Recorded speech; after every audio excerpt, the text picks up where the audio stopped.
But why did Shampoo feel pain? Only cursed Shampoo has chosen Kyo 1. Colon sighed again as she explained. Unfortunately, another effect of the spirit curse is that it would be passed down to my descendants, including you. My children, her children and all those that followed gained the same curse. Furthermore, I would feel the pain of my descendants should they attempt to attack the Tattoon or learn their secrets. Yes. So you see, we had no choice but to abandon Ranma. From what I saw, he is now one of the Tattoon and attacking him or that girl would inevitably be fatal to us. Shampoo felt as if she was going to cry. Is there nothing great-grandmother can do? Great-grandmother knows magic. Can remove curse? Yes. If I knew how, I would have done so long ago. However, I know next to nothing of Tattoon magic, and the spirit curse prevents me from learning it. There is no way it can be removed. It was at that moment that a new voice was heard. Oh, yes it can. Both Amazons turned and saw that a stranger was now sitting on a chair behind them. Who are you? Cologne demanded as she assumed a ready stance.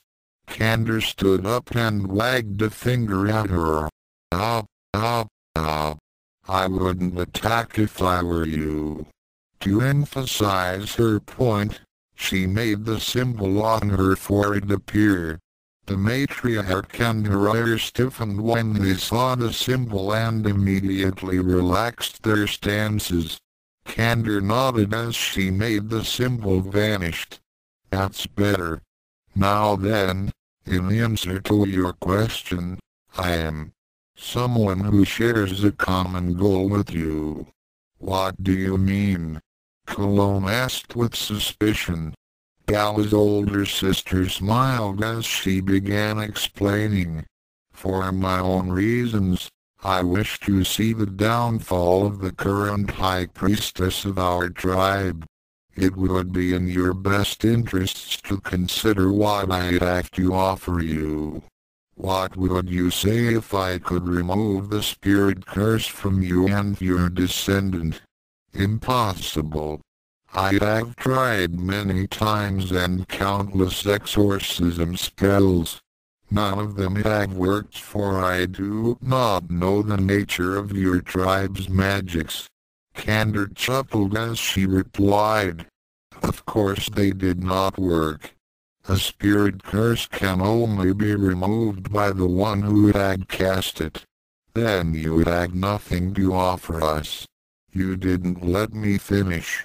Candor stated as she made her forehead's mark glow again, thereby silencing Cologne.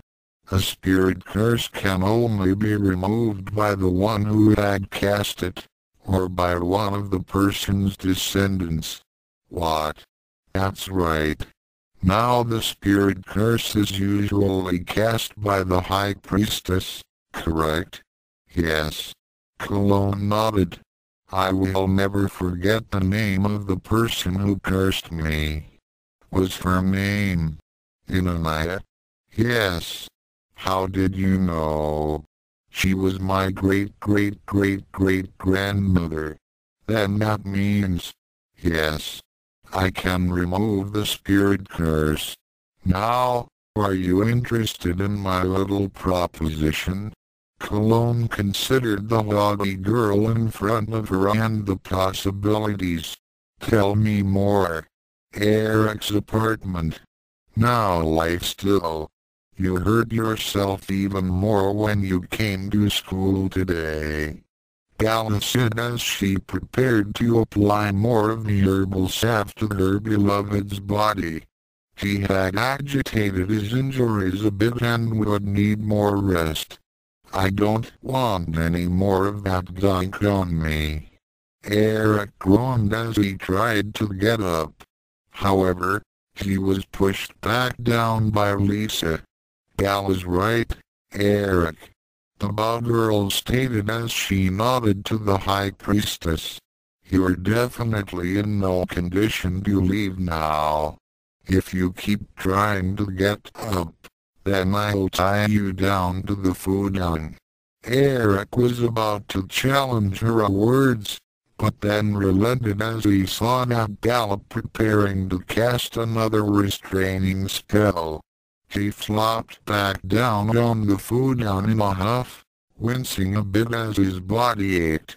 All right, you win. For now. Both girls smiled as they began administering their own brands of TLC. As Gala continued to smear the sap on Eric's chest, Lisa applied a wet towel to his forehead. As the two tended to his wounds, they began feeling a bit nervous with each other and their feelings for Eric. Lisa made the first move to ease the tension by asking a question.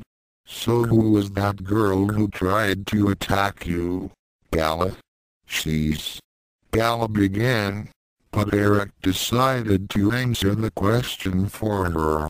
Her name is Shampoo, and she's a member of a Chinese Amazon tribe. Chinese Amazons? Eric nodded as he began explaining. Later. You've got to be kidding. She's supposed to kill the girl who defeats her, but marry the person if he's a man. Lisa was stupefied after hearing Eric's abridged tale of his encounters with Shampoo. He had purposely left out certain details, such as his former Jews and Kyo curse, feeling that Lisa didn't need to hear about it. Not that it mattered, considering that he was cured of it. Eric shrugged as he sat up. That's the way it went. She's been chasing after me ever since I accidentally knocked her out. She even got her great-grandmother Cologne involved. Don't let that old ghoul's appearance fool you though. She's pretty powerful and she's got almost 3 centuries of experience under her belt. 3 centuries. Yep. He turned to Gala to ask her a question. Oh, I don't know how you were able to make them back off like that. I've never seen that dried up mummy back down from anything or anyone before. How did you do it? Gala smiled a bit as she replied. Well, actually I didn't make them back down. It was the spirit curse they had. Spirit curse? Both Lisa and Eric said together. The magical girl nodded. It looks like that old woman had encountered the Tattoon tribe before. She must have done something really bad to receive such a terrible axe. That particular spell can cause great pain to the bearer, which prevent him or her from attacking a member of our tribe and learning our secrets. It can even cause death if the cursed one persists. The spirit curse is one of our most potent spells, and the last time it had been invoked was almost 3 centuries ago. She then became introspective. Eric, didn't you say that Cologne was over 300 years old? Yeah, so? Gallo then made the connection. Then that means that Cologne had been the one that my great-great-great-great-grandmother Anania had cursed. Your ancestor cursed that old woman? Lisa asked, to which Gallo nodded. But that still doesn't explain why that Shampoo girl was in pain. She wasn't cursed, was she?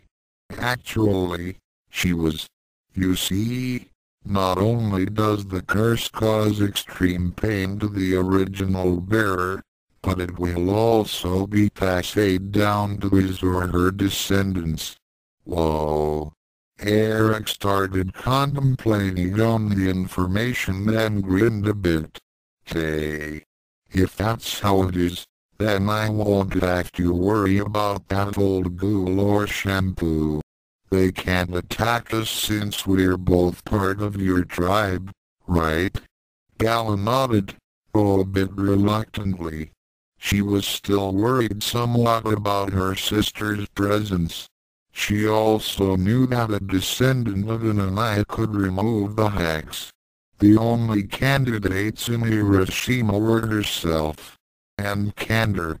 Well, have you decided on my generous offer? Kander asked as she crossed her legs and waited for Cologne's reply. Currently, they were having their discussion in the hotel room. Shampoo was waiting in the lobby, so that she could have a private conversation with the Tattoon member. However, she had left her great-granddaughter with strict orders not to go after Gala or Ranma. The purple-haired girl had been reluctant, but did as she was told. The old matriarch considered her options. Fundamentally, she and Shampoo had a very painful curse, which prevented them from forcing Ranma to return back to China with them. According to what this stranger had told them, Ranma was married to the High Priestess and subsequently was part of the Tattoon tribe. Any attack on the girl or Ranma would result in substantial agony and possibly death for herself and her great-grandchild, which would end the family bloodline. Therefore, Shampoo could not eliminate her rival, nor could Cologne challenge her former son-in-law. If they were to return to the village without Ranma, both Shampoo and her great-grandmother would be disgraced for failing to uphold 3,000 years of Chinese Amazon history. Such a thing would greatly damage Cologne's position as a village elder and would give her rivals on the council a reason to gloat. Then there was Shampoo's honor to think of, as well as the great potential the tribe would gain with Ranma. The purple-haired girl was dead set with bringing back her iron and would accept no other. To fail to uphold the laws once was unpleasant and she had already paid for it with a Juzenkyo curse.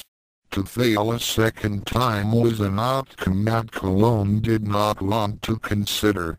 The removal of the family spirit curse would greatly improve their chances to get Shampoo's intended groom. But there had to be a catch. Cologne had not survived for 3 centuries, without learning the lesson that nothing was free. Why would you help us? The old crone asked with suspicion. I told you. I had my own reasons, Kander said simply. And it seems that my goals coincide with yours, so it would make sense for us to join forces. Would it not? Tell me, in return for removing my family's pain, what would you receive? Revenge. Cologne had guessed as much when she had looked at Kander's eyes. The fires of such an emotion burned brightly in her. I suspected that might be your motive in offering to help us. You're very perceptive, Kander admitted. Yes. Revenge is the reason why I am offering to lift your curse. I happen to know a few things about your tribe and its laws. Oh.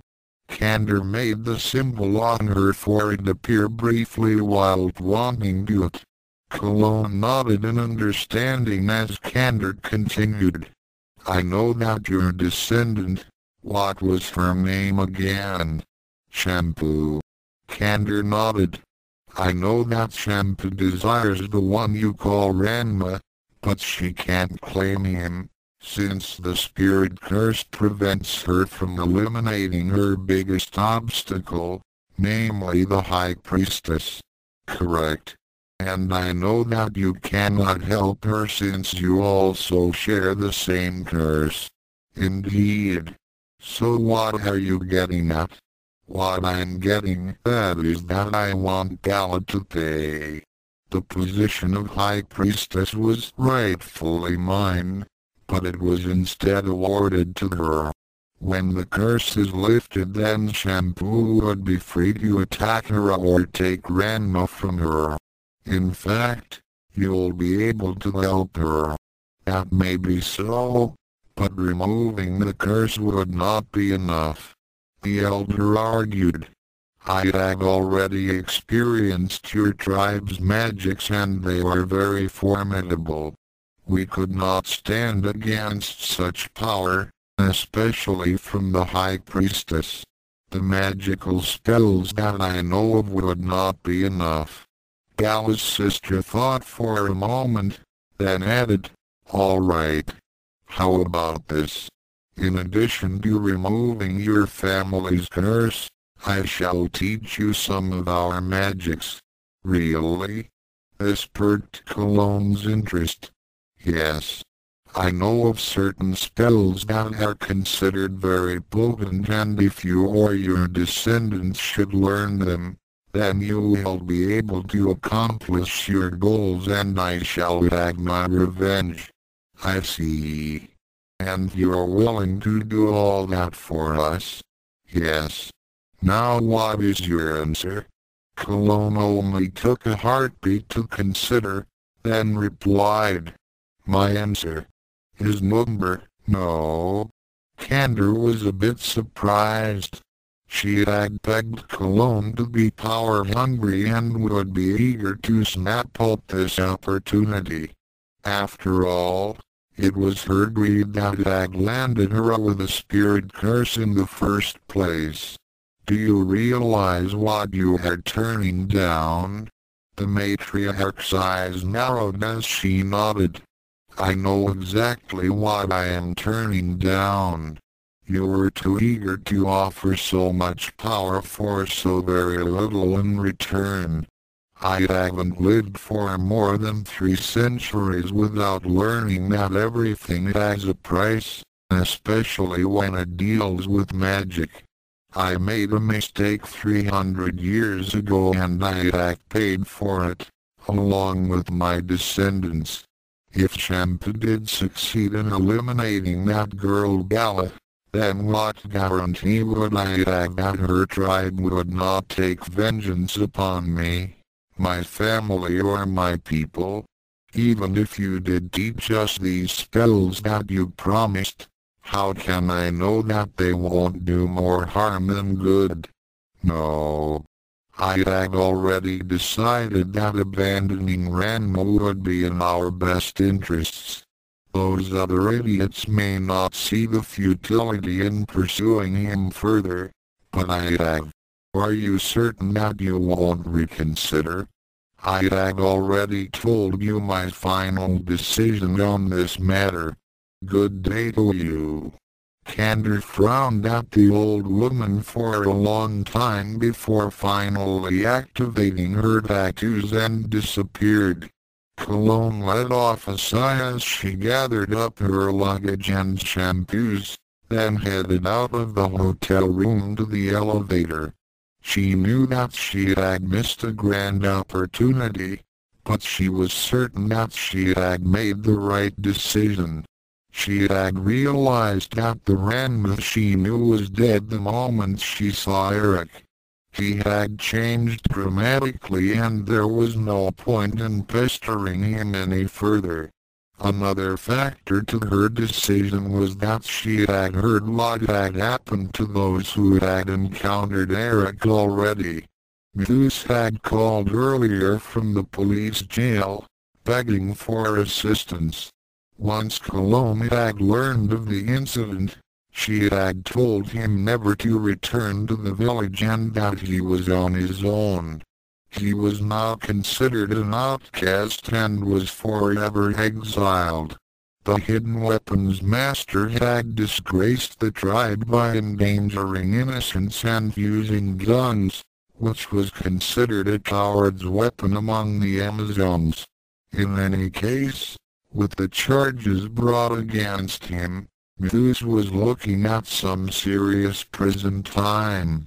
Cologne had also contacted the Tenbos and learned from Kasumi that Nebiki was also going to be serving a long sentence in prison.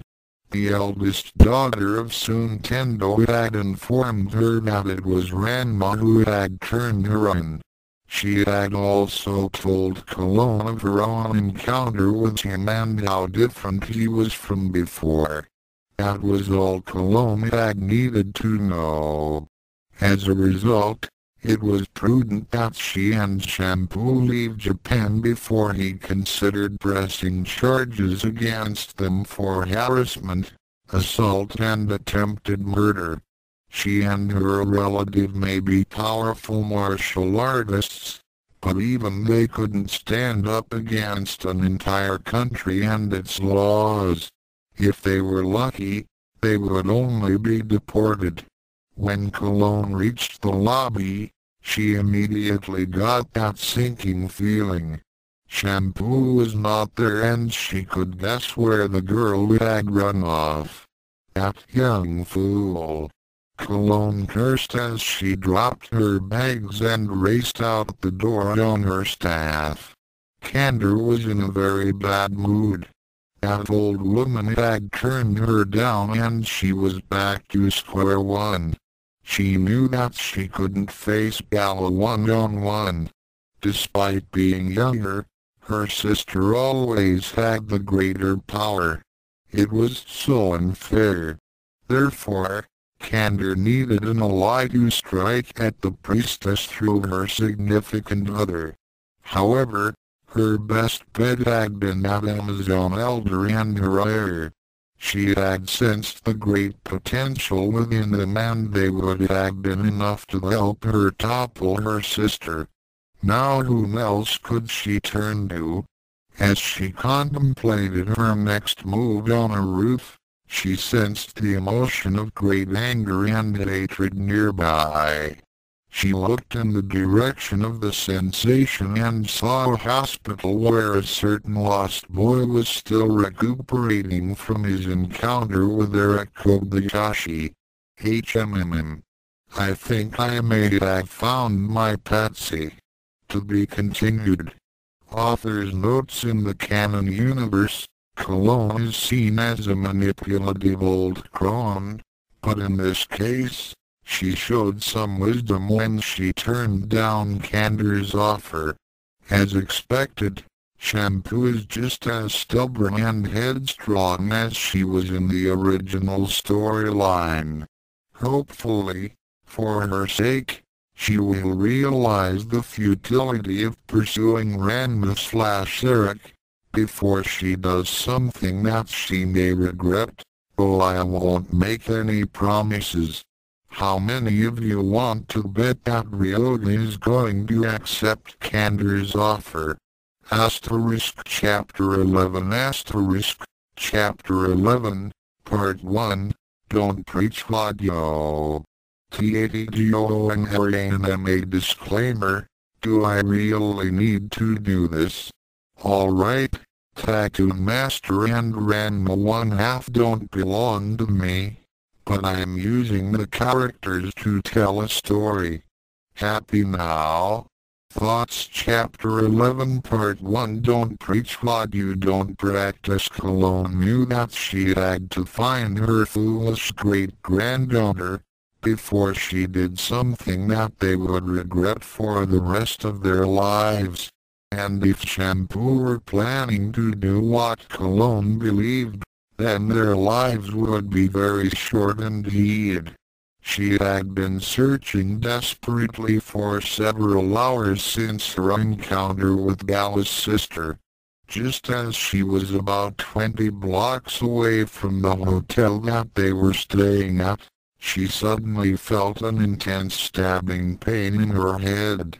The mark of the spirit curse glowed brightly on her forehead, and she knew that Shampoo must have been attacking the Tattoon priestess.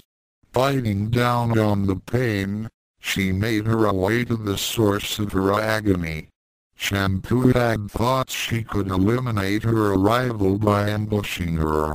She had reasoned that if she could catch her unawares, then Gala would not be able to use her powers and the spirit curse against her.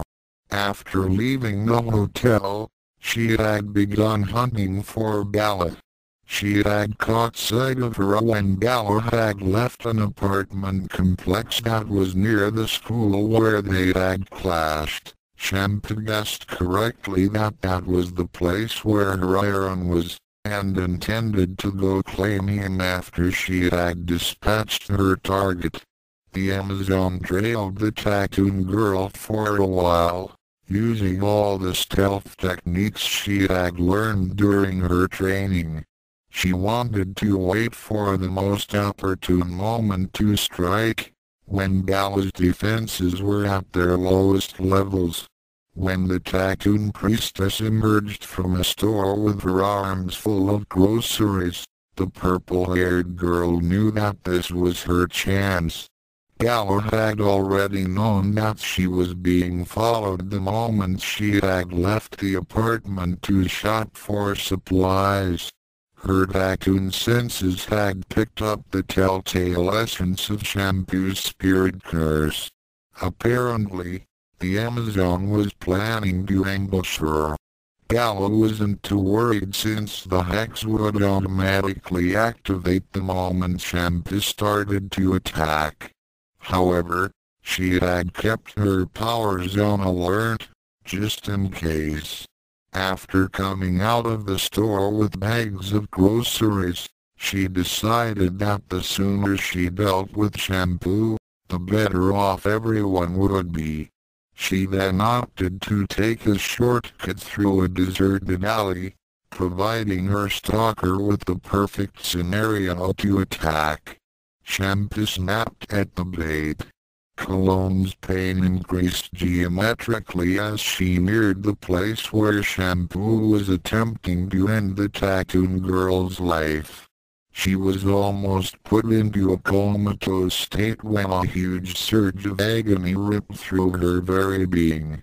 She staggered into the alley, where she beheld Shampoo once again screaming and writhing in utter torture.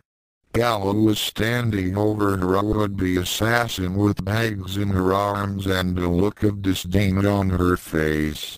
She glanced over to where the elder was, and the tattoo on her forehead glowed even more brightly.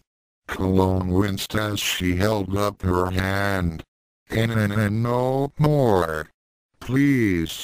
Gala let the painful reminder of the Amazon's folly linger for several moments before relenting and letting Shampoo slip into unconsciousness.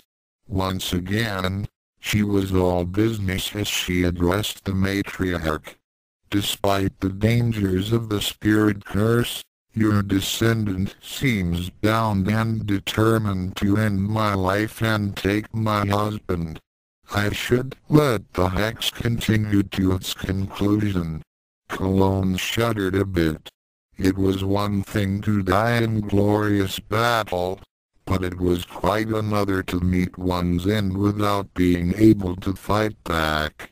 However, she had long since admitted that it had been her fault that her great-granddaughter was in such a predicament.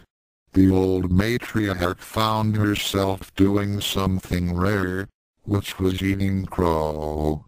I apologize for my descendants' actions. I recognize your claim to be valid and therefore, the kiss of marriage is hereby null and void. Gala snorted a bit. Your Amazon laws mean nothing to me, and you had no one to blame but yourself for what has happened. Yes, I know that. However, you had left us in quite a fix. Shampoo cannot return home in disgrace a second time, for failing to fulfill our tribal laws. Gala thought for a moment, recalling what Eric had told her about Amazon laws. Then she nodded as she found a way out for shampoo. Then simply had her return home after fulfilling the kiss of death. What? From what Eric had told me, your great-granddaughter originally came after him when she believed that he was a girl, correct? Yes. However, that law was nullified when she discovered that he was really a male. Yes, but if the man she was to marry was dead, then the kiss of death would be reinstated, would it not? Cologne gave the Tattoon priestess a puzzled look. What are you getting at? Simple. Gala replied. The person you knew as male Ranma is dead. My husband is Eric Kobayashi. Therefore, the kiss of marriage no longer applies. As for the female Ranma, she too no longer exists, for the Jews and Kyo curse had been removed when I gave Eric the mark of bonding. In a way, she had been killed. Therefore, the kiss of death has been satisfied. Shampoo may return home without any loss of honor. The old crone considered the high priestess for a long time, while carefully measuring the weight of her suggestion. Finally, she nodded as she went to collect her still unconscious relative. We shall return to China, and I give you my word that we will never again trouble you or son. I mean, your husband. For both your sakes, you'd better hope that our paths never cross again. Gala said as a final warning. The elder nodded again and, after putting shampoo across her shoulder, she turned and hopped toward a roof. A few moments later and they were gone forever. So that was it. Eric asked after Gala had told him of the details when she arrived home. Kneeling beside his futon was Lisa. Man! I wish I'd thought of that. Gala nodded. She and Eric had one less thing to worry about. Of course, there were a few more things to worry about. Case in point. So you say that I can destroy Ranma, using these dark shadows? A fully healed Ryoga asked. Kander nodded. It had taken some doing to sneak the lost boy out of the hospital and heal his extensive injuries, but after bringing him back to full health, Gala's sister found it very easy to manipulate this dimwit. His thirst for vengeance made him obsessive, and it seemed that the so-called martial artist honor had been thrown out of the window. Consequences were also not high on his priority list. He was as single-minded as ever and was only focused on one goal, Ranma Shodom's utter destruction. Yes, Kander replied. Though you have been restored to your full power, you don't stand a chance against your hated enemy, as you are currently. However, if you were to learn these techniques, then I can guarantee that there will be nothing that could stop you from having your revenge. After seeing how easily Kander had healed him and the powers she had displayed, Ryoga was more than willing to learn whatever could give him the edge against Ranma. His last encounter with his former rival had ended disastrously, as Ranma had displayed a kind of power that had made a mockery of his own skills and nearly killed him. Now, it was payback time and consequences be damned. Let's get started. Kander smiled. Oh yes, The magic of the dark shadows would make Ryoga formidable, but unlike Cologne, who was wary of accepting such promises of power, the directionally inept martial artist did not consider that there would be a price. The lessons she was about to teach him would be instrumental in her revenge against her sister, and Ryoga was considered expendable. In another hotel, we have yet another thing to worry about. I warn you, dear sister, harm not a single hair on the big-tailed girl's head, lest you wish to bring the wrath of the blue thunder down upon thee. Kuno glared at his sibling as he prepared to go in search of the foul demon Sodom, whom he believed was holding his beloved big-tailed girl prisoner. He had not seen her since Ranma had abandoned Nerima, and therefore, he must have kidnapped her. That was the only logical explanation for her not to be with her beloved Tatewaki. I shall smite the sorcerer Sodom and rescue her from his clutches. However, Kodakai was of a different mind. She believed that Ranma had abandoned his one true love, herself of course, because the big-tailed sorceress had placed him under a spell and spirited him away. If you do so much as make the slightest scratch on Ranma darling's person, then I shall personally make you eat that bookin. If anyone needs a smiting, then it is that big-tailed witch who had stolen my beloved by foul magic. Hold thy tongue and speak not unkindly of my true love. True love? Ha! You cannot even decide on a true love. You and your pining for that red-haired bitch and the equally abominable Akantendo. I shall not hear any more of your slander, sister.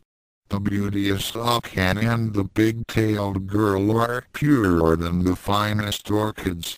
They are the most dearest to this warrior's heart, and I shall not have them remain one moment longer in the company of that fiend, that knave, that wretch, that excuse for a man, Ranma Sodom.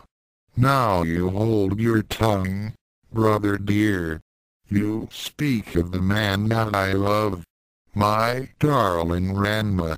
Nay, I speak only of the truth. Take that back. I will not. Okay, I think we've heard enough from the crazy Kunos. Has there ever been a sane member in that family? 2 weeks later, Eric slowly exhaled as he worked the kinks out of his system. After 2 weeks of being bedridden, he was finally well enough to resume his martial arts and tattoon training.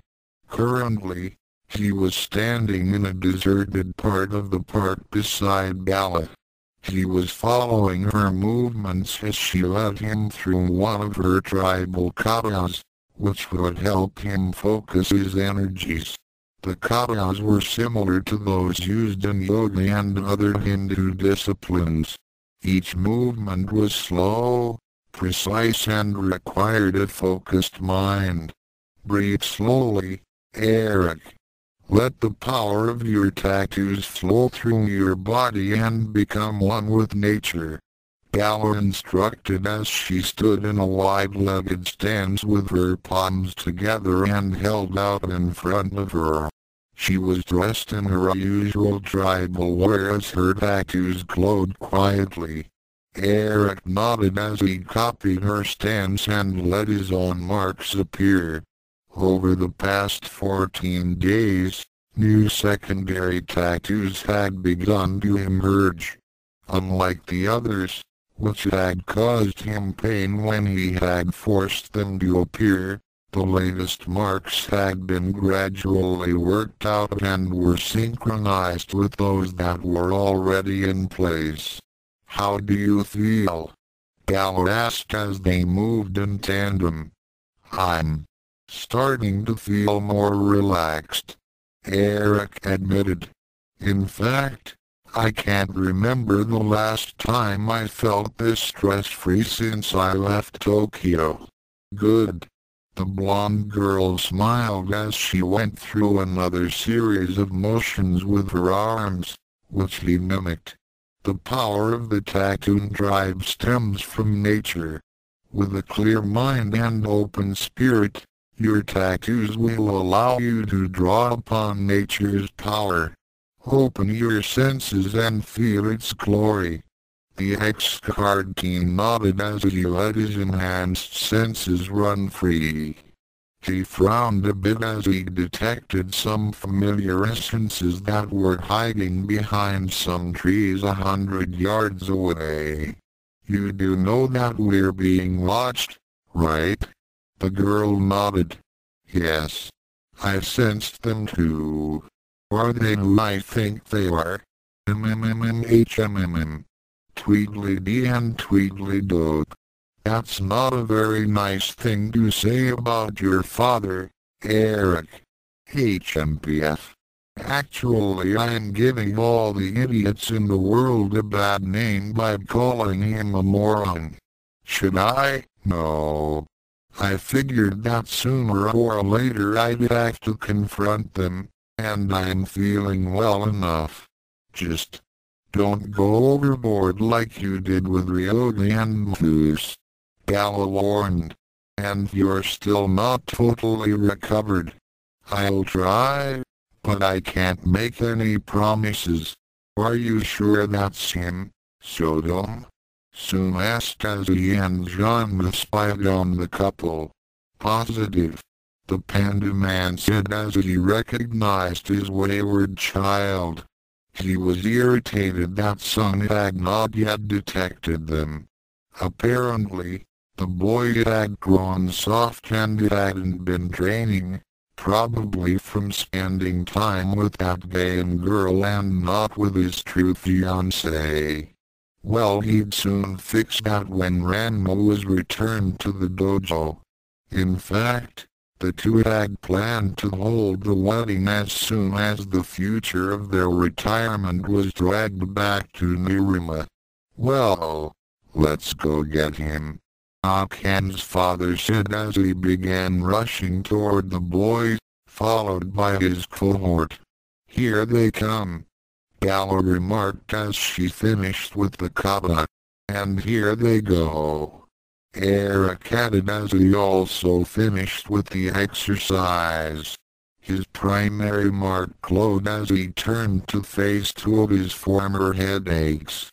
Our enemy. You will marry. Both shouted, but they were suddenly blown backward, when a huge gust of wind appeared from out of nowhere and swept them off their feet and high into the air. The two landed some 40 feet away. Both groaned as they looked up to see a very angry Eric Kobayashi. OW.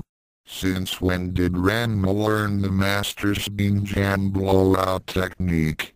Genma thought as he and his friend painfully rose to their feet. Eric had nothing but hatred and contempt directed at his father and his friend. He crossed his arms and glared at the two. I don't know who you are or why you suddenly attacked me. Aggravated assault is against the law, you know. However, this statement didn't register at all with the pea-sized brain of Genma or the slightly larger one of Soon's. The fat martial artist pointed at his son and shouted, Ranma, how dare you dishonor the Sodom name? Eric shrugged his shoulders in seeming puzzlement. Ranma? Sodom? Never heard of him. I don't know why you think I'm this Ranma person. Stop this nonsense at once, Soon said with blind obsession in his eyes. It seemed that he was bound and determined to see the pledge fulfilled. You will do the right thing and return with us to Mariokan. Eric shrugged his shoulders again. Now I don't know what you two are babbling about, but it's clear to me that both of you think I'm somebody else. Genma, already tired with his son's total lack of respect, decided that it would just be best to simply take him back to Tokyo. He therefore voiced out his ultimatum. Ranma, either you come back to the dojo willingly, or I will drag you back. At that point, Eric took on a mock introspective look. Ranma showed him.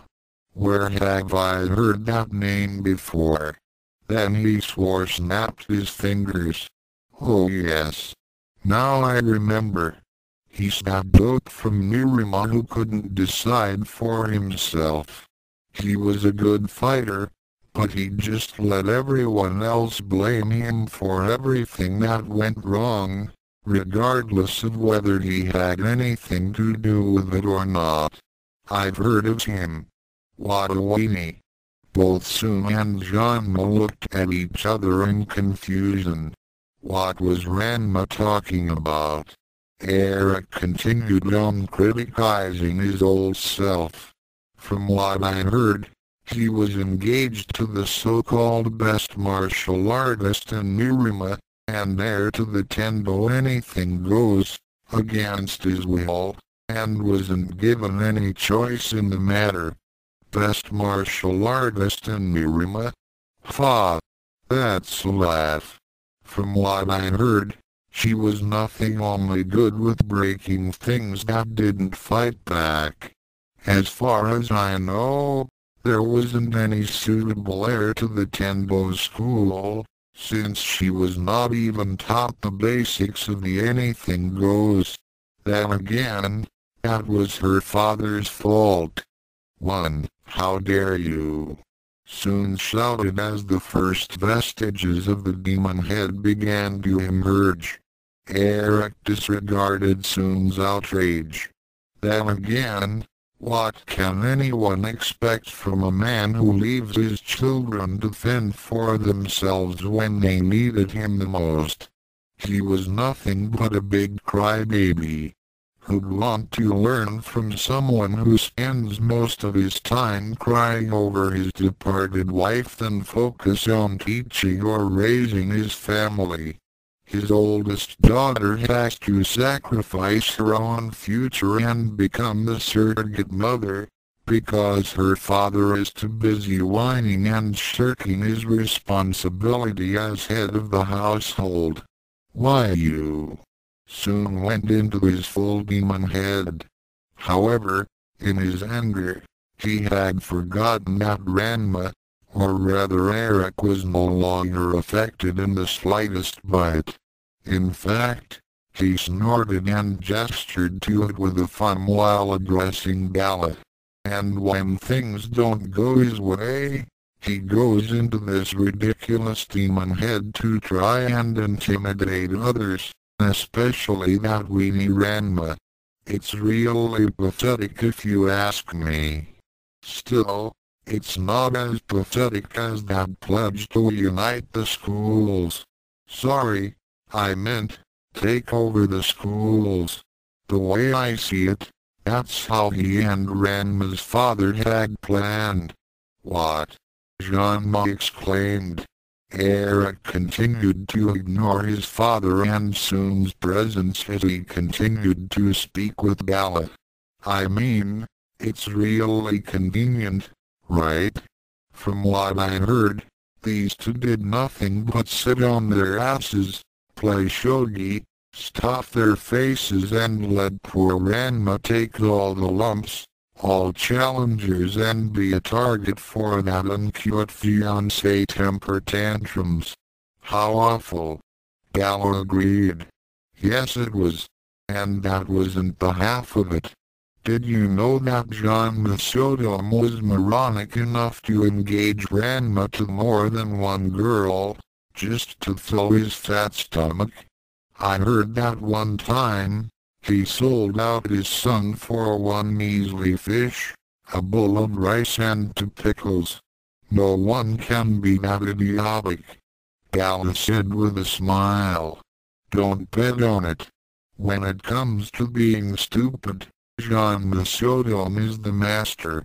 How dare you show disrespect to your father?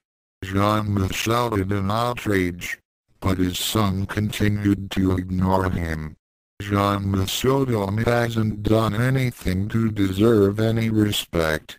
He's also very good at ducking responsibility for his actions, especially when he could just simply let his son take the blame. Did you know that he actually stole a girl's dowry and blamed it all on his son, despite the fact that he was too young to know any better? Do tell. Gal urged him to go on. Yeah. He came up with some bullshit excuse about his son choosing food over his best friend, and that poor little fool didn't even know why he was asking that question. He then just took the dowry and his son, while leaving the poor girl on the side of the road. It was then that Eric finally addressed the 2 idiots. However, there was one good thing that came out of Genma. He did engage his son to another girl when Ranma was a year old. Of course, it was to save his hide for attempting to steal from a tribe in Tibet. At this statement, Genma forgot his outrage and trembled as an old memory came back to him. Soon also turned his demon head on his friend. Sodom. Not again. I don't know what he's talking about, Tendo. He's gone temporarily insane. Really? Gala said in a sing-song voice as she produced the contract. I seem to recall that as well, and here's Genma's signature and the boy's handprint. This contract hereby nullifies any previous engagements that he had arranged. It promises the boy, whose handprint is on this document, to the future high priestess of the Tattoon tribe. Soon immediately rushed up, snatched the piece of paper and tore it into little, tiny pieces. However, Gala was not concerned as the shredded document simply restored itself.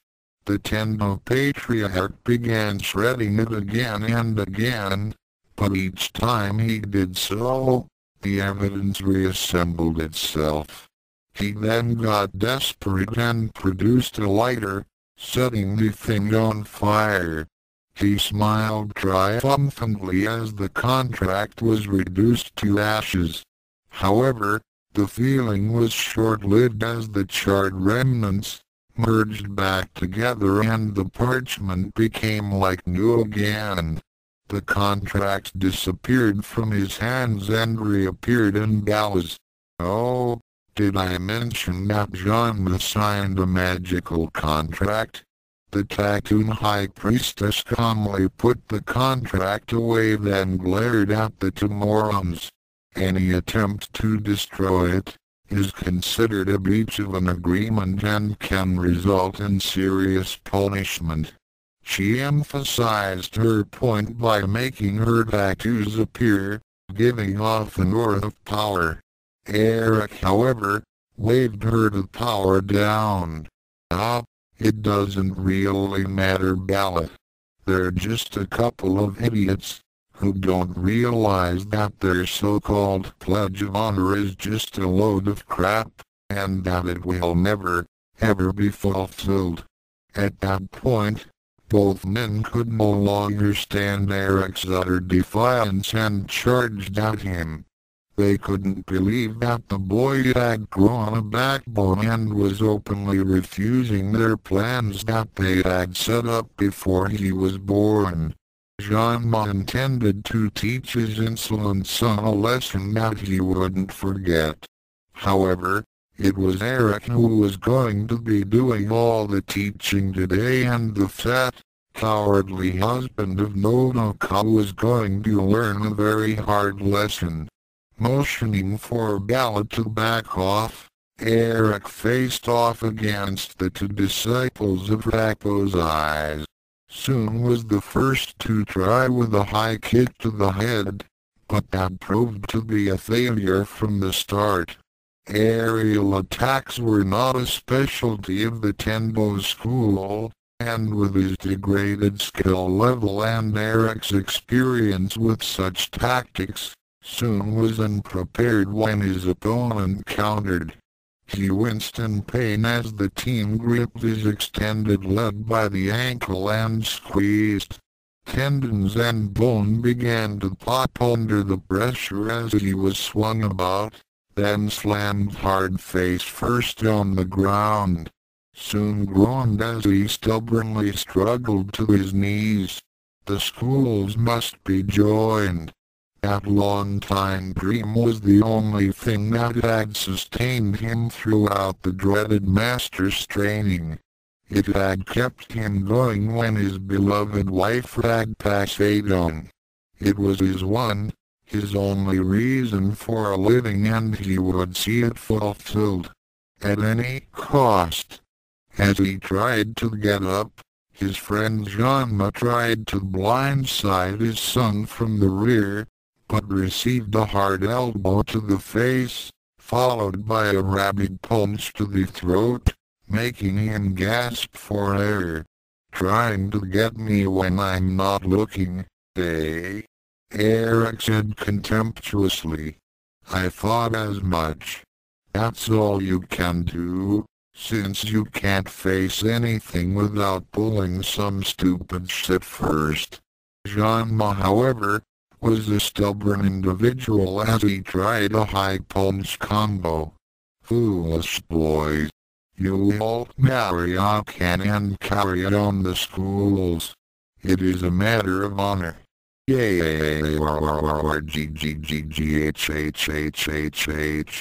Snap! Crunch! Eric's voice became deadly as he held Genma's mangled right arm. "Here's some free advice for you, Genma Sodom. Don't preach what you don't practice. WOMP.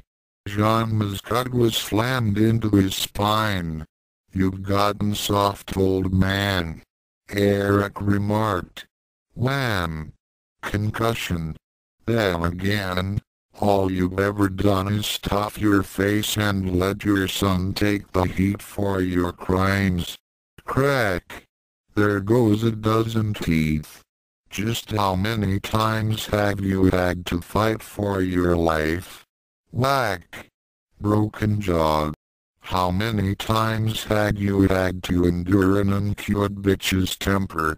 Wham! Wham! Wham! 5 ribs. Just what have you done to improve? What kind of hardships have you had to take? WHAMMO. Broken leg. I've had to do all of that and much, much more. Wham! X1000 Genma becomes Eric's high-speed punching bag. Cat fist. Wham! Starvation. Wham! The dragon's whisker. Wham! Swimming to China. Wham! Jews and Kyo. Wham! The Amazons. Wham! Shampoo. Wham! The old ghoul. Wham! That little freak. Wham! That Naib Kuno. Wham! His Naib sister Kodakai. Wham! Their Naib father.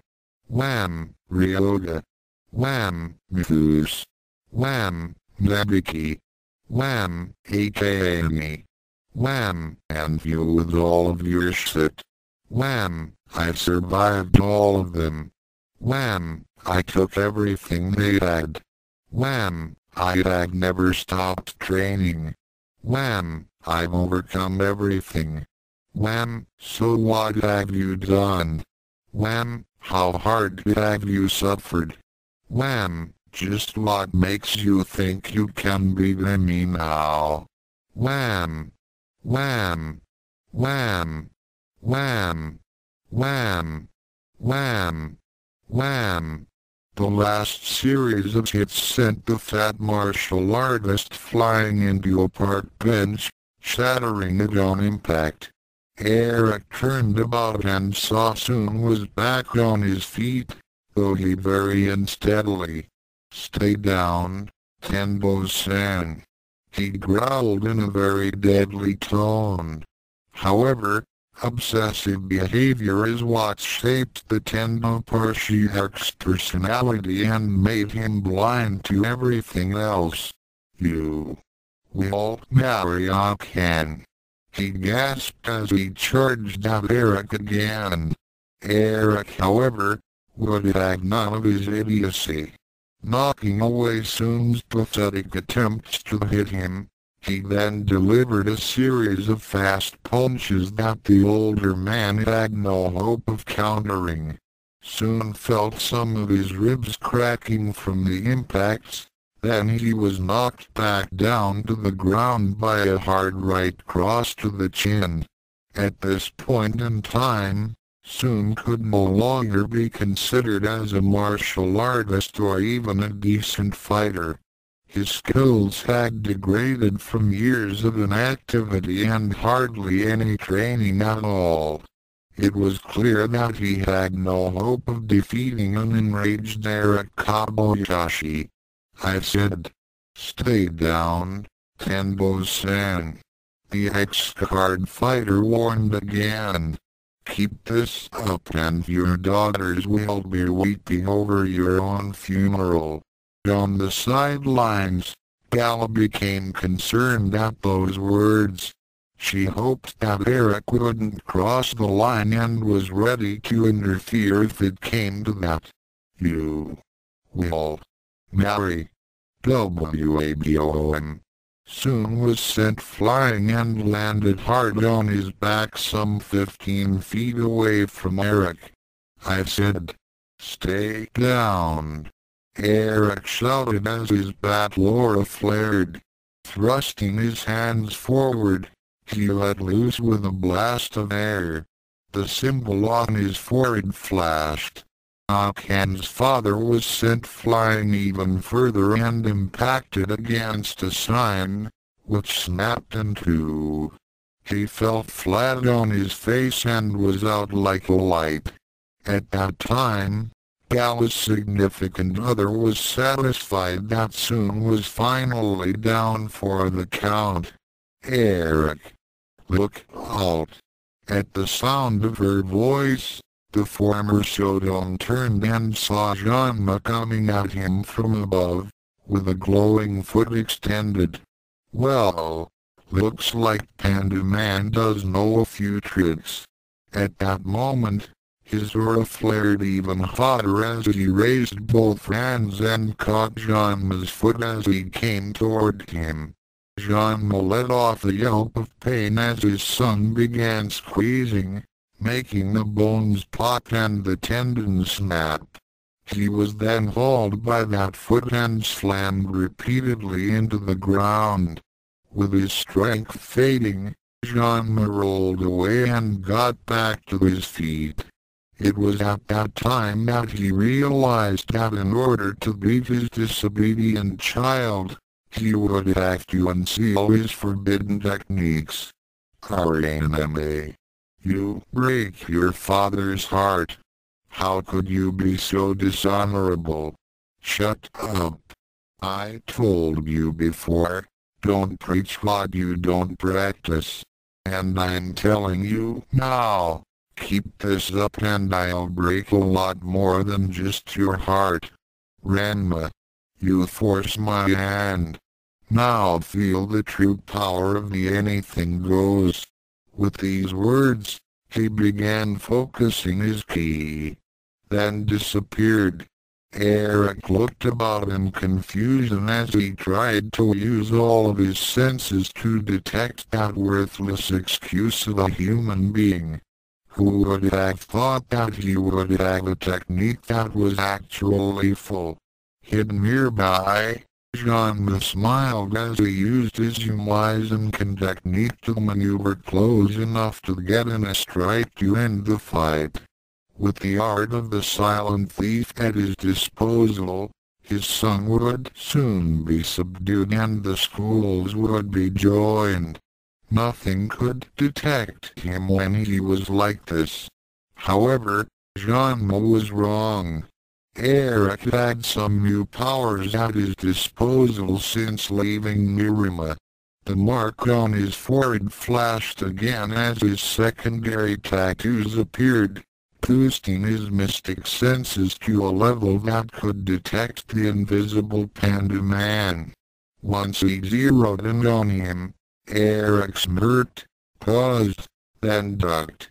Genma couldn't believe that he had missed as his intended punch to the back of Ranma's head sailed over him.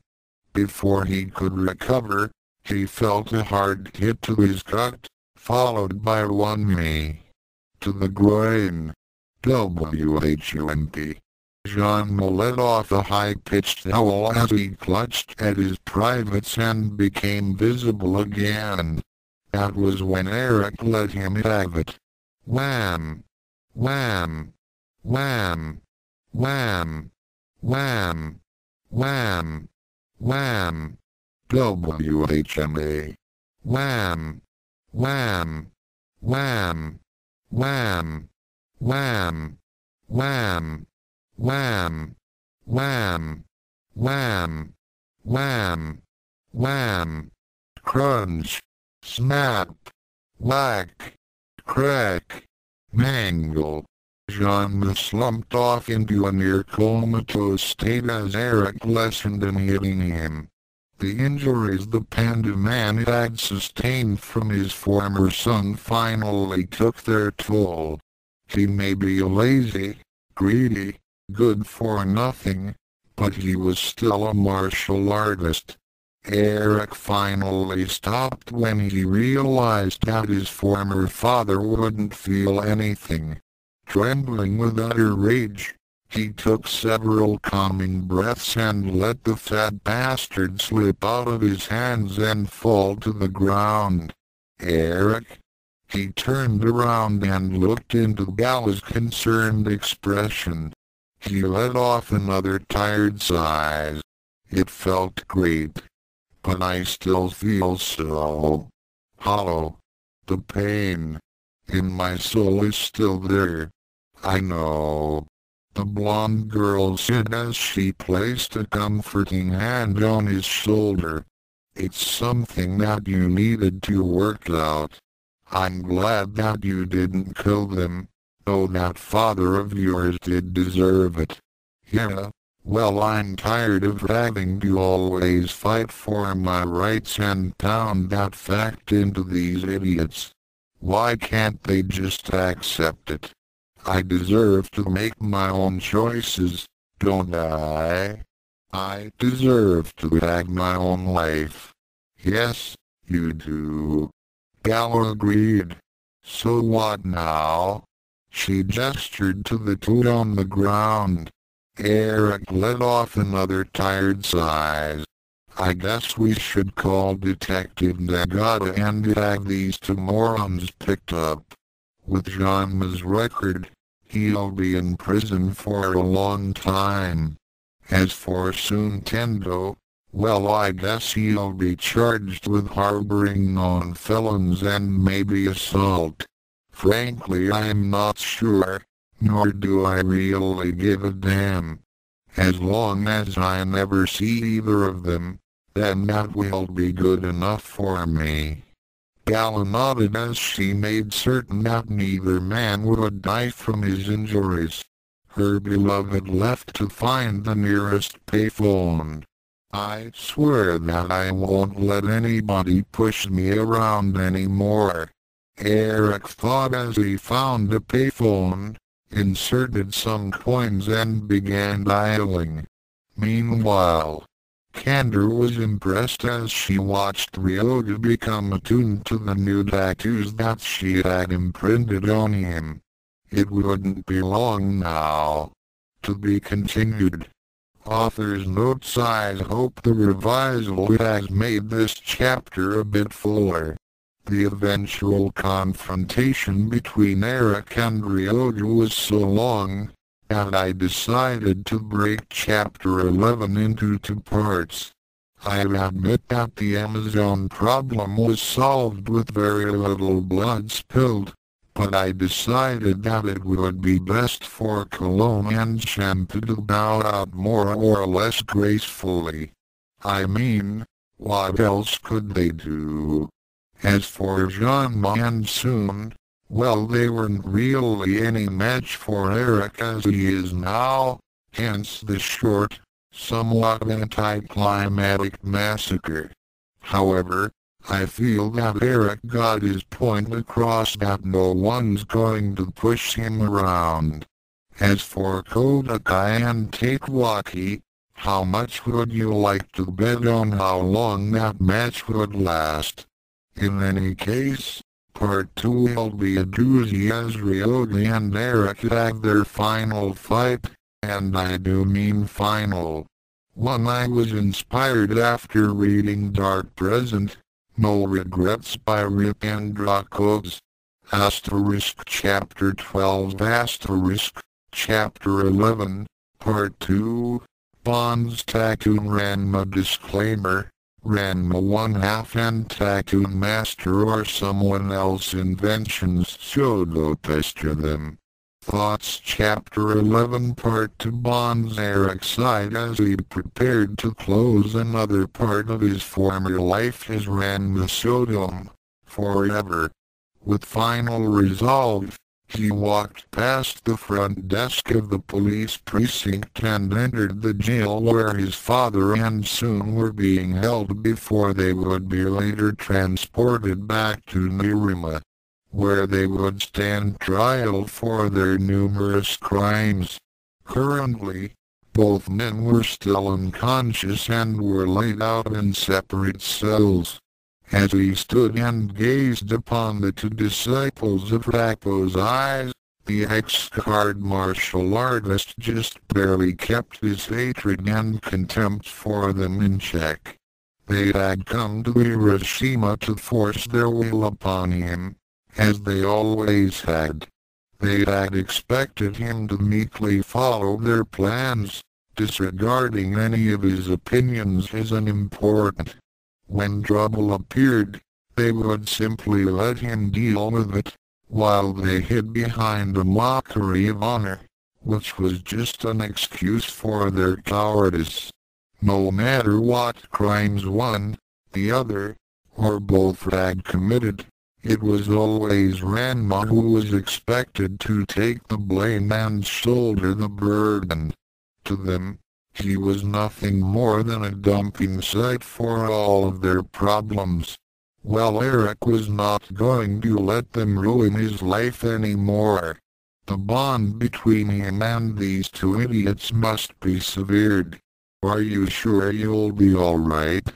Detective Nagata asked, as he was about to leave Eric alone with the 2 dimwits. I'll be fine, Eric replied. Oh yes, about this discussion I'm about to have with them. The officer nodded at the underlying meaning. He then left the holding area and closed the door behind them. Gal's significant other nodded as he stood and glared in silence at 2 of the most pathetic men on earth. No, they didn't even qualify as men in his book.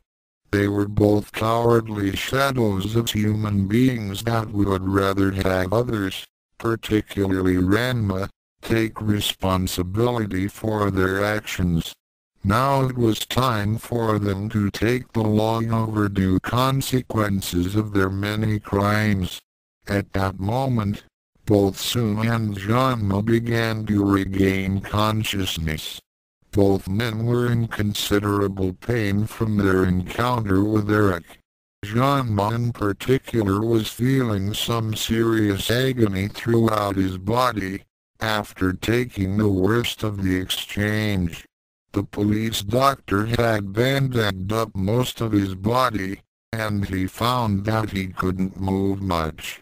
However, his vision was still working and his eyes widened when both he and Soon saw where they were. For a career thief such as Genma, it was his worst nightmare come true as he saw the steel bars of his jail cell. For Soon, it was also a shocking revelation to find himself on the wrong side of the bars. He was one of the most prominent citizens in Nerima. People looked up to him. He was the master of the Tendo Dojo of the Anything Goes School of Martial Arts. To be in such a place was unthinkable. It was then that both men saw Eric standing nearby with his arms folded across his chest and gazing upon them with a hardened expression. "Our enemy." Both men cried out. Eric snorted a bit before responding. "Ranma, I told you before you two attacked me that I ain't this Ranma dope. Stop talking this nonsense." Genma shouted as he tried to get up. However, his body howled in pain each time he tried to move.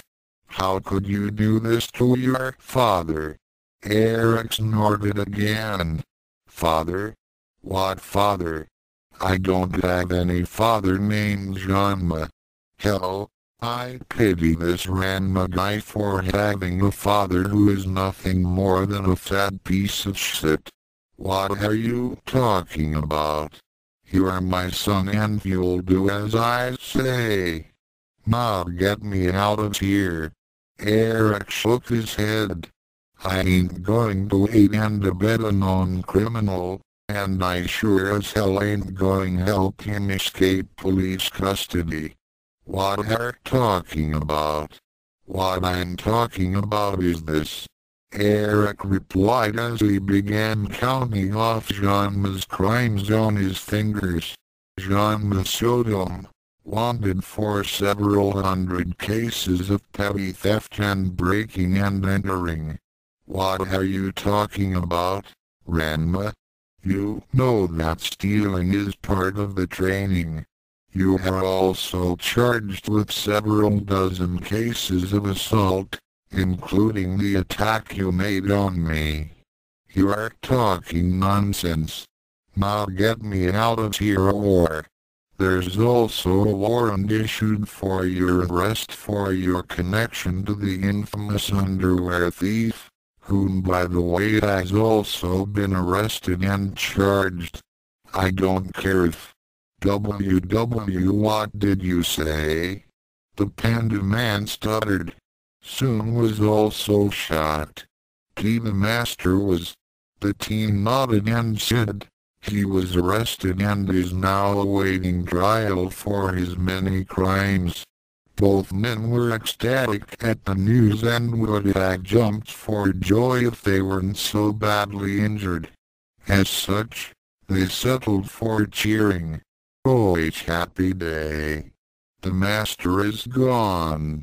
No more panty raids. I don't have to worry about anyone else finding out about him living in my home. No more groveling. No more helping him steal underwear.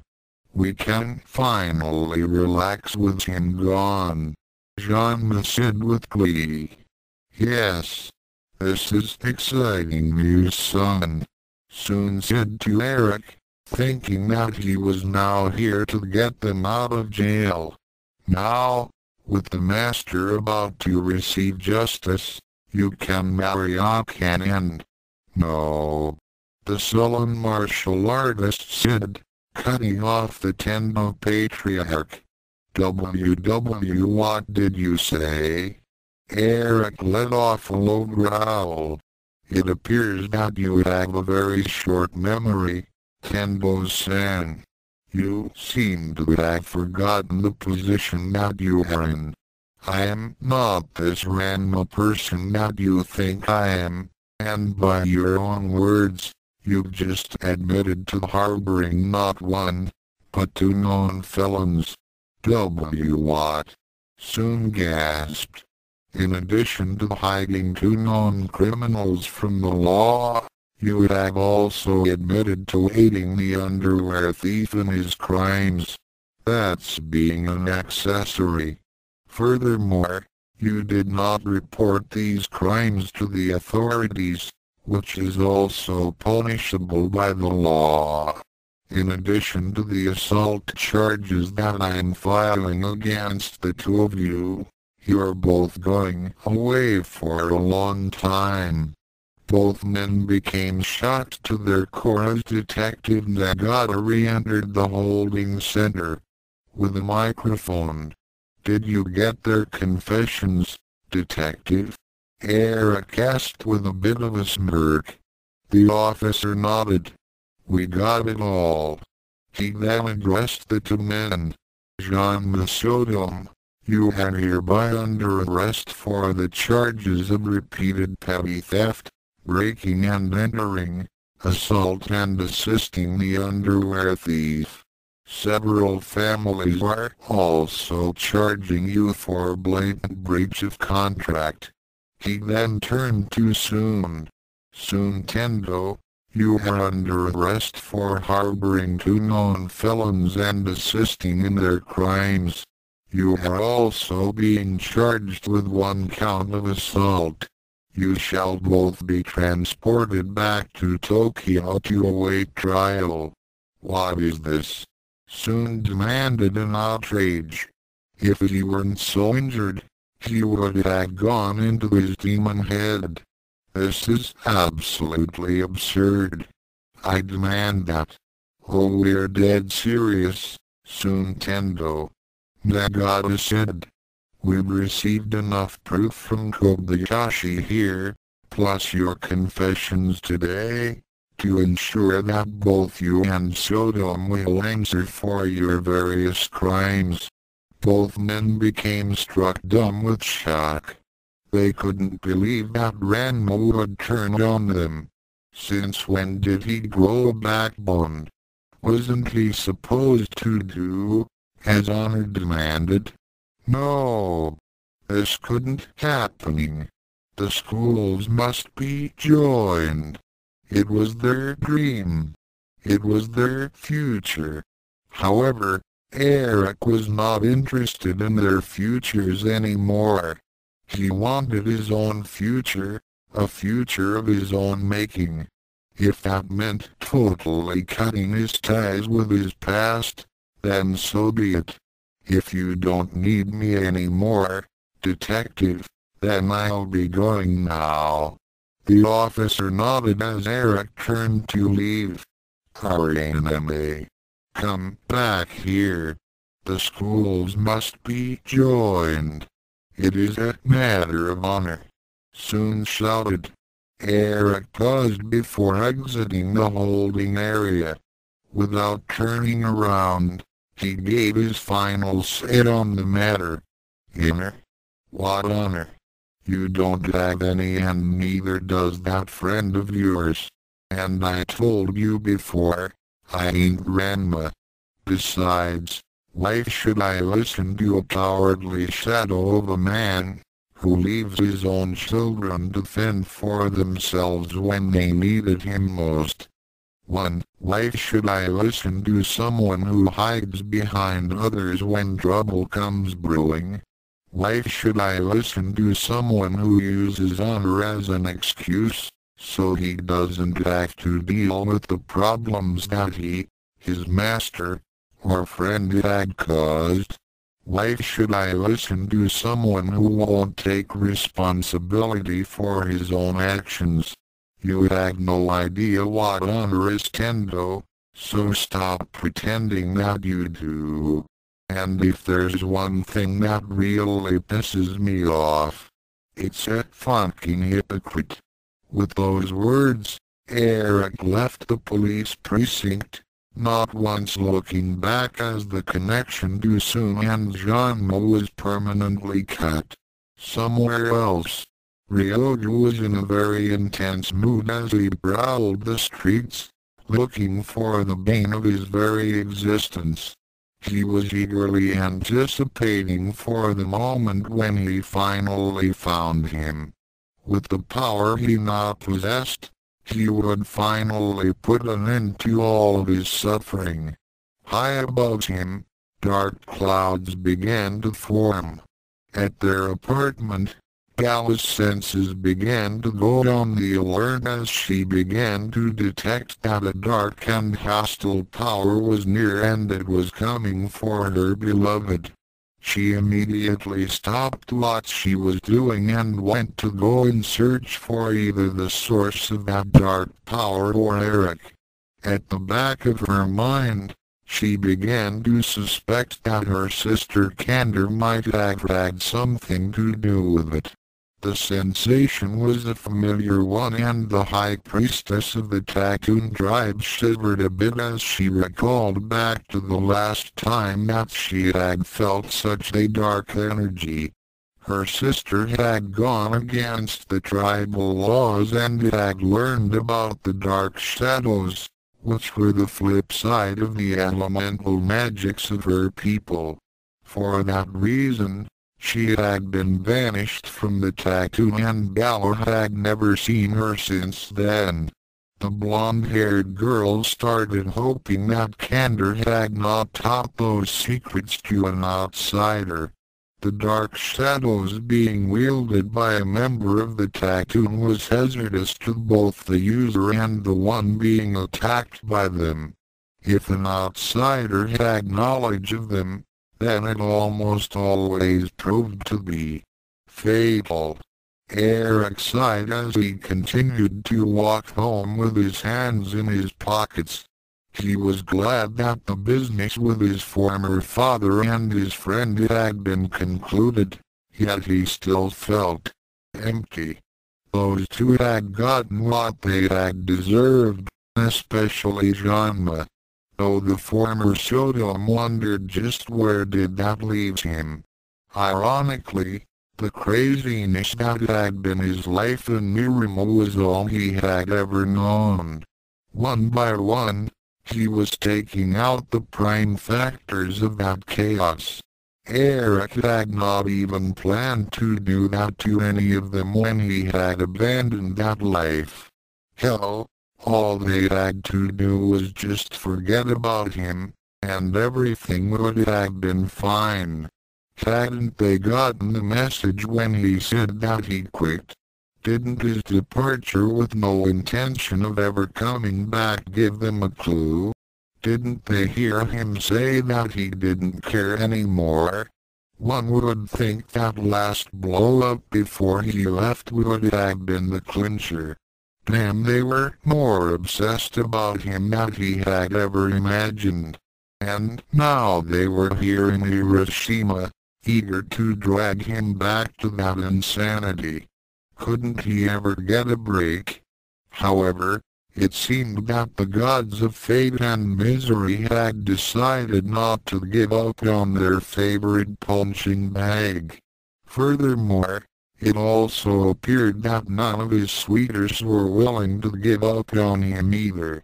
And wherever they went, those other morons were sure to follow. Damn them all. He just wanted peace of mind and a fresh start. Was that too much to ask? Eric had considered just packing it up and leaving again, but that would only prolong the torment, not end it. They would follow him, just as they always did. It was an obsession with them.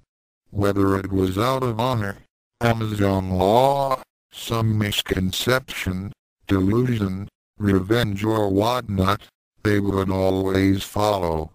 With Ryoga, killing Ranma had been like his hobby or something.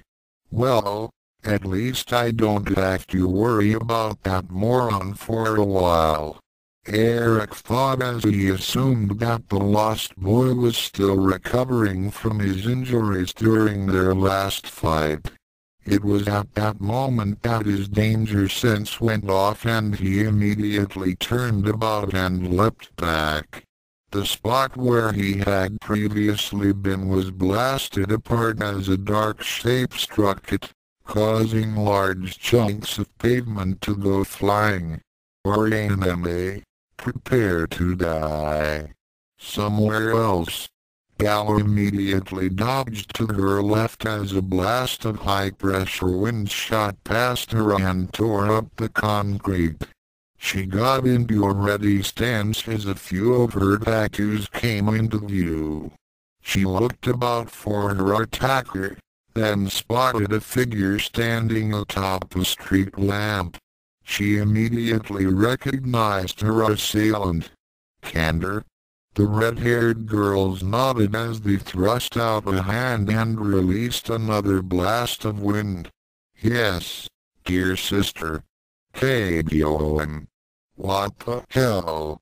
Eric growled as he saw his arch-rival, no, arch-enemy glaring at him as he stood some 15 feet away. I finally found you. Ranma showed him. Ryoga snarled as a strange symbol appeared on his forehead. Eric gritted his teeth as he saw the mark. Deep within his very being, he knew that at that moment, the Ryoga he was facing was no longer the same person as he once knew.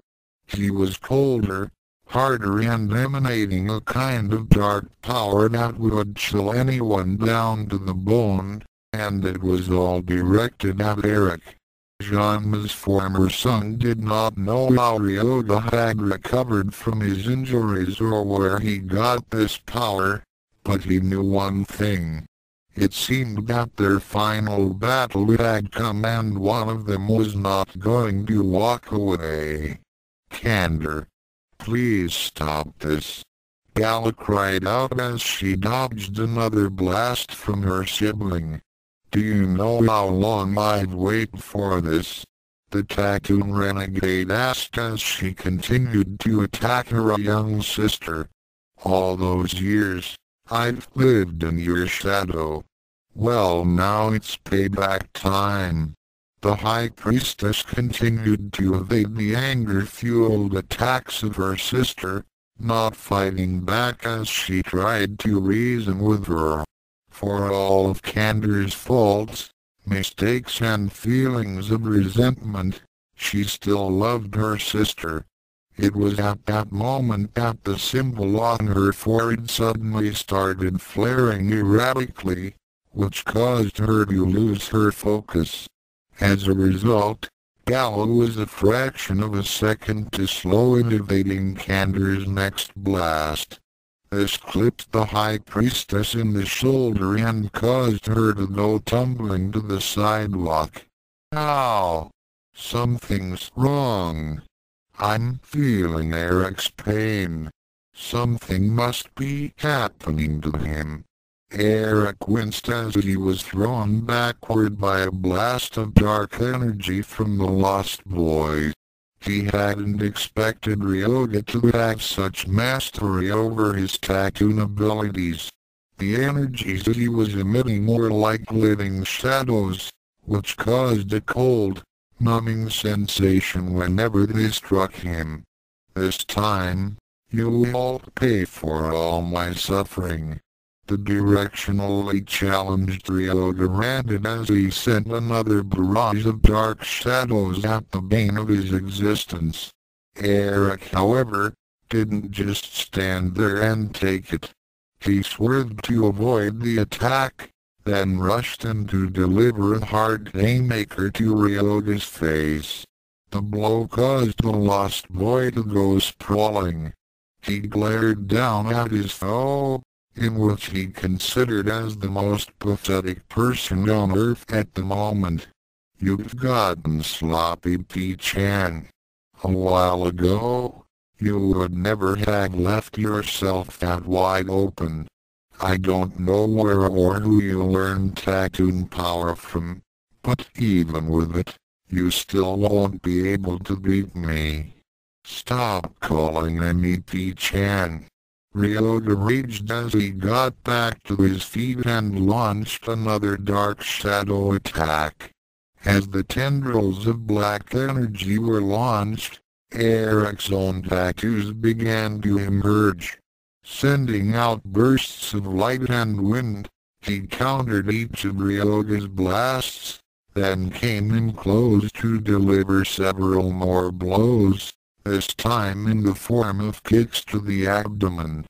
As such, his foe doubled over then snapped back up as Eric kneed him in the face. Always the same Ryoga. You never change. You learn a new trick and keep using it over and over. You forget everything else and think the new move is enough to beat me. Shut up. Ryoga screamed as he suddenly flared with a dark aura that caught Eric off guard, throwing him back. As he staggered back, Ryoga took on an evil smile as he began building power. So you think my new trick won't be enough to beat you, eh? Well, try this on. He then let loose with a blanket of darkness, which surrounded Eric and enveloped him in a column of shadows. Now you will truly know hell. Gala screamed as she suddenly felt a flash of pain, then a cold numbing feeling, then more pain. As such, she wasn't able to defend herself against her sister's next attack, which threw her against the wall of a nearby shop. What's the matter, sister? Candor taunted. Can't focus? Could it be the fact that your beloved husband is also feeling pain? What? Gala exclaimed in shock as she got back to her feet. What have you done to Eric? The redhead shrugged as she replied. Personally, I haven't done a thing. Of course, the same can't be said for one called Ryoga, who's probably pounding the daylights out of your precious Eric with the dark shadows. Gala's eyes widened in further shock as she remembered the lost boy's last rampage and his hatred of her beloved. What? You taught someone like Ryoga the dark shadows? Candor shrugged again as she advanced on her awakened sister. It was really easy. I mean, I thought no one could hate someone as much as I hated you. But this Ryoga guy puts my hatred to shame. The way he goes on and on about destroying Ranma, I mean Eric, was absolutely pathetic. He'll do anything to beat him, so it was simple to get him to agree to learn the dark shadows. He didn't even ask if there were any consequences. You know that the dark shadows will consume him. You know that, and I know that, but he didn't even bother to ask or care. However, he won't be consumed until he's exacted his revenge on Eric, and I've had mine. With those words, Candor disappeared from sight, leaving Gala to prepare herself for her siblings' next assault. With concern for Eric flooding her mind, Gala couldn't completely focus, giving her sister the psychological edge. That and the fact that her bond with her husband was causing her to feel his pain. Ryoga grinned as he sensed each time that his dark shadows ripped into his foe. He had begun to feel a dull, numbing throb in the back of his head, but had dismissed it as a minor inconvenience. This was his final revenge against the one who had made his life a living hell, and he savored each and every moment of Eric's agony. Inside the column of shadows, Eric felt himself being buffeted by high-impact air currents, as if he was in the midst of a tornado. Each blow felt as if a wrecking ball was hitting him. Sometimes, it would cut into him like a knife, causing bloody gashes to appear. Most of all, it was cold, colder than ice, and he knew that he wouldn't be able to survive for much longer. Gala screamed out as she found herself in the grip of Kander's telekinesis, which caused her body to float above the ground and spread-eagled. The elder Tattoon magic user had appeared behind her sister and was now using her powers to rip into the High Priestess. Invisible knives of force cut into Gala, ripping her clothes and causing intense stabs of pain. You know what I've learned about the outside world? Kander remarked as she continued torturing her sister. I've learned that it's unforgiving and that if you want something, then you have to take it. Here is nothing but an excuse that prevents people from getting ahead. People don't care about each other. They only care about themselves. You're wrong. Gala insisted, biting back the pain. Not everyone is like that. There you go again. Do you know how much I hate that optimism of yours? Well, here's what I think about it. She began increasing the intensity of her attack, causing Gala to scream out louder in pain. Eric. HMPF. He's still alive. Well, he won't be that way for much longer. This for everything that I've suffered. All the things that made my life miserable. This time for sure. Or enemy, prepare to die. Inside the column, Eric gritted his teeth when he heard that stupid rant of Ryoga's. His battle aura began to glow red as he started gathering power. That does it. I've had enough. I'm not going to let that bastard win. At that point, his primary mark glowed and changed shape, attuning itself to its counterpart, Gala. At the same time, Gala began feeling new strength as some of her tattoos appeared. She trembled as she sensed Eric's resolve and determination. I feel the connection. I'm here for you, Eric. You can beat him. You can win. Win, Eric. Win. At that moment, Gala's body surged with power, causing a backlash that threw Kander back. The red-haired girl was stunned at the sudden turn of events, which became even more intense as more of Gala's tattoos appeared. Soon, the blonde was covered from head to toe with mystic markings. The tattoos. She gasped as she felt the immense power being emitted. The full power. Ryoga was taken completely by surprise as a blinding white light suddenly engulfed the column.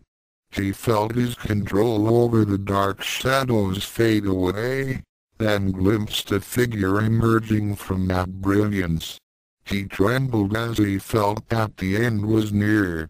Gala glared at her sister as the full power of her Tattoon abilities came to the fore. As she prepared to unleash it, she decided to give her sibling an object lesson. Kander. You've misunderstood the teachings of our tribe. The goal is not to exert control over others, but to form bonds. From those bonds we draw on our greatest strength. And my husband has given me strength like no other. But since you cannot understand that one simple fact, you can never be me. Kander snorted as she was royally pissed off at her sister's so-called righteousness.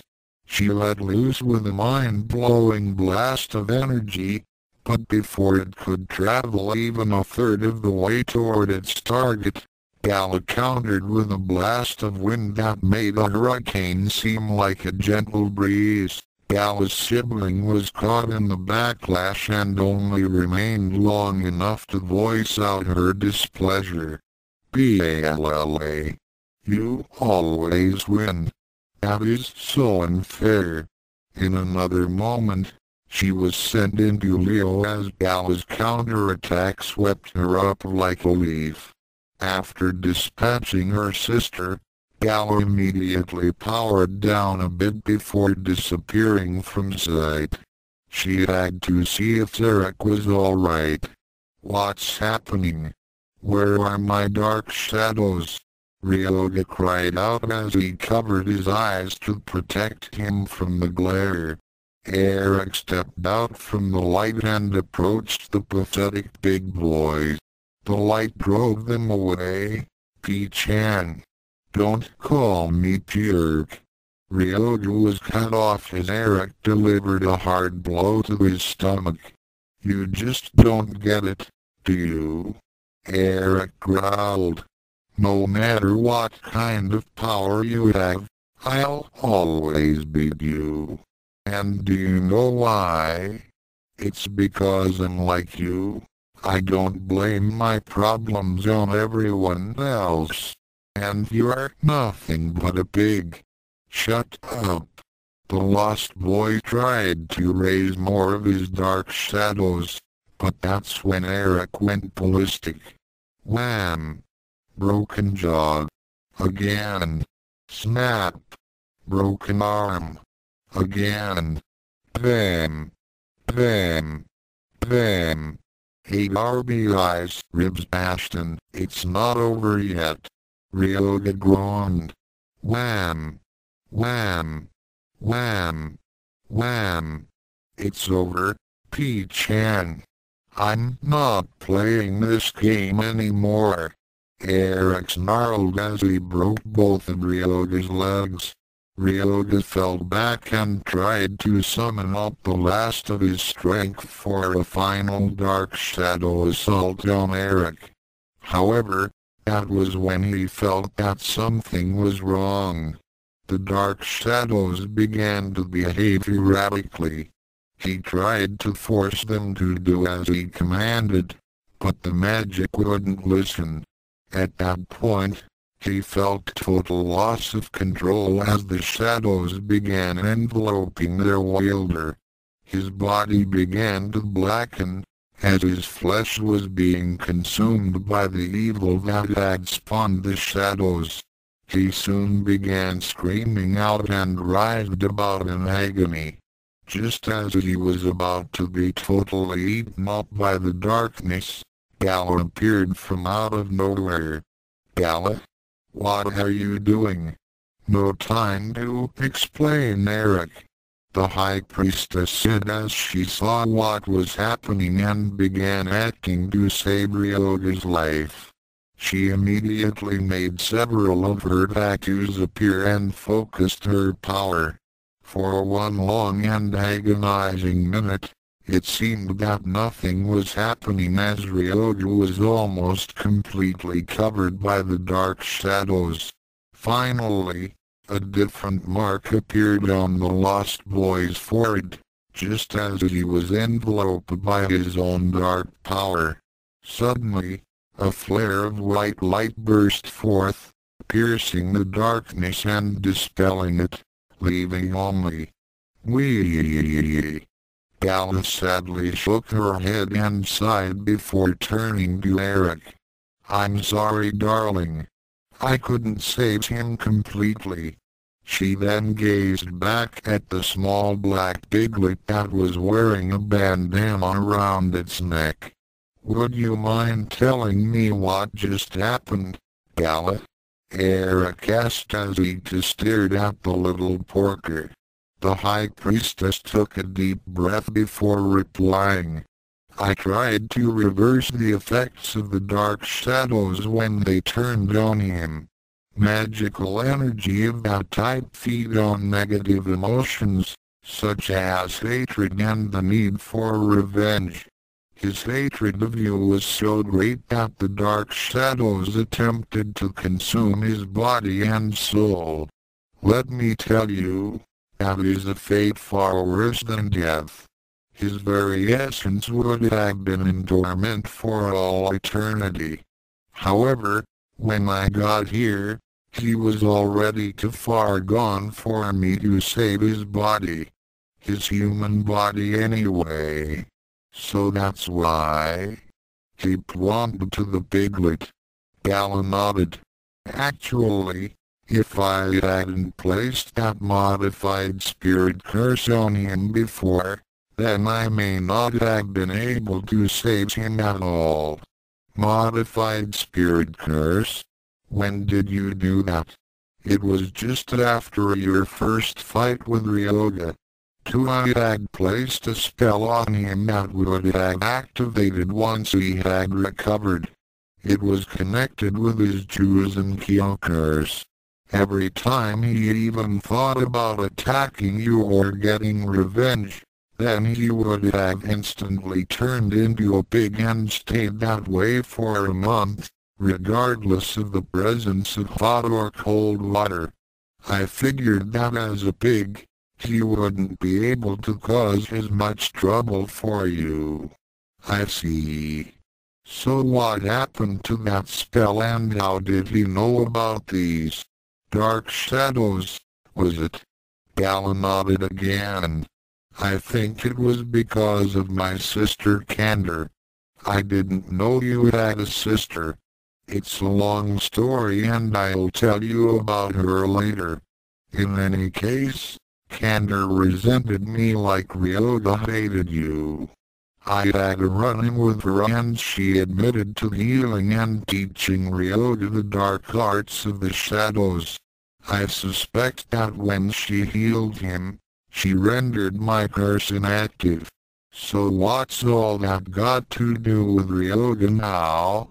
Well, I used the imprint of the spirit curse to guide his soul into that of his other self, namely the pig.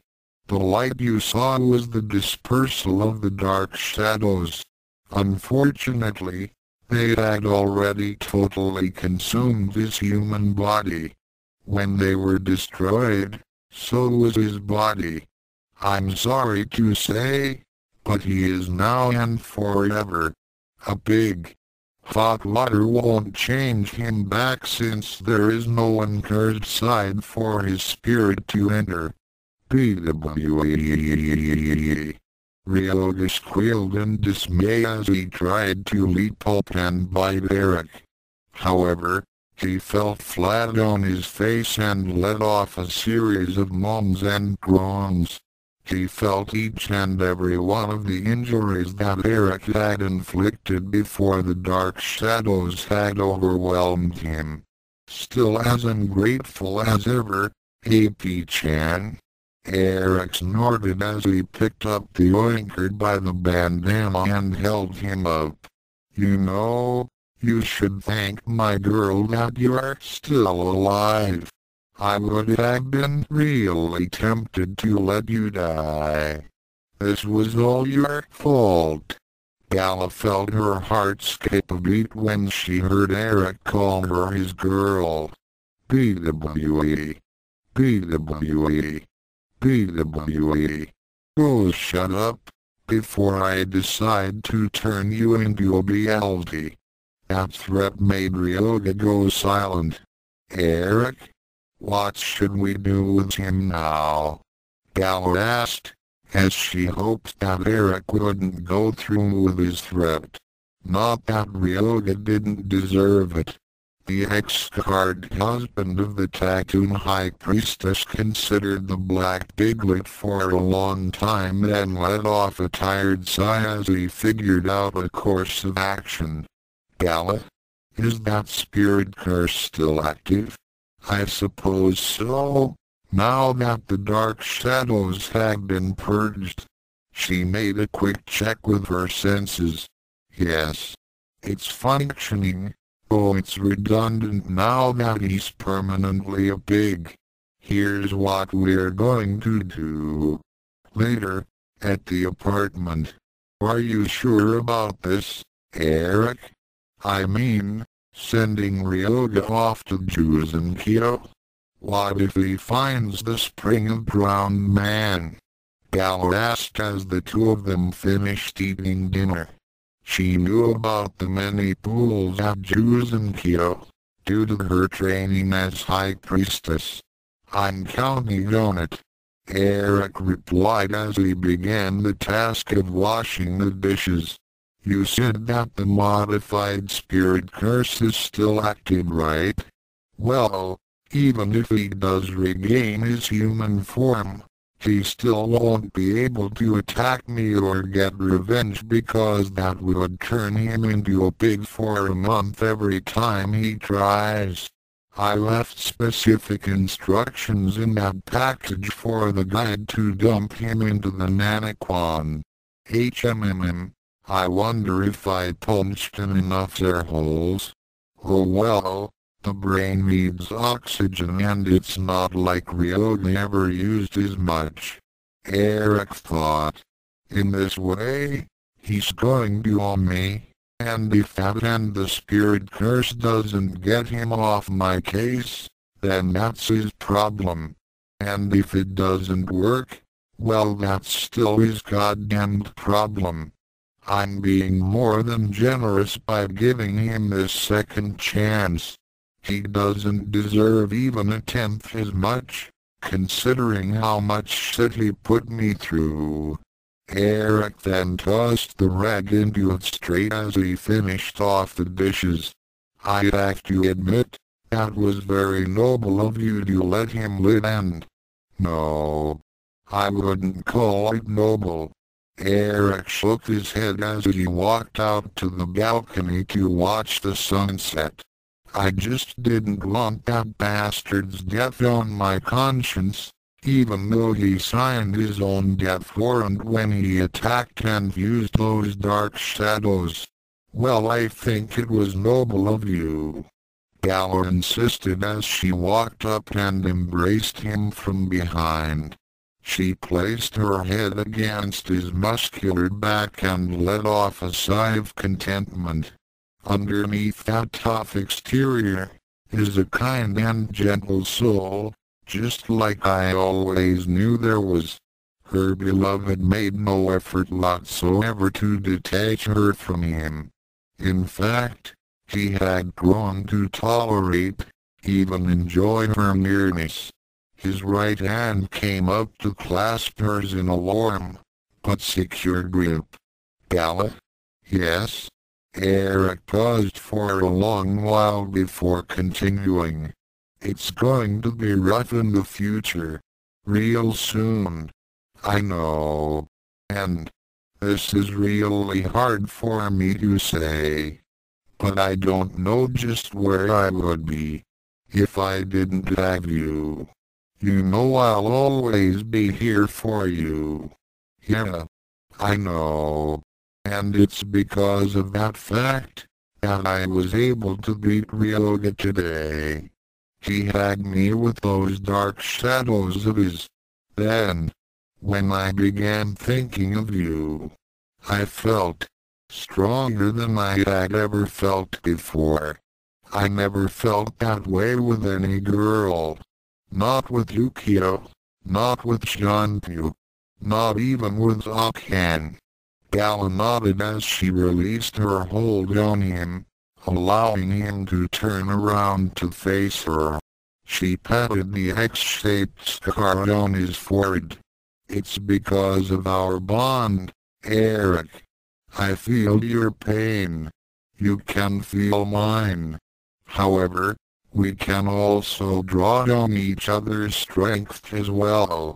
You gave me the will to defeat my sister and I gave you the extra power to beat that big. We're connected, you and I. Nothing can ever break that.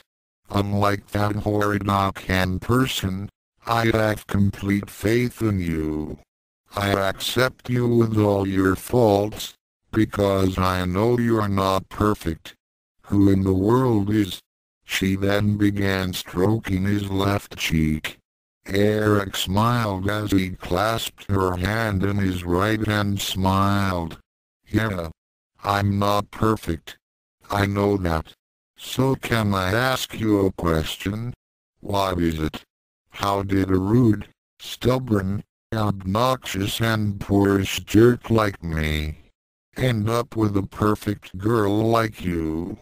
Gala blushed at the compliment, one of the rarest things for her husband to speak of, especially when it referred to her.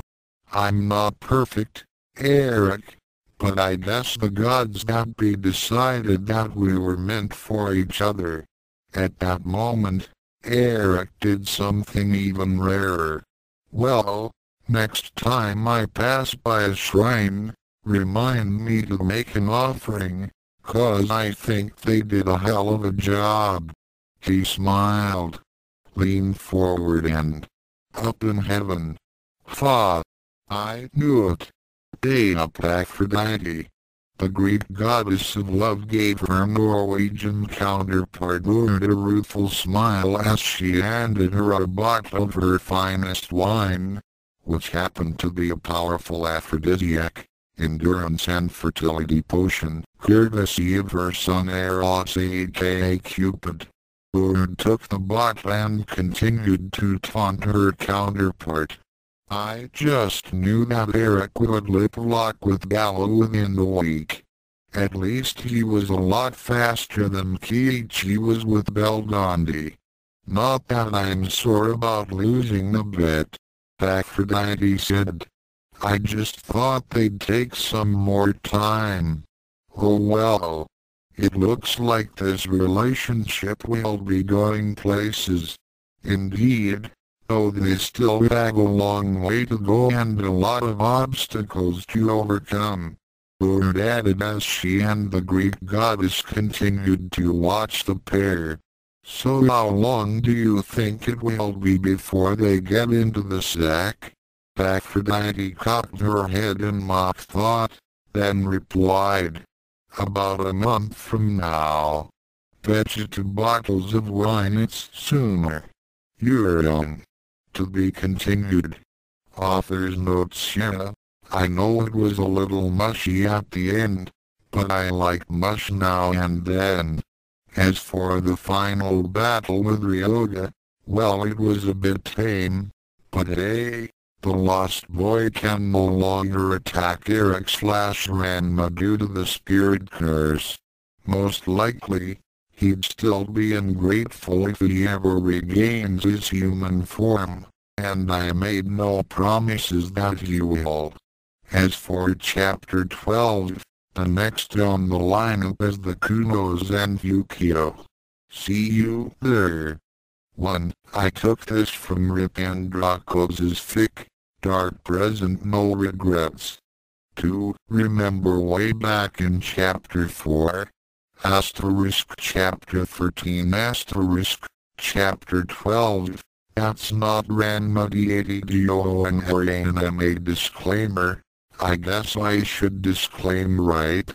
Ranma 1/2, Tattoon Master and any other character mentioned in this story belong to other people, so stop bothering me about them, okay? Thoughts Chapter 12. That's not Ranma. A hospital in Hiroshima. So what is the status of our latest patient? The doctor asked as his nurse handed him a set of reports. The young woman shook her head.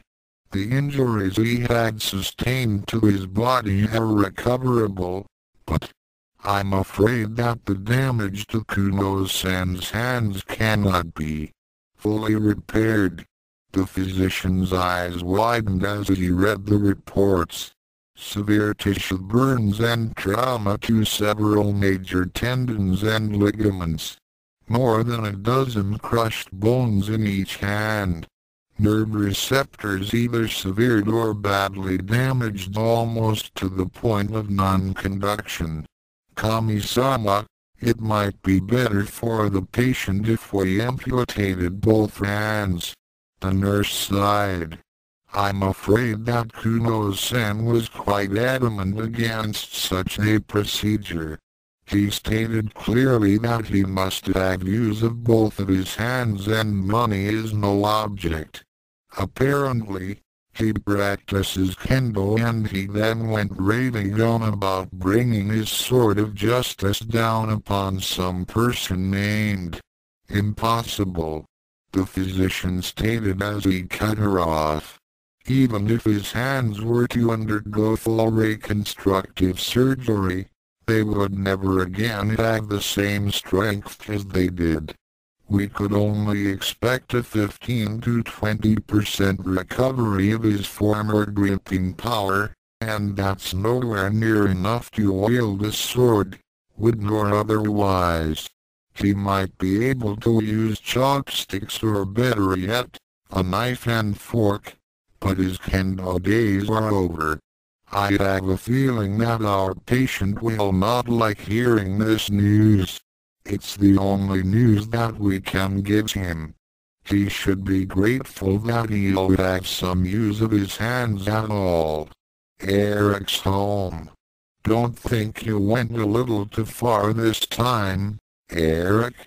Gal asked as she and her beloved ate dinner in the dining area. The former Sodom snorted as he continued to eat. I'd say that I didn't go far enough.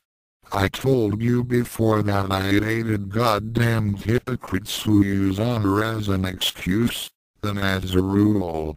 That bastard Godlock was coming to him when he attacked and spotting that samurai shit. Still nothing. If I hadn't put a stop to his samurai fantasies, then he would have kept on attacking me. I realized at that point that I'd been handling Kuno all wrong. It was that blasted delusion of his being a great warrior and my holding back, that was the problem. So I took away the one thing that he fixated on. He can't keep on pretending anymore. Flashback. At last, the heavens smile upon this humble samurai, for I had my greatest enemy, the foul sorcerer Sodom, within the reach of my noble blade. Eric growled as he and Gal were just exiting the schoolyard, when this pompous asshole suddenly showed up. Things were about to get messy. Eric, Gal said with some concern. She was hoping that her beloved wouldn't lose control again. Stand clear, was the only reply her husband gave her. Eric growled again as he slowly turned around to face the ultimate idiot. His battle aura was already appearing and building up with the heat of his rage.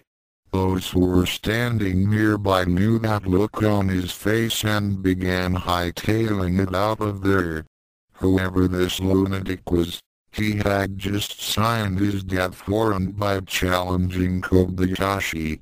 Soon, there was no one present save for Kuno, Eric and Gala. The former son of Genma Sodom felt nothing but disgust as he gazed upon one of his more persistent pains in the ass.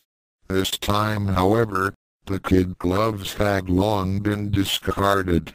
Kuno, of course, had no idea whatsoever of the potentially explosive situation he was in. Then again, the insane Kendus was not known for his ability to realize when he was in way over his head. That flawed logic of seeming invincibility overall, plus his delusion of being one of the ancient samurai overrode every one of his other mental processes, including common sense, and unfortunately in this case, the self-preservation instinct. As Eric glared at this fool, he finally realized why Kuno kept on attacking him. It was the same reason why Ranma had so much trouble back in Nerima. It was because of overwhelming pride. Back in Nerima, Ranma would always humiliate the so-called Blue Thunder with every encounter. And because of Kuno's lack of reality sense and delusions, normal beatings and tactics were ineffectual. He was so wrapped up in his own little world that he didn't even acknowledge when he was defeated without question.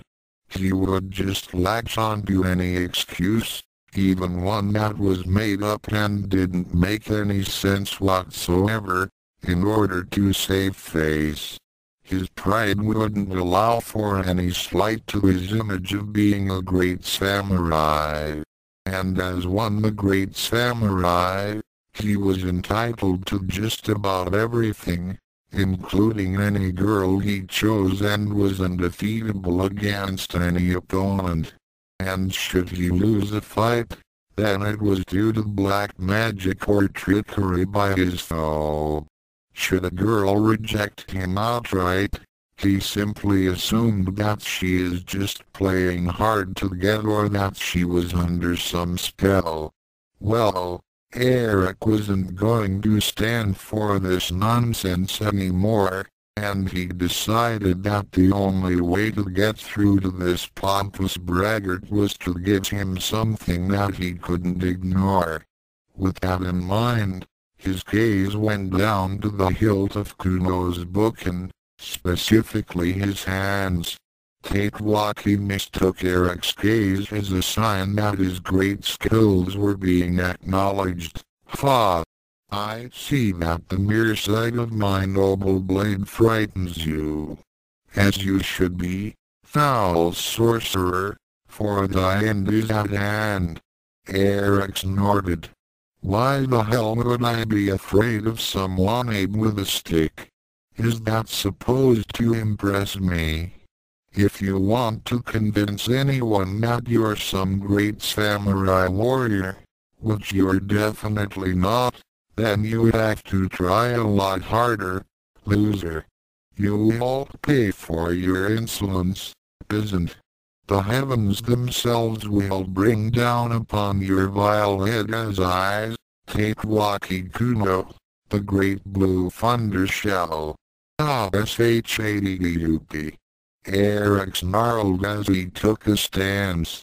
If there's one thing that really ticks me off, it's having to listen to somebody who doesn't have the faintest idea as to what he's talking about.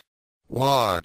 You may think you're some noble and heroic type, but that's just you blowing hot air out your mouth and ass. How dare you? I said shut up. Eric shot back as he tensed up. Here you are spouting off speeches on how you are going to defeat somebody and how great you are, when you don't have anything to back those claims. You are always going on and on about what you claim to be, instead of what you really are, and that's nothing. Kuno felt his anger rising at Eric's words, which held the sting of truth in them.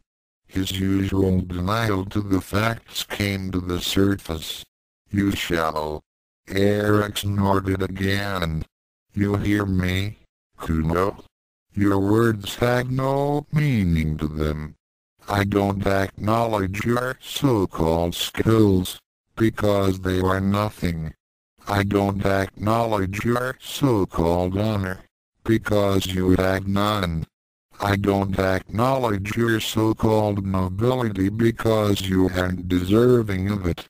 I don't even acknowledge your rights as a human being, because you are so pathetic that Kami-sama is still wondering why you were even put on this earth. Your claims are nothing.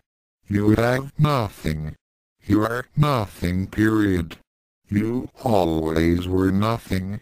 You are nothing now, and you will always be nothing. Do you hear me, Kayuno? You are nothing.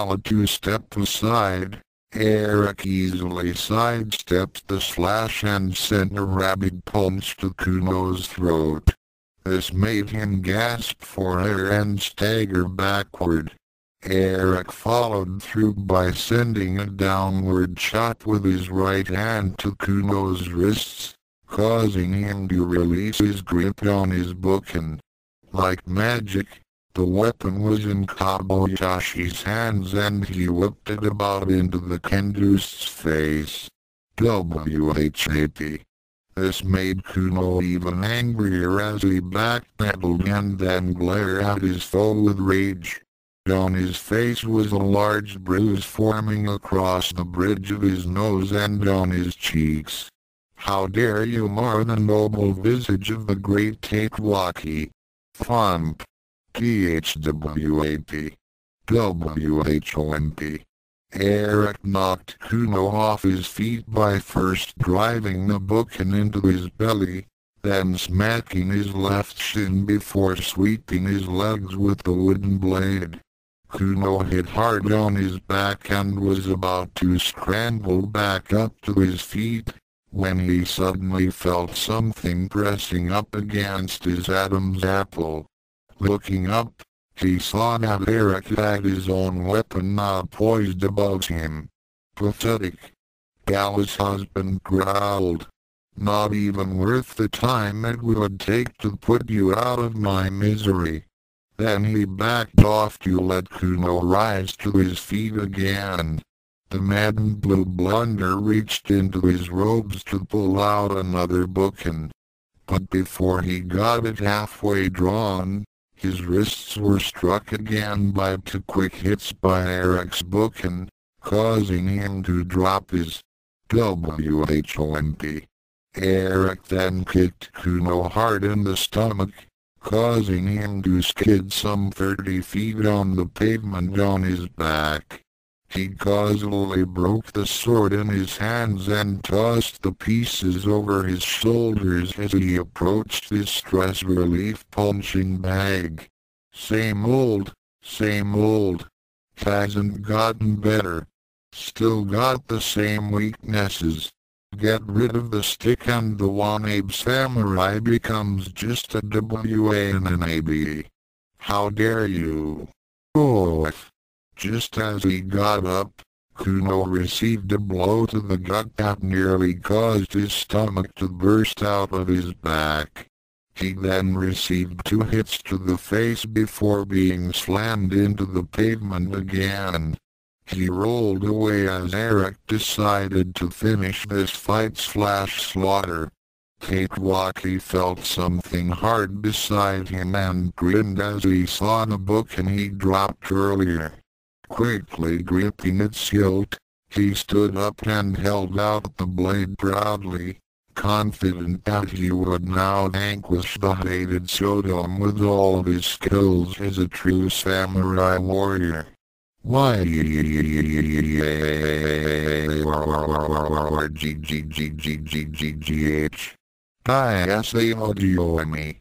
This time, Eric didn't bother to dodge as he simply stood his ground and let his battle aura flare up. When the bookin came down, it broke into a shower of splinters. Kuno howled as the force of the blow went up his arms. Then he howled again, as something else was broken. Crunch. Namely his right wrist as Eric grabbed hold of it and mangled it. Eric took on a deadly expression as he glared into Kuno's eyes. As the Kendust stared into those gray-blue depths, he finally began to experience the emotion of fear. You could hurt somebody with that stick, boy. Crunch. Eric squeezed even tighter, causing Kuno to howl in pain again.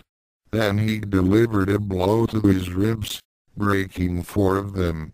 Then again, it never mattered who was in the way, since you've always had to show that you were this great warrior. You make me sick. WOP. Blow to the head.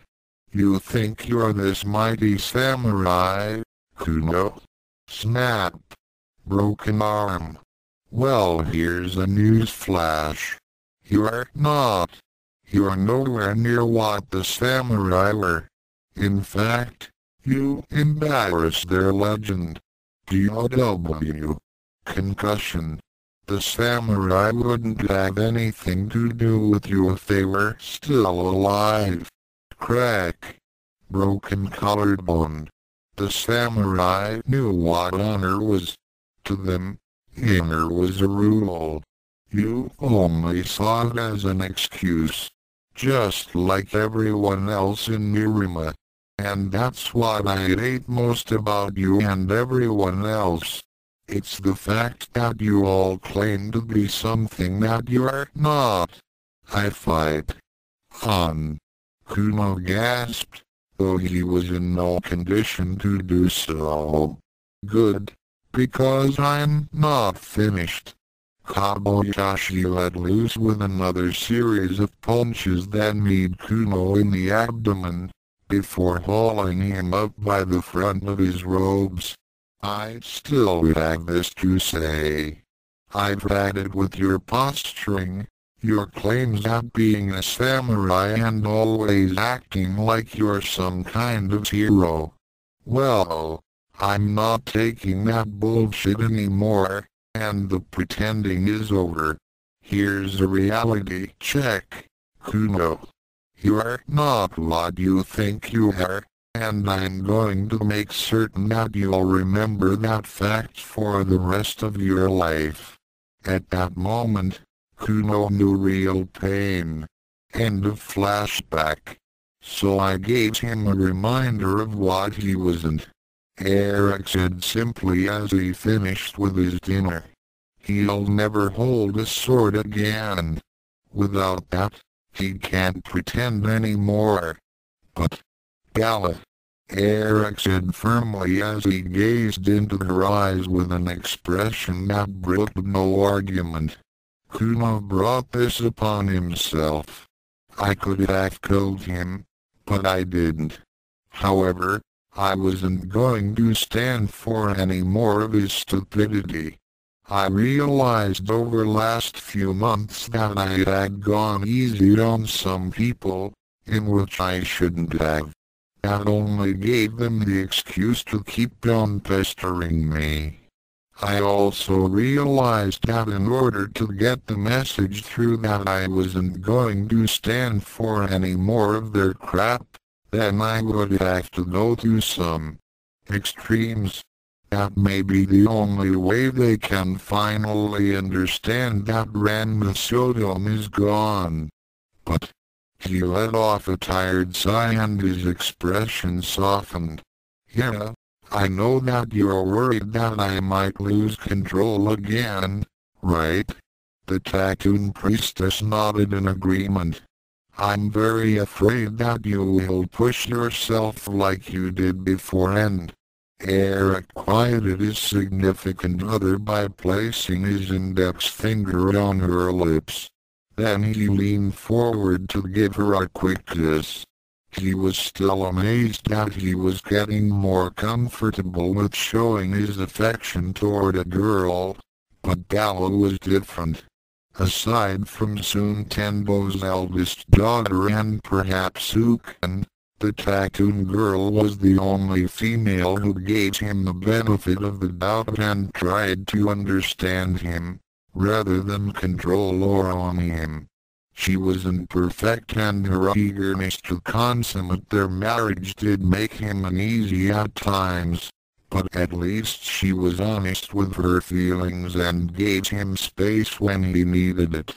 Though he suspected that she wanted to take their relationship to the next level and Eric wasn't ready for that yet.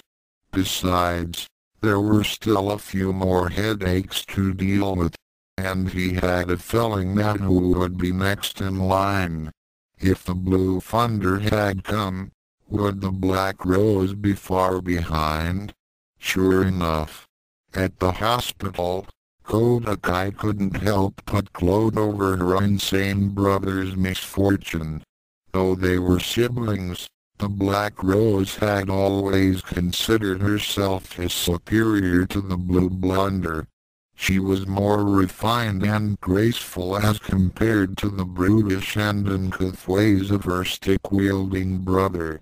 Oh, he may quote the likes of Shakespeare and Descartes, but he was still considered barbaric and lacking any subtlety whatsoever. His latest attempt to defeat her beloved Ranma-sama was proof of that. This time, however, the consequences had been more severe. Kumo couldn't pretend to be a great samurai warrior anymore, not that he was much of one in the first place. He always was an idiot and he always will be an idiot. Her beloved Ranma had proven beyond a shadow of a doubt who was the real man and who was the pretender. And only a real man was worthy of the love of the Black Rose. However, there were some minor obstacles to bypass before she could claim him forever.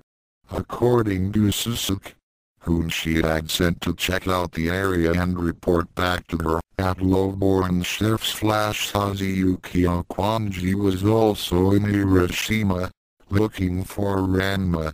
She was considered to be no real competition, and neither was Okantendo. From what her manservant had told her, the Tendo family and their house guests was already in very dire legal problems, and two members of the Tendo clan would most likely be seeing some prison time. The Chinese Amazon had left for China, never to be seen again, and Kodakai couldn't be happier.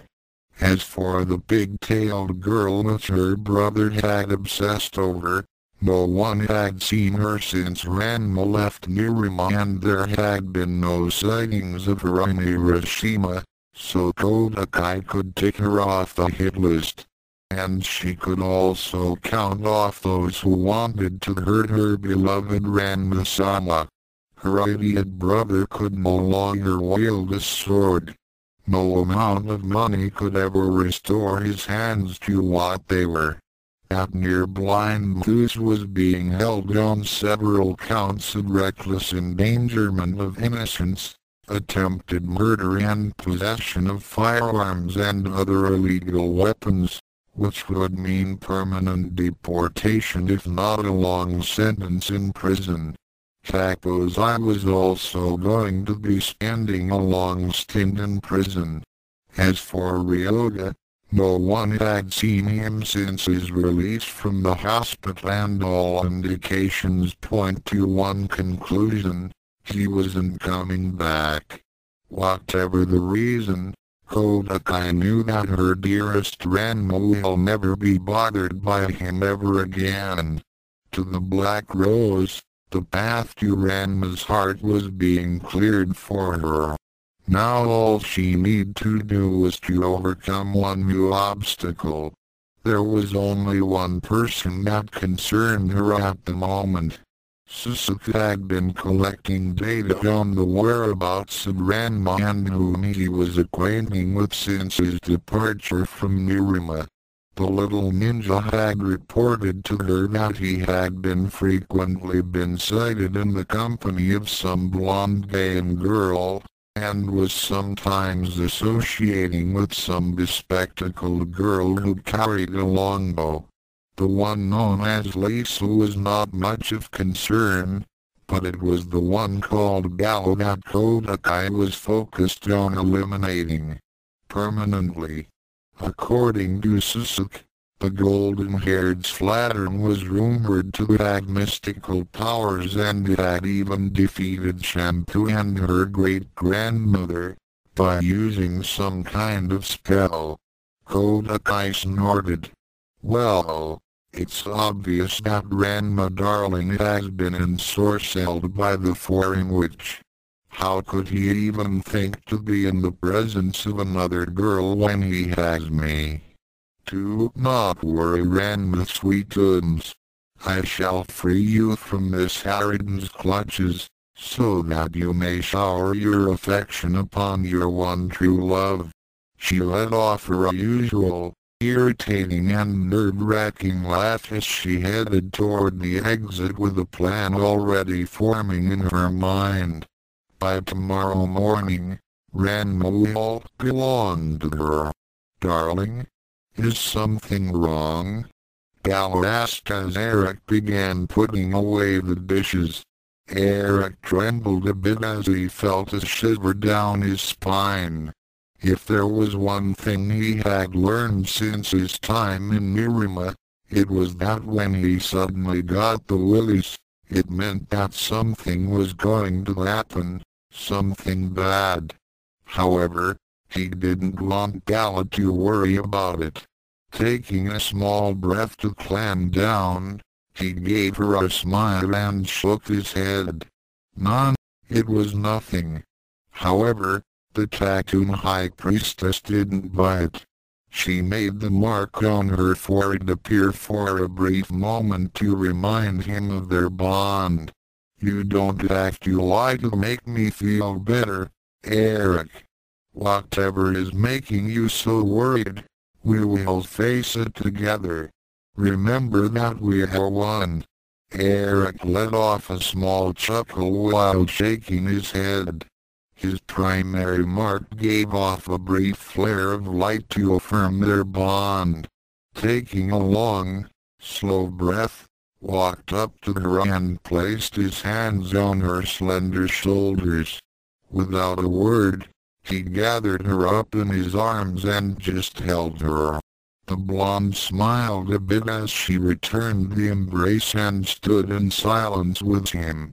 She leaned her head against his chest and listened to his heartbeat. To her, it was the most wonderful sound she had ever heard. It beat in a steady rhythm that seemed to be synchronized with her own. With their empathic bond, she wouldn't have been surprised if their hearts were matched in pulses.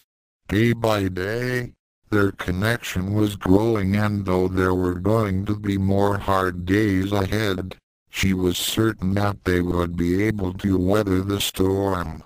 Eric, however, was not convinced that everything would be okay, and was certain that Gala was in real danger. It was one thing to have a spirit curse to use against a vengeful Amazon, but it was quite another to face off against a lunatic Kodakai, whom had homicidal tendencies and was not above using every dirty and lethal trick in the book. During his time in Nerima, he had noticed that Kuno's sister had been getting more and more desperate to claim him as her own, and several times she had come close to nearly ending her rival's existence. He could only guess at what she had planned if she knew about Gala. However, he silently vowed that he would do whatever it took to keep her safe. She had become the most important person in his life, and if anyone threatened her, then all bets were off. Later that night, at a posh hotel. Perfect. Kodakai thought as she finished her preparations to claim Ranma. Whoever that blonde dame was, she would soon learn that Ranma belonged to the Black Rose alone. All she had to do was to get close enough to her and she would cease to be an obstacle. Sasuke. At her command, the diminutive ninja servant of the Kuno family appeared and knelt down before her. Though he was primarily Takewaki's lackey, with his master out of commission, he was now under the command of the Black Rose. Yes, mistress. The time has finally come and I expect to have my beloved Ranma-sama returning with me to Tokyo by tomorrow night. Are you ready to execute your part of the plan? She emphasized on the word execute as she was eager to see her final obstacle to her happiness with Ranma being removed. The little ninja gulped before replying. Yes, mistress. However, might I speak freely?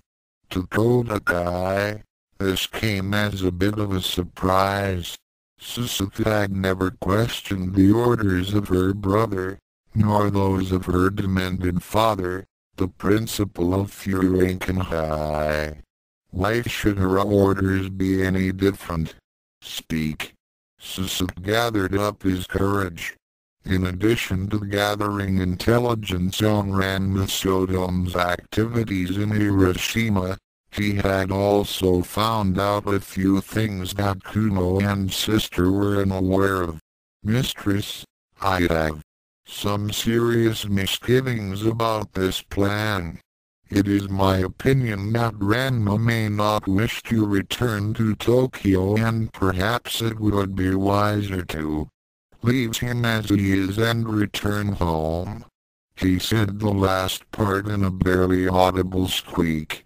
What did you say? Kodakai's rage started a slow boil as she brought out her ribbon and began gripping the handle as if she was holding a bullwhip. Are you saying that my Ranma-sama would prefer that blonde SLUD to the beautiful flower of Saint Iberki? Suzuki frantically waved his hands and shook his head. Oh no, mistress. Your beauty is unparalleled and there is no woman who could come to within 1,000th of your magnificence. When the compliment calmed her down a bit, he continued. It's just that after what happened to Master Kuno and the others, HMPF, it was my own brother's fault for challenging Ranma-sama and he got what he deserved. As for the others, I care not about the fate of peasants. Ranma will be mine, once I take care of this last detail. Once she is gone, then he will be free of her spell and he and I shall be together forever. But mistress, have you not considered how different Sodom has acted of late? He has done things that he had never done before in Nerima and I fear that if we were to harm this girl Gala, then he might not react favorably to your attentions. HMPH. It just goes to show how little you know of matters of the heart. Kuno's sister scoffed, then put on a daydream-like expression. He'll be so grateful to his Kodakai-chan for freeing him from the misery of that Gaon's company. I'll wager that he'll propose to me on the spot. But mistress, I shall brook no further arguments, Suzuki. Kodakai stated firmly. The plan shall proceed tomorrow at 4 p.m. I shall be expecting you to carry out your part, and if you so much as think of disobeying me, then you shall suffer a fate far worse than what befell my foolish brother. Is that understood? The little ninja could only sigh and nod. Understood, Mistress Kodakai. Good. Until tomorrow. With those words, the Black Rose went to her bedroom. As she locked the door behind her, Suzuki was left alone with his thoughts. Though Suzuki was not the sharpest tool in the shed, he did have his moments of common sense and insight, and this was one of those times. He had always followed the orders of the Kuno siblings to the letter and never questioned them, but in this case, He knew that their current path would only lead them to their final destruction. After seeing what had happened to Master Kuno and all those who tried to force Ranma to their will, Suzuki had realized that this was not the same person that had left Nerima 6 months ago. Ranma, or Eric he was now going by, didn't seem to know the meaning of the word mercy. The injuries he had inflicted on Kuno's hands were proof of that, and he had also read the reports on Ryoga and Musa's injuries. Brutality had never part of Ranma's style before, but it seemed that he was more than willing to inflict such violence on those who crossed him. Then there were the reports of Nabiki Tendo and her father in jail, and the fact that Ranma had turned them in. What could have driven him to such measures? Surely they couldn't have something so terrible to have forced him to take such drastic action, could they? Or was it because they had finally caused Ranma to exceed his ridiculously high levels of tolerance? Finally, there was this new girl, Gala. From his observations and information gathering, it appeared that she was some kind of pressure valve to Ranma's new rage. Suzuki was certain that without her, Ranma would have long been pushed past the limit and killed his foes, without any regret whatsoever. Kuno's crippled hands were proof of that. Why go through the trouble of permanently disabling his means to wield a sword, when it would have been so much easier to end his life? And then there were Ryoga, Takozai and Muse. Ranma would have been well within his rights to kill them in self-defense when they attacked him, and judging by their injury reports, he could have easily done so. No, the ninja suspected that this Gala girl had stopped him from ending their lives. As a result, the hidden weapons master, the perverted master and the lost boy had been dealt with by using other means. The servant of the Kuno family found himself in a difficult situation. Should he just obey Kodakai's orders and risk almost certain retaliation from Ranma? Or should he disobey Kodakai and risk punishment from her? Yukio Kwanji was quite nervous as she bedded down for the night. After a long time of searching and asking around in Hiroshima, she had finally learned of Ranma's whereabouts.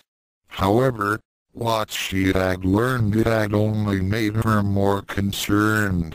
When she had learned that he was attending a local high school, she was all set to go to him for what she thought would be a joyous reunion.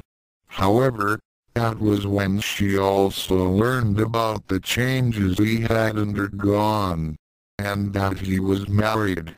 At first, she felt a sudden rage within her when she had been told by a few of his classmates that Ranma had married a beautiful blonde Bayan. How dare he? She was his cute fiancée and they had been promised since they were 6. Genma had taken and spent her dowry and therefore, Ranma was all but married to her.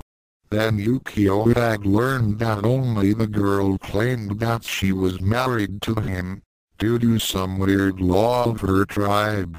Naturally, the Okonomiyaki chef thought of this as similar to Shampoo's claim to her Ranma honey. It didn't count. Then she had heard about the beatings. Ryoga had received the worst of them and Takozai had come in a close second. She had always suspected that Ran-chan had been holding back with his previous fights against them, and he had never incurred any injuries that were life-threatening. Until now. What would have driven him to cross the line? She had also heard about what had happened to Mathus, Nebiki, Sun and Genma. They were all in jail and Yukio could scarcely believe it. Before sending the law against them, Ranma had also given 3 out of 4 of them a pounding that went beyond his usual style.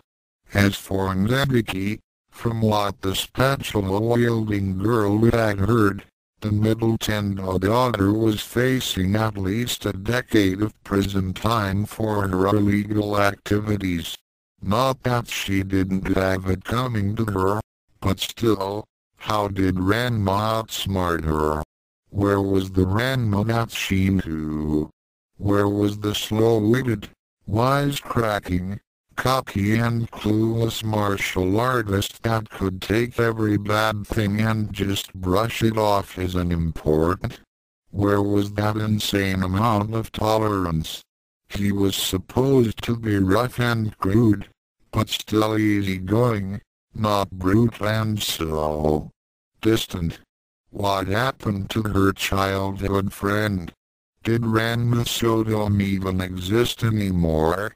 This new person who seemed to have taken his place frightened her. The next day, Lisa fidgeted at suicide as she saw Eric and Gala walk together toward the school's main gates. When he shyly took her hand and clasped it tightly, the bow-wielding class president knew that she had lost. Any girl who could make that misogynist actually display the slightest gesture of affection toward her deserved him. Lisa resisted the urge to cry. She had waited too long and she didn't have anyone else to blame but herself for her hesitancy. She had thought she had a chance to win his heart during that time he had taken to fix her bicycle. However, she had never taken the chance to try and understand him. However, Gala had the advantage of being there when he needed support and had always been honest with her feelings. As for Elisa, she had always kept to herself and it appears that she had missed her chance. Now, it was apparent to her that Eric had made his choice and all she could do was be happy for him. Gala may be flighty and somewhat over-cheerful at times, but she did truly love that dog. At the very least, Lisa could still be a friend to them, right? That thought cheered her up a bit as she allowed a small smile to appear on her face. As she looked up at the skyline in thought, she caught sight of a glint of light, which was the setting sun's rays being reflected off something metallic. It was coming from a nearby rooftop and it almost looked like Suzuki truly did not want to do this as he took careful aim with his crossbow. The bolt was tipped with one of Kodakai's most lethal potions and he had Gala in the crosshairs. It would only take one squeeze of the trigger, and the Tattoon High Priestess would be dead. The Black Rose had made certain that the poison would kill her rival in the most agonizing way possible. However, her little manservant was very reluctant to do the deed. It was one thing to kill in defense of his masters, but it was quite another to slay an innocent person who did nothing more than fall in love with someone. Unfortunately, that someone happened to be the point of obsession for his mistress. Cakewalkie or Kodakai did not consider Suzuki as someone with any considerable amount of intelligence. They only thought of him as their personal yes-man. He followed their orders, never complained and was always there to pound on if they needed to release their frustrations. He was the perfect little slave. Until now. Despite his obligation to the Kuno clan, Sasuke decided that he could not do this. Ranma, or rather Eric, seemed so content with his significant other. He was certain that slaying her would not make Ranma happy once Kodakai appeared. After what had befallen Master Kuno, the ninja decided that he must keep the rest of the Kunos from suffering any further. Their fixation on Ranma Sodom and all that was related to him was destroying the great dynasty that he was sworn to protect. However, he could not convince his mistress to abandon her quest for his heart, nor could he bring himself to kill the one who had it. And so, he decided that the only way for the Black Rose to see reason was to have a heartbreaking, but necessary experience. Ranma's total rejection of her should be enough to snap her out of her delusions, he hoped. With that in mind, he aimed high and fired. A few seconds before, Kodakai smiled as she hid in a tree nearby and waited for Sasuke to fire. As soon as the Tattoon girl was slain, she would immediately use the paralysis powder bomb she had made to claim her beloved and whisk him away. The plan was perfect and nothing could go wrong. However, Eric, P-A-L-L-A, look out. With one smooth motion, Lisa immediately knocked an arrow to her longbow and fired. At the same time, Eric's danger sense went off as he moved Gala back to protect her. What would later be considered as an incredible chain of events, the following occurred. Not knowing that Sasuke's bullet had been purposely aimed to miss Gala's head, Lisa's arrow shot up and deflected the crossbow projectile to the right. The downward angle caused by the deflection made the bolt bounce off a lamppost toward Eric. The Tattoon priestess immediately defended her beloved by putting up a mystic barrier, which reflected the bolt toward the branches of a certain tree. Then a scream was heard. Before the shocked eyes of all those present, a figure in a leotard fell from the branches and hit the pavement with a dull thud. The paralysis powder exploded in her arms, making her body limp as a wet noodle. Oh, that was the least of Kodakai's worries.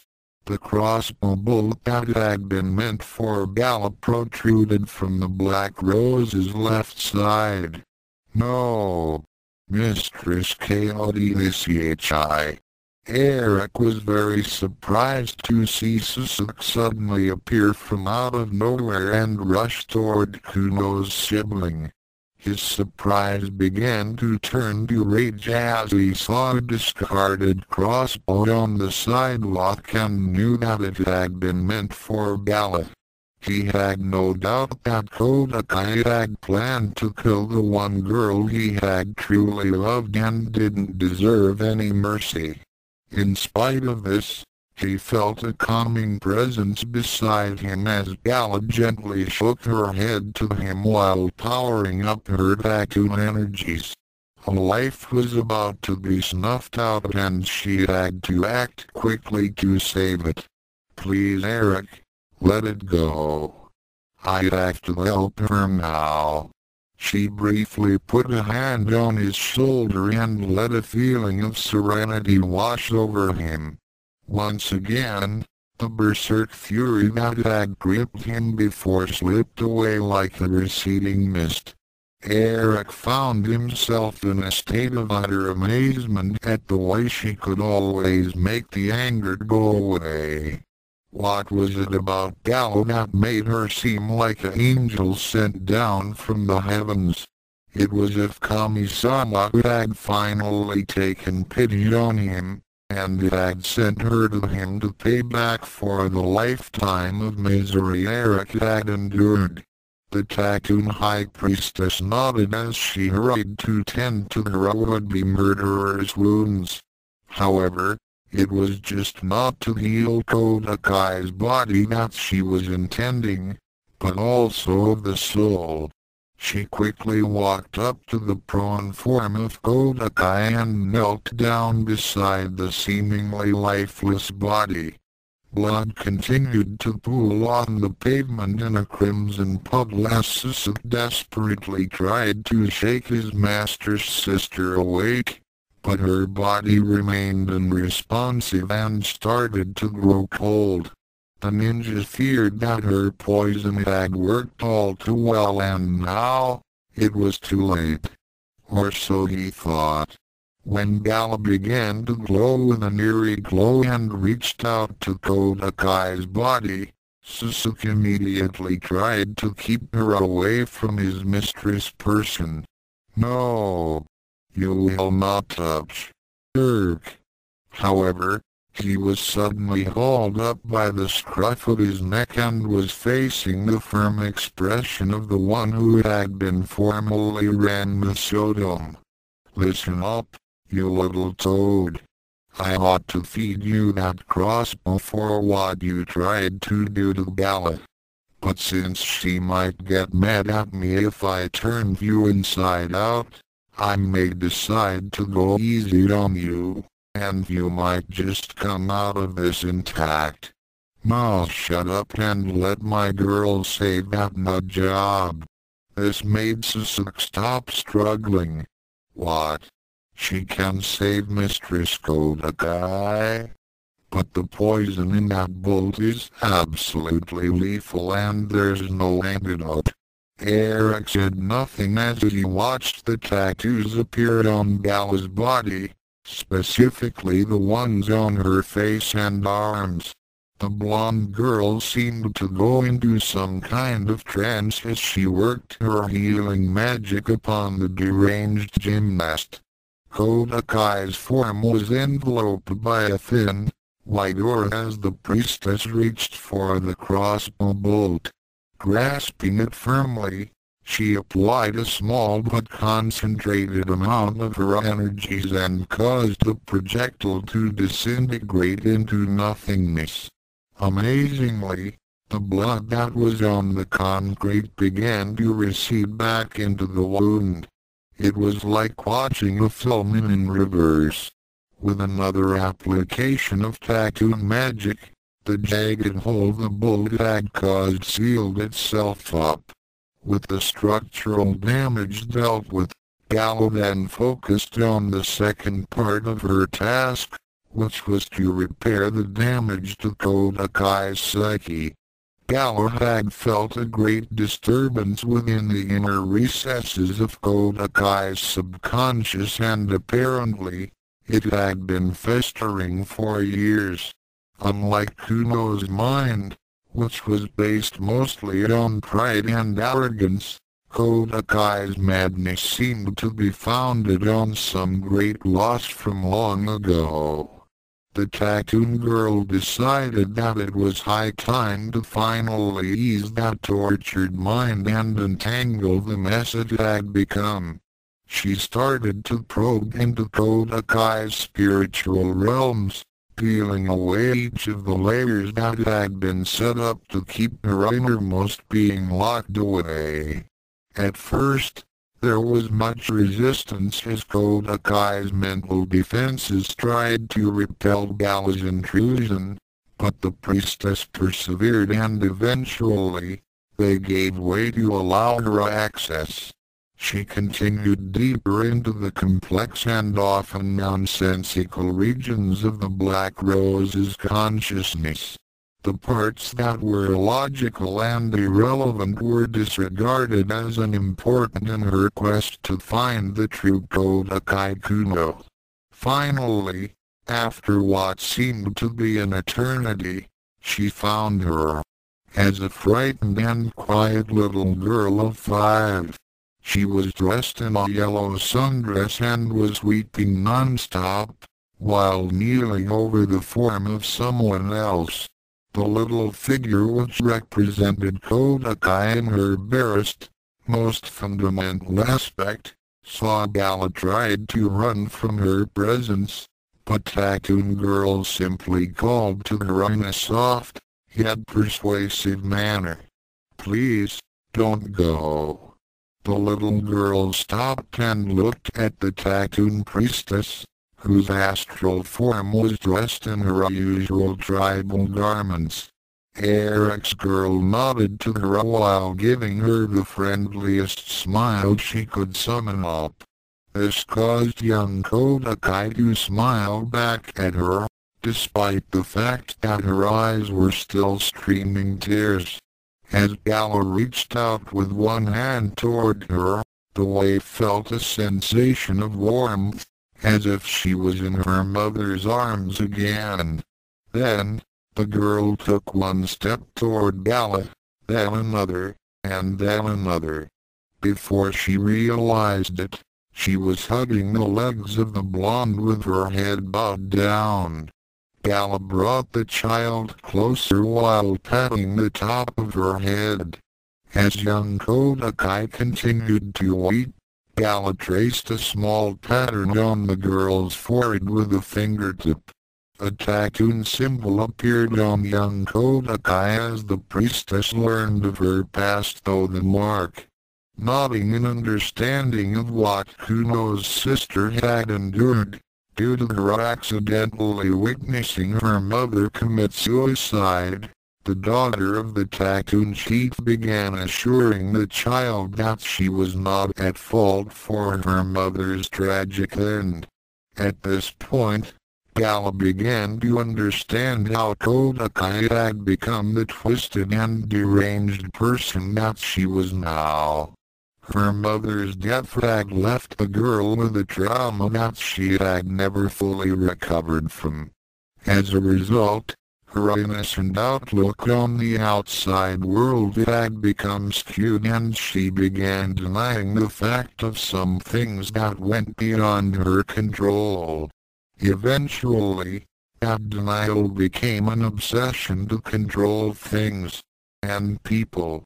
Her pampered upbringing only further made her believe that she had the power to manipulate others, and ultimately became a fixation on the one person who seemed to be able to defy her order. Ranma Sodom. And his continued defiance towards her only made her more determined.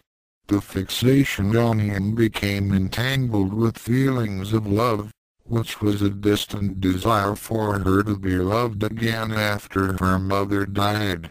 And from there, Gala knew what she had to do as she began aid Kodakai in rebuilding the foundation to her soul. A moment later in the real world, Gala came out of her trance and stood up as Kodakai began to regain consciousness. The Tattoon girl gave Eric a reassuring smile as she stood beside her beloved, taking hold of one arm and brought him close.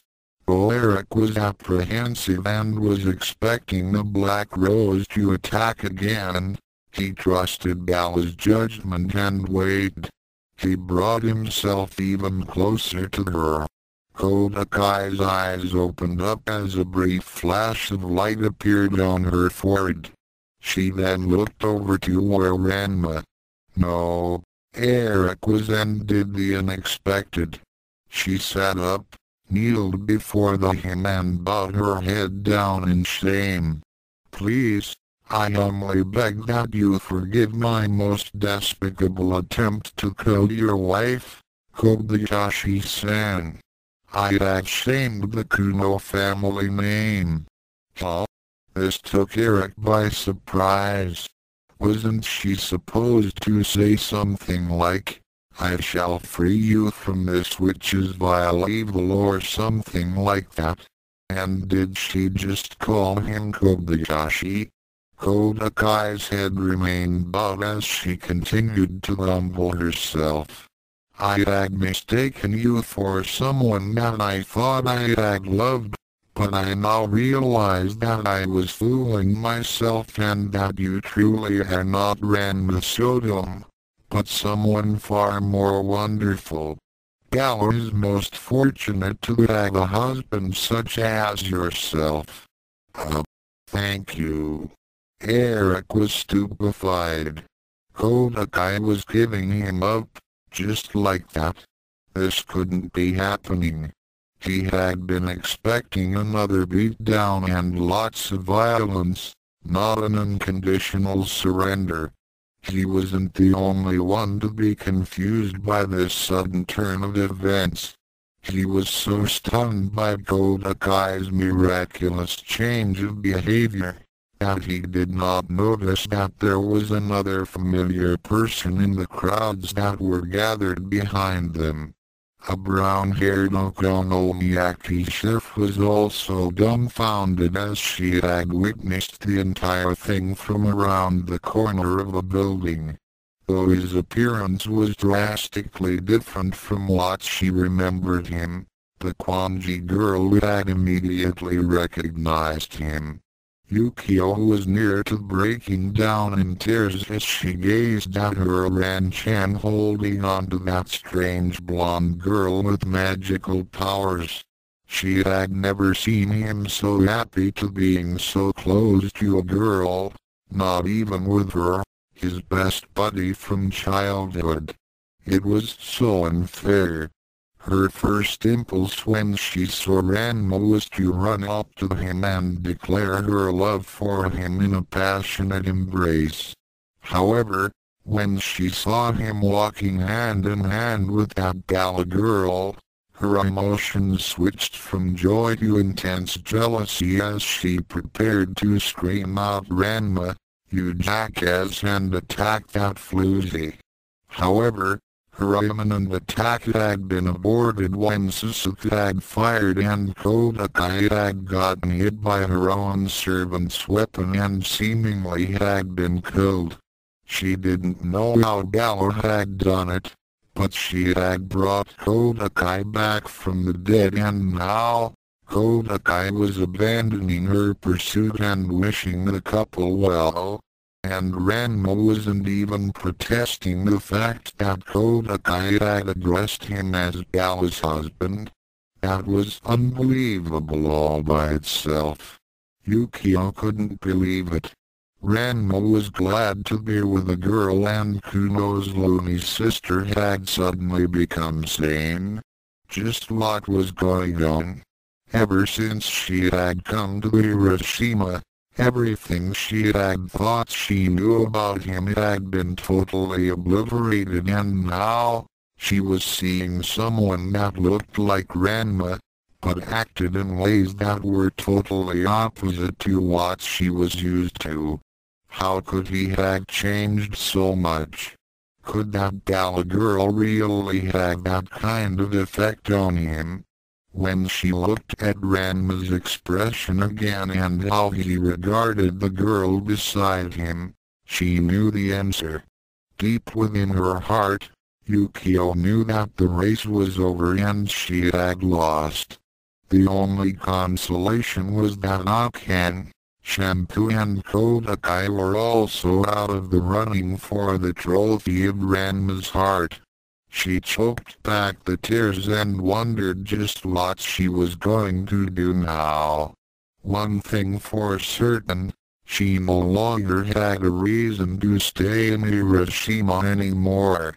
However, before she could leave, she had to know a few things. With that in mind, she disappeared into the throngs of people. Unknown to her, a certain Tattoon priestess sensed her presence and her connection to her husband. Later, as Eric and Gala were eating dinner, they discussed about the day's events and how things had turned out. Kodakai had given her a word that she would never trouble them again and had returned to her hotel to prepare to go home to Tokyo.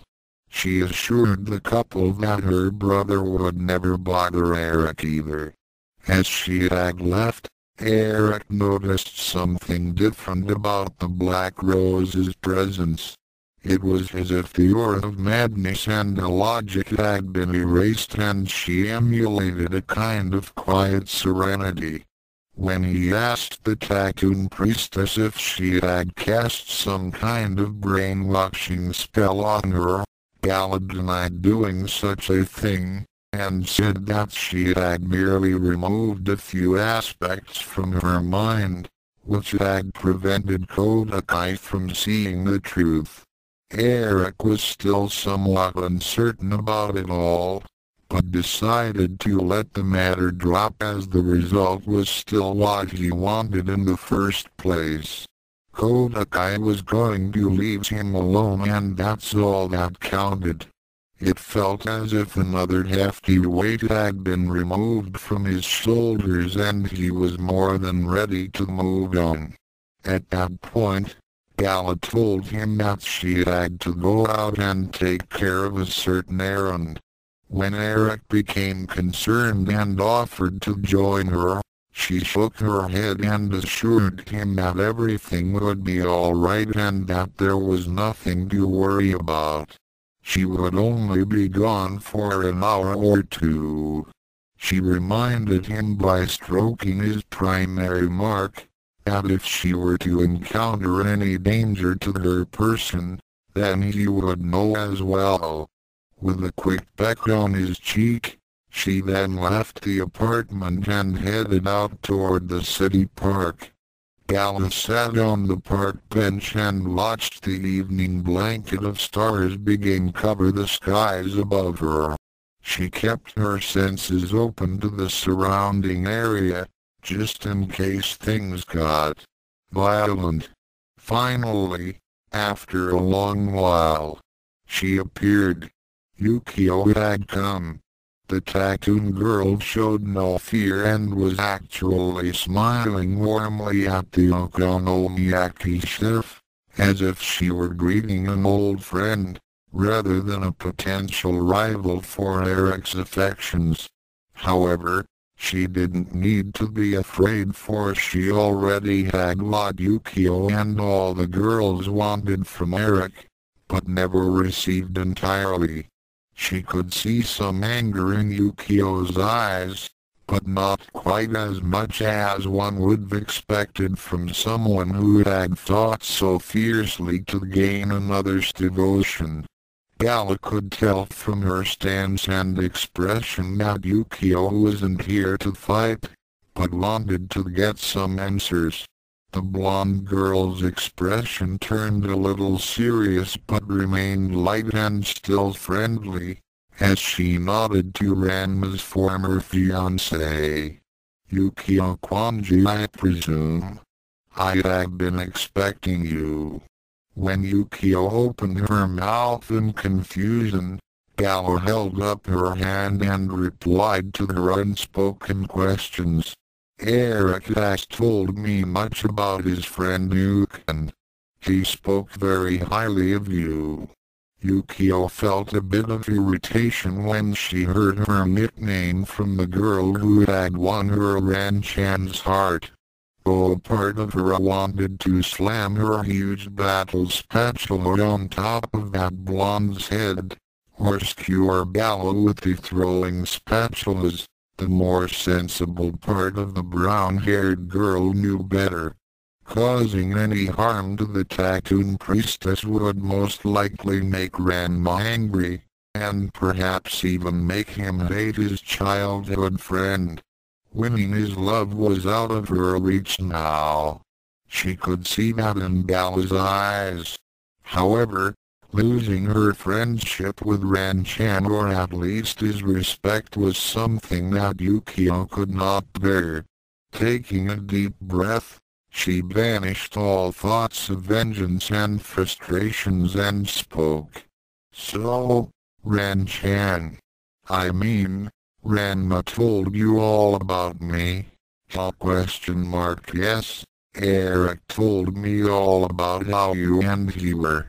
engaged when you were very young, and how his worthless father had stolen your dowry and left you on the side of the road. A most despicable man, Erica. So that's what he calls himself? Gala shook her head. Erica Kobayashi is Huhi Island. The person whom you once knew of as Ranma Sodom has been gone for a long time now. I'm afraid that you have been searching in vain for someone who no longer exists. What do you mean? I saw him today. I saw him almost tear Sasuke apart when he tried to kill you. If that wasn't Ranma Sodom, then who was it? Gala gave her a small smile, then allowed the mark on her forehead to appear. That was my husband Eric Kobayashi that you saw. Ranma Sodom is no longer. With those words, she let her Tattoon energies reach out toward the Kwanji girl. Yukio's fighting instincts came to the fore as she reached behind for her battle spatula. However, that was when the light enveloped her as everything became light. I helped Kodakai to see the truth about my Eric. Gala said softly. Now it is time that you also understand him. In her mind's eyes, Yukio saw a myriad of images flash before her. In each of them, she saw a side of Ranma that she had been unaware of during his time in Nerima. She had never truly realized how much he was hurting inside whenever she, Shampoo or Akan were fighting over him. She had never realized how lonely he had been as well. A lifetime of solitude with only his training and an idiotic father to keep him company. And just when he thought he had gotten some friends, he ended up with fiancés and bitter rivals instead. And from there the situation just went steadily downhill into chaos. Oh, there were the occasional ceasefires and truces, but they never lasted, and no matter what he did, he would always be in the middle of the mayhem, and no one ever cared how he felt or wanted his opinion. And Yukio hadn't helped matters with her obsession and constantly reminding him of their childhood friendship and the spent dowry as a basis for her claim on him. As more images flashed by, the Okonomiyaki girl began to comprehend why Ranma had been so angry and had left even his old buddy Huken. For him, it was as if he had been mentally and emotionally pulled apart in every direction, and he had to leave before he was torn asunder. And it also hurt those close to him, including Huken. If the pain would only stop if Ranma Sodom no longer existed, then so be it. So, he destroyed himself and was reborn as Eric Kobayashi. Finally, she saw how much he had changed and how much more he had to endure to get rid of the last vestiges of his old life. And through his trials and tribulations, one stood by him the entire time, giving him the support he needed and the friend that he always wanted. No wonder he fell in love with Gala.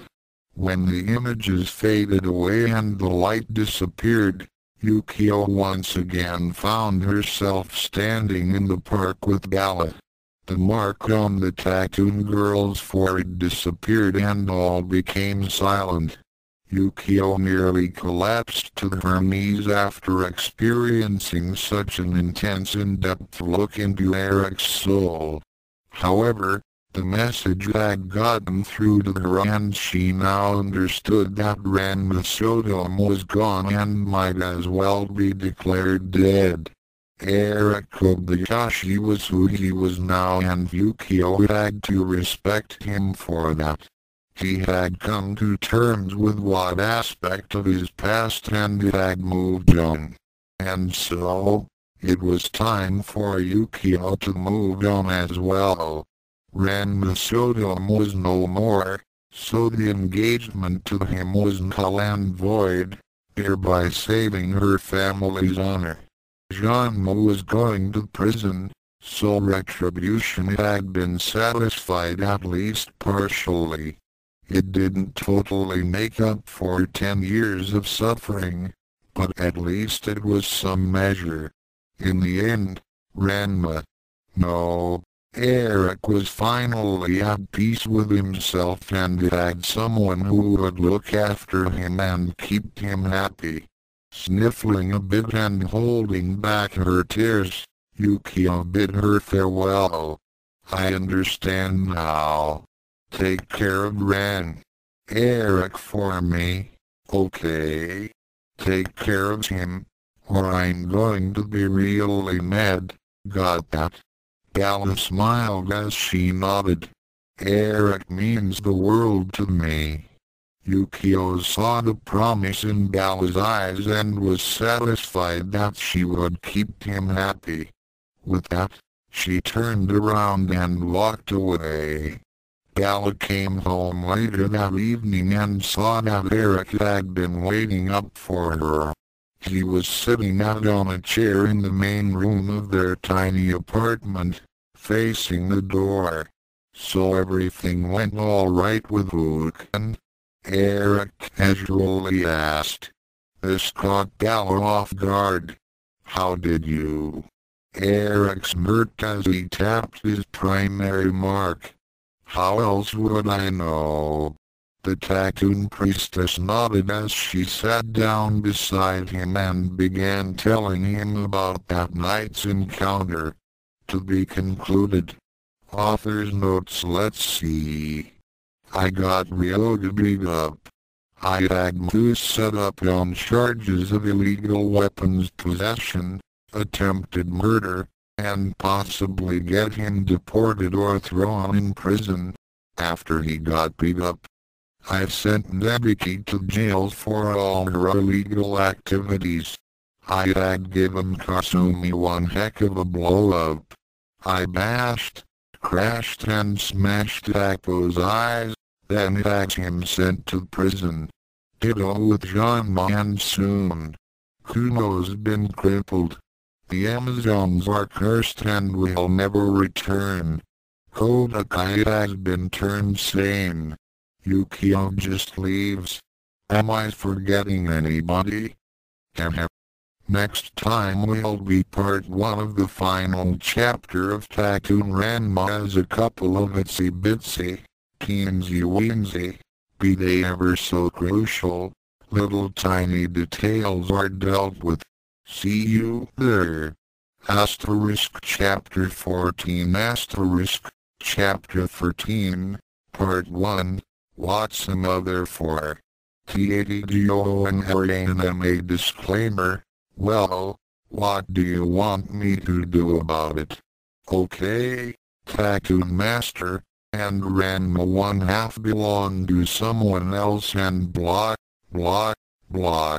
Thoughts Chapter 13 Part 1 What's another for? Eric Kobayashi, formerly Ranma Sodom, yawned as he got up from his futon and looked about. He noted that Gala had already awakened and was washing up in the bathroom.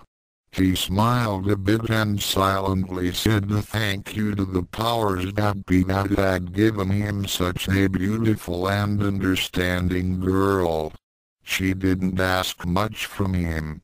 Though certainly, she started out like Shampoo did during their initial times together.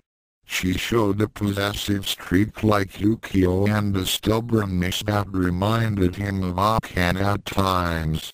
However, all of that changed as she came to know him and he of her.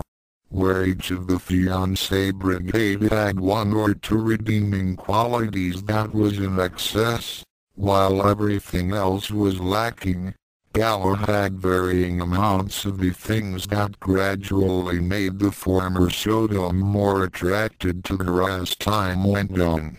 The Tattoon girl could be affectionate, yet held back on being sexually aggressive as the Amazon. She understood that he wasn't very experienced in such intimacy, and gave him the time he needed to get used to receiving such emotions and returning them. She was devoted and would fight for him, but did not treat him like some possession. She knew that she needed to tame the wild horse, not break him. She had learned that she needed to earn his trust and love, not expect to have them handed to her. But most of all, she was the only person to have truly listened to him. Eric's smile became wider as he remembered back to when she said that she would listen to him. From that point, Eric had discovered a rare treasure in her. He had wondered just how he would have ended up if she hadn't found him. Most likely, he would have remained the bitter and lonely person that he had become when he had left Nerima and all of the craziness. She was the emotional support that he had desperately needed, when there was no one else who would give it to him.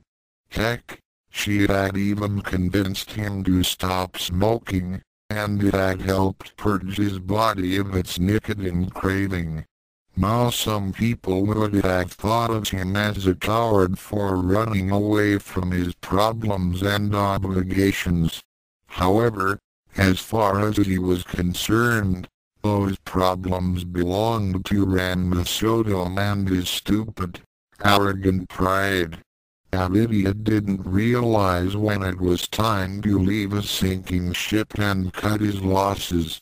Eric Kobayashi wasn't going to take any crap, and he certainly wasn't going to let people force him into something, just because they feel that they had any right to do so. Eric snorted a bit as he found himself thinking as a different person. Deep down, he knew that he was still Ranma, but he wasn't going to act like his former self. That had brought him nothing but grief.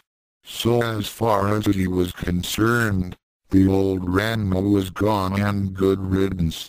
Eric Kobayashi was free and he had someone special, in which he could depend on for support and understanding. With that in mind, he stood up and slowly walked to the bathroom. He came up behind Gala as she had finished brushing her hair. Without a word, he wrapped his arms around her and gently drew her close to him. "Eric?" Gala asked in surprise as he suddenly showed a rare moment of affection towards her. Her body instinctively pressed itself against him. He said not a word as he gently nuzzled the back of her neck and let his secondary tattoos appear. The markings let off a soft glow, which mirrored the tender feelings he was emitting toward her. In response, Gala's tattoos appeared and began glowing in sync with his. There was long silence between them as the priestess found herself being turned around and facing him. Then their lips gently touched in a soulful kiss. "You know you have to talk with her sooner or later, Eric," Gala stated as they ate breakfast. "I don't see any reason why," Eric said quietly. "She hasn't contacted me in over 10 years, and I don't feel that she should get to know the son that she gave away to that idiot Genma." "Eric," Gala said softly while placing a comforting hand on his right shoulder. "That's just your bitterness talking again. You don't have to worry about Genma ever again. He's going away for a long time, and I'm certain that if she doesn't know about it now, she's sure to find out eventually. Speaking of whom? What? Nodoka cried out, as she gripped the phone in her hand. Guess who had just called from the police station? Nearby, her sister Etsuko became very interested in the conversation that Nodoka was having with a certain someone that she had not seen in over a decade.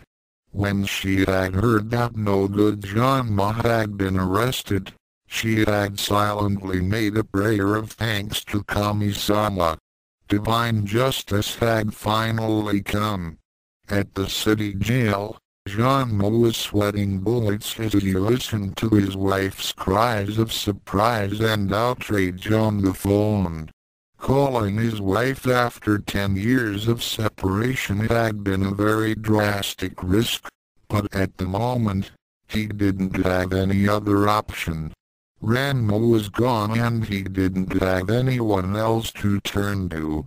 Soon was of no help whatsoever, as he continued to blubber about the schools never being joined, how the reputation of the Tendo school of the anything goes was ruined, and how dishonorable Genma's son was. On that last note, Genma agreed wholeheartedly. How dare that ungrateful son of his ruin the Sodom family honor and his long, luxurious retirement like this. Nodoka was his last hope. Surely, with her traditional ways and her being Ranma's mother, she could make the boy see reason. After all, she had the one thing that could bring him to heel. He feared it, so there was no reason that Ranma would able to ignore it, especially with his curse. And after he was brought back under his control, surely he would carry out his duty and get him out of this predicament. The panda man then made a mental note to keep his own Jews and curse a secret from his wife. Nodoka was wearing down a big hole in the floor as she paced back and forth, switching constantly from feelings of worry, anger and shock. Genma was going to prison. Her son had abandoned the Sodom name. Eric Kogyoyashi was her son, or anime. Sitting nearby and also wearing a look of concern was Etsuko. After she had been filled in the details, she wondered just what her sibling was going to do. She was just as surprised to learn that their favorite waiter at the cafe was also Nodoka's son and her nephew. Despite the shock of this discovery, she was relieved in one respect. It seemed that Kami-sama had been listening to her previous prayer. Eric was indeed the total opposite to that greedy and idiotic brother-in-law of hers. However, this fact did not sit well with Nodoka. Eric is my son. It's almost too fantastic to believe. Why did he abandon the Sodom name? Why did he not tell me? His mother? Does he hate me? Calm down, sister. Etsuko said as she walked up to her sibling and placed a comforting hand on Nodoka's right shoulder. Getting all worked up about this will not help. First of all, we can't be 100% certain that Genma was telling the truth about Eric and everything else. He's not exactly the most honest person in the world, and he has lied before in order to get out of trouble. Oh, I know that, Etsuko. Nodoka said simply, surprising her sister. Seeing her expression, she gave Etsuko a bit of a glare. I'm not totally ignorant of my husband's habit of dishonesty. However, I can tell when he's not lying, even though it's been 10 years since I last saw him.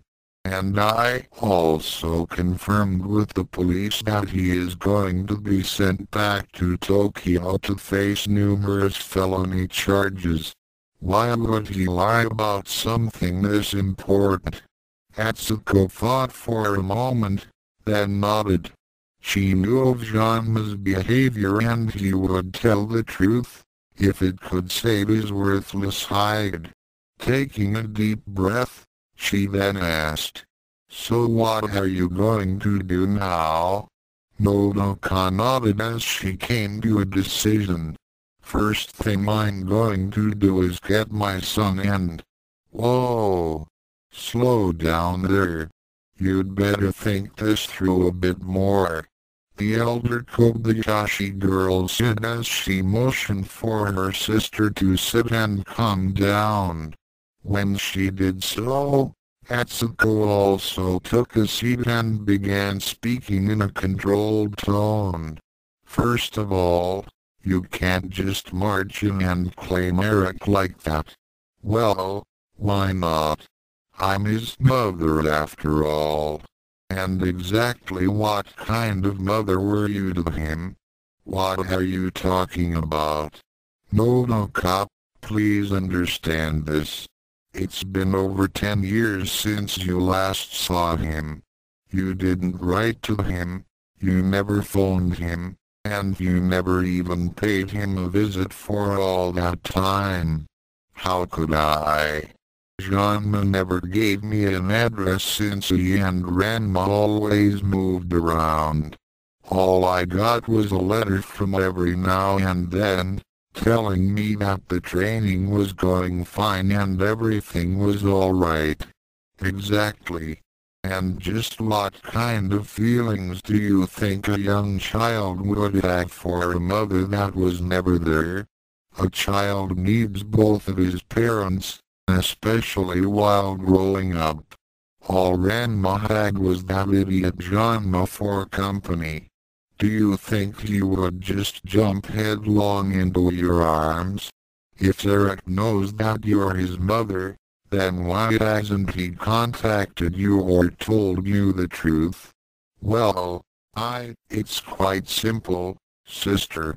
It's because he doesn't want to be with you. You're a stranger to him. I'm his mother. Biologically, yes. Emotionally, Mumber, what are you talking about?" Nodoka said with some anger in her tone. "What's Ranma's favorite color?" Atsuko asked simply. This inquiry caught Nodoka off guard. What's his favorite color? Surely as his mother, you should know that. "Well, what's his favorite food? Does he like dogs or cats? What's his favorite movie? What is he allergic to? What does he like to do in his spare time? Does he have any secret dreams or desires? Did he have any friends in elementary school or junior high? Do you know his plans for the future?" "Well, I'm waiting, Nodoka. Do you know anything at all about your son since you last saw him?" The wife of Genma bowed her head in shame as she realized what her sister was trying to tell her. In a quiet voice, she replied, "I don't know." Tears began to stream down her cheeks as she looked up at her sibling. "Oh, Itsuko. I don't know anything about Ranma. I don't know anything about my own son. What kind of mother am I? What am I going to do?" It was then that Itsuko took Nodoka into her arms as Ranma's mother continued to weep. She gently patted Nodoka's back. There. It's not too late and I'm sure we can think of something." Really?"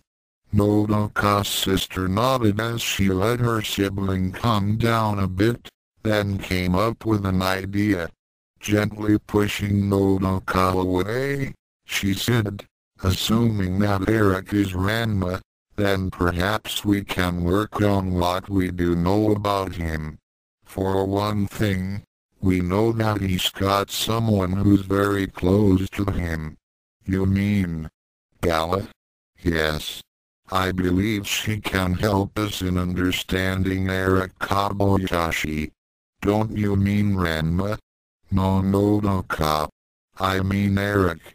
The next day, Gala sat on edge in the coffee shop, in which Eric worked at part-time.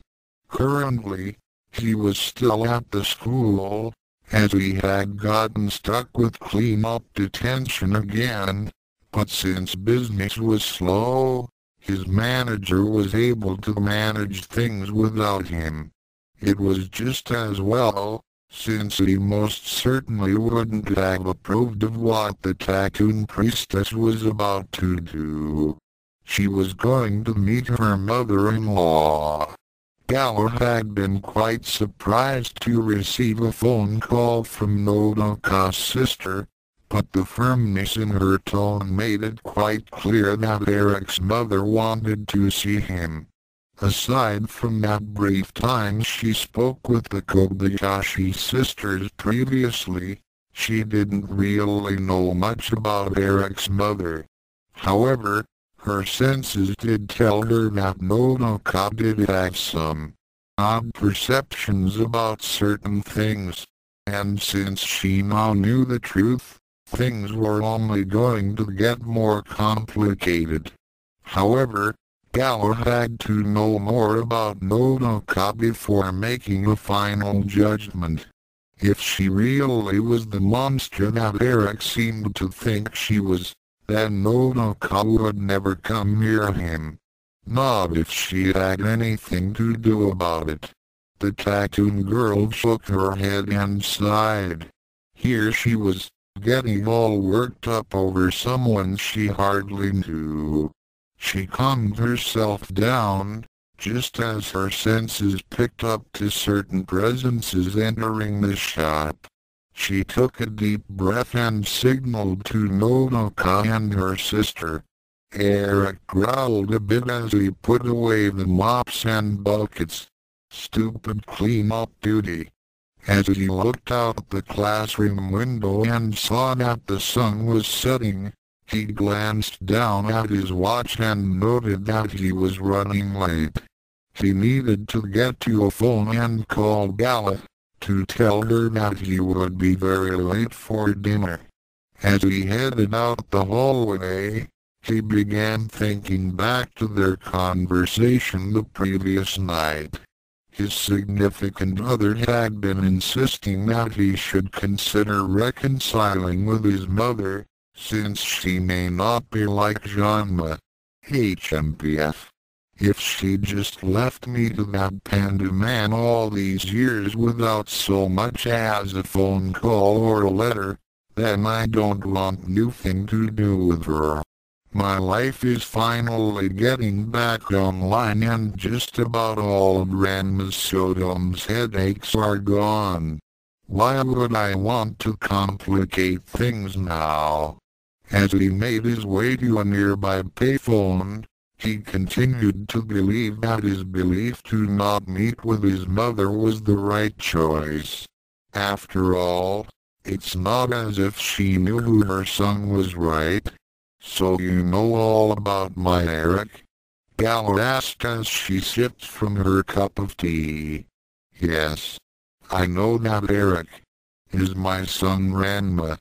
Nodoka replied haltingly. Sitting beside her, Atsuko nodded. Yes, we were quite surprised to find out that our favorite waiter was my nephew. What we don't understand is why he hadn't told us all this time. Well, to tell the truth, he didn't know about it either until recently. Gala admitted.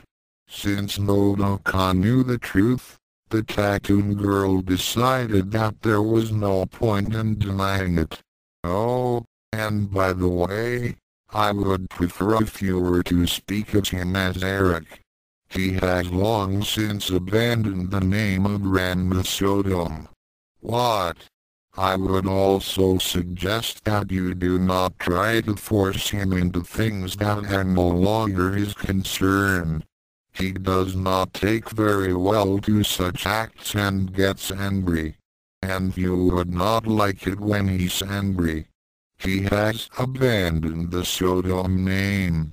What kind of? That name has given him nothing but grief. Gala said simply as she took another sip of tea. Already, she was beginning to dislike the impressions she was getting from Nodoka. So why didn't he try to contact me? I'm his mother and... Nodoka stopped suddenly as she felt a hand on her right shoulder. She looked over to her sister, who was shaking her head, indicating that her siblings should calm down. This was not the time to lose one's control. Taking a deep breath, Nodoka relaxed and asked in a much softer tone, I mean, wouldn't my son want to see his mother after more than 10 years? Gala paused for a long moment before speaking. I could ask the same of you. Wouldn't you have wanted to contact your son, rather than waiting 10 years? From what Eric has told me, you hadn't even attempted to find him until now. How could I? Nodoka pleaded. Genma left me no address and no way to contact him after he took our son on that training trip. Gala found it increasingly harder to keep her temper in check. And you just let him take your son away like that? I'm beginning to understand why Eric wants nothing to do with you. Why you? She rose up with the intent on slapping the insolent girl. Before Eric's mother could say anything else, she felt a comforting hand on her shoulder. She looked over to her sister, who was shaking her head, while giving her sibling a firm look. This was not the time to lose one's control. If she wanted even the slightest chance of being reunited with her only child, then she would have to calm down and listen. As Nodoka sat back down and relaxed, Gala also put away her anger and gave her a small smile to give her some assurance that all hope was not lost. As both sides recollected themselves, they began to look for common ground. Mrs. Sodom, I wanted to get to know my mother-in-law before making any kind of judgment. A mother-in-law? Nodoka exclaimed. Well, perhaps to refer you as such as premature. Gala said gently. By the laws of my people, Eric and I are husband and wife, though understandably, he was very disagreeable to the idea in the beginning. Many others and especially your husband, were responsible for his aversion to marriage. What do you mean? I think I know what she's talking about, sister. Atsuko intervened. Remember what Eric said at the fair? Nodoka became silent as she recalled how angry her son had been when he spoke to that girl. What was her name? Yes, Kasumi. Then she remembered Ranma saying something about being engaged against his will. You mean, all those things that he said about being sold? That's right. Gala confirmed. To your husband, my poor Eric was nothing more than a bargaining chip to fill his fat belly. Well, from now on, he'll have to get used to prison food. Then, what Genma said about being in jail because of Ranma is true. How could he do such a thing to his own father? He got no less than what he deserved, Atsuko said, surprising both Galo and her sister. In fact, he should have gotten worse. Atsuko, Nodoka chided. However, her sibling would not be silent as she decided that it was time to tell Nodoka how she really felt about her good-for-absolutely-nothing brother-in-law. Besides, she liked Gallus Polk. Nodoka, I cannot, in good conscience, just sit here and let you blind yourself to the truth. Open your eyes. Genma was bad for you from the start, and he would have dragged poor Eric down with him. It's a good thing that your son had the sense to abandon him and live his own life. That idiot Genma has no one to blame for his troubles but himself, and it was about time that he was punished for his acts. But, no buts about it, sister. If he had done even a tenth of the crimes and left me to take the blame, I would have sent him to prison long ago. How can you defend a man who takes your only child away for 10 years, then torture and sell him off like a piece of property, just so he didn't have to work for anything? I don't think he even had any intention of contacting you. He would have. No, he wouldn't.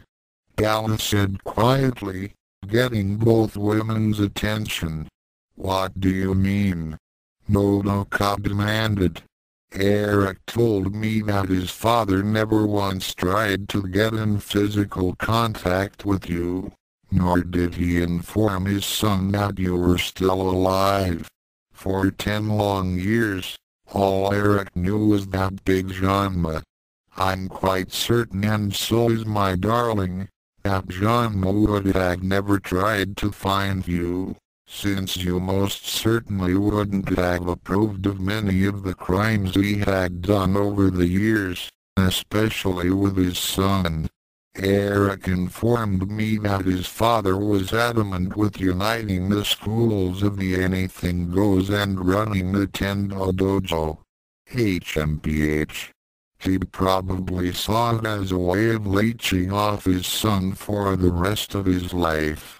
All he had to do was get Eric married to one of the Tendo girls and he could live off his son's sweat. Sounds like Genma all right. Atsuko agreed.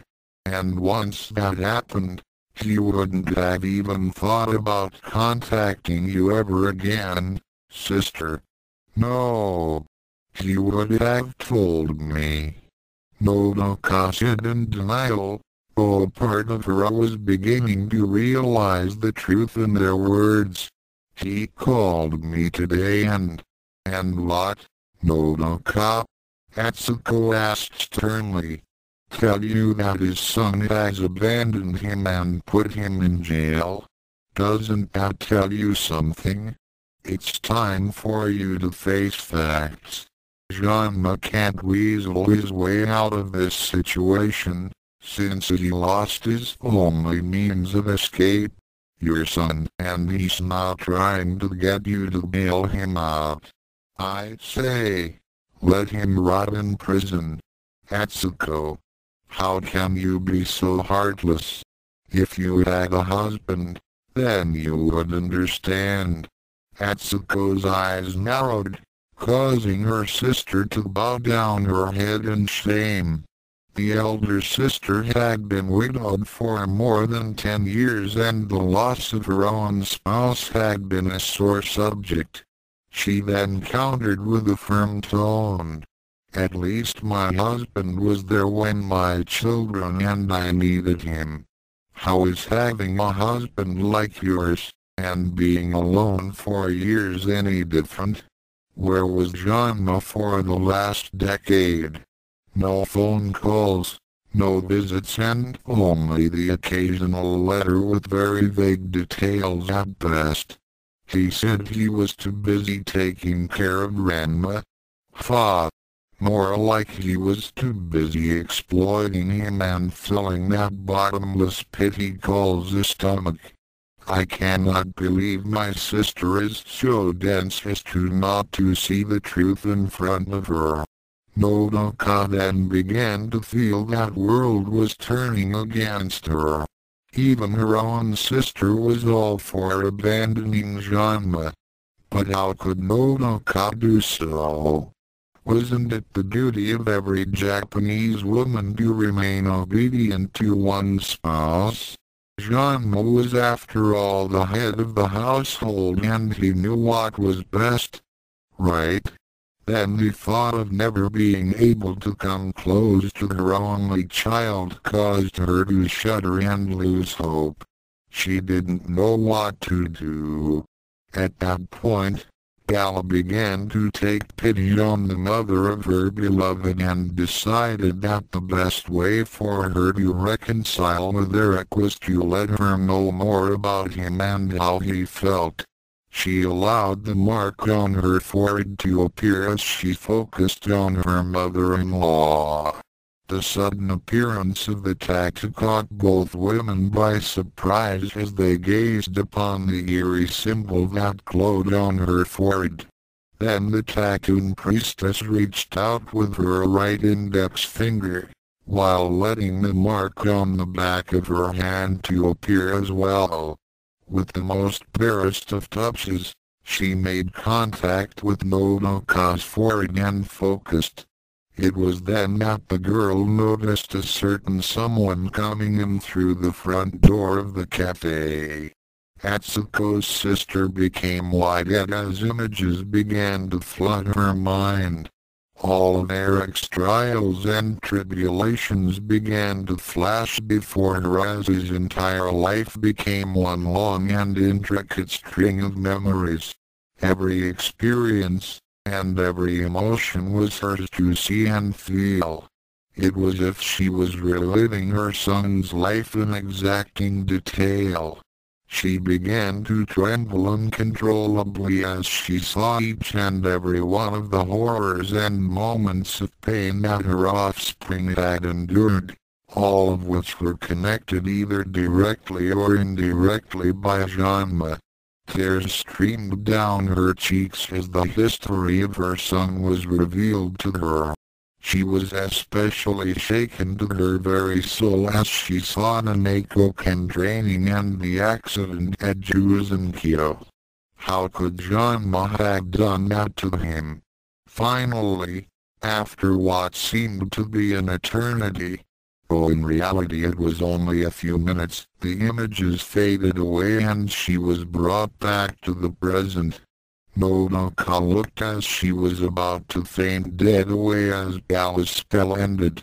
She then gazed upon the tattooed girl with awe, as she now realized that all that she believed about Genma was a lie. Gala knew far more about her son in a few weeks than she knew in his entire lifetime. And that fact filled her with absolute shame. How could she even claim to be Ranma's? No, Eric's mother. In the truest sense, he had no mother. No wonder he didn't want to see her. Who would, after living in hell for 16 years? She had no right to even speak to him after all this. Where was she when he needed her the most? How could she have even let Genma take him away like that? How could she have just let him put her son through such things and not even lift a finger to stop it? Now that he was finally free of him and had someone who truly loved him, who was she to cause him more anguish? He deserved far better, and if that meant Nodoka would never again see him as her child, then so be it. Though it pained her to admit it, Nodoka knew that Eric was following his own path and it seemed that she was not a part of it. It saddened her that he would not even give her a chance, but it was his decision, and as his mother, she had to respect it. Eric was a man among men, of that she had no doubt. He was strong, and had a beautiful and understanding wife. Gala would make him happy, and Nodoka could at least take solace in that. It took a long while before she finally found her voice, and when she spoke, she did so with the utmost of humility. "I'm not certain of what you did, Gala, but I cannot deny what I had just seen. Genma has escaped punishment for his crimes for too long, and I cannot turn a blind eye to his actions, especially for what he did to my only child. My son has suffered enough. No, far more than anyone could ever think to endure, and I will not seek to burden him any longer." Atsuko became shocked at her sister's sudden reversal. To have her freely admit that her husband was good for absolutely nothing was quite a surprise in itself, but to have her give up hope of ever reuniting with her son was beyond belief. She became torn between feeling pride and pity for her sibling and did not know what to do. "Sister," Nodoka barely managed to hold in her tears as she held up a hand. "No, Atsuko. Ranma. Eric has lived without me for this long, and my being in his life now would be, sniff, irrelevant. I was never there for him before, sniff. Why should I change that now? Nodoka, do you realize what you're saying? You may never see Ranma again." At this point, Nodoka let her tears trickle down her cheeks as she shook her head. "He's Eric, not Ranma. I see that now, and I have no right to call him my son. It is a mother's duty to see that her child is happy. I have long since neglected that duty. What kind of mother would I be if I didn't put my son's happiness ahead of my own? If it means losing him, then so be it." She then gazed into Gala's eyes and smiled a little. "Gala, please look after Eric and give him that which I did not. He doesn't want to see me, and I can understand that. And even though I may never see him again, I'll know that he has someone who will love him. That will be enough." Gala smiled back at her mother-in-law and said, "I am proud to be part of Eric's life and yours.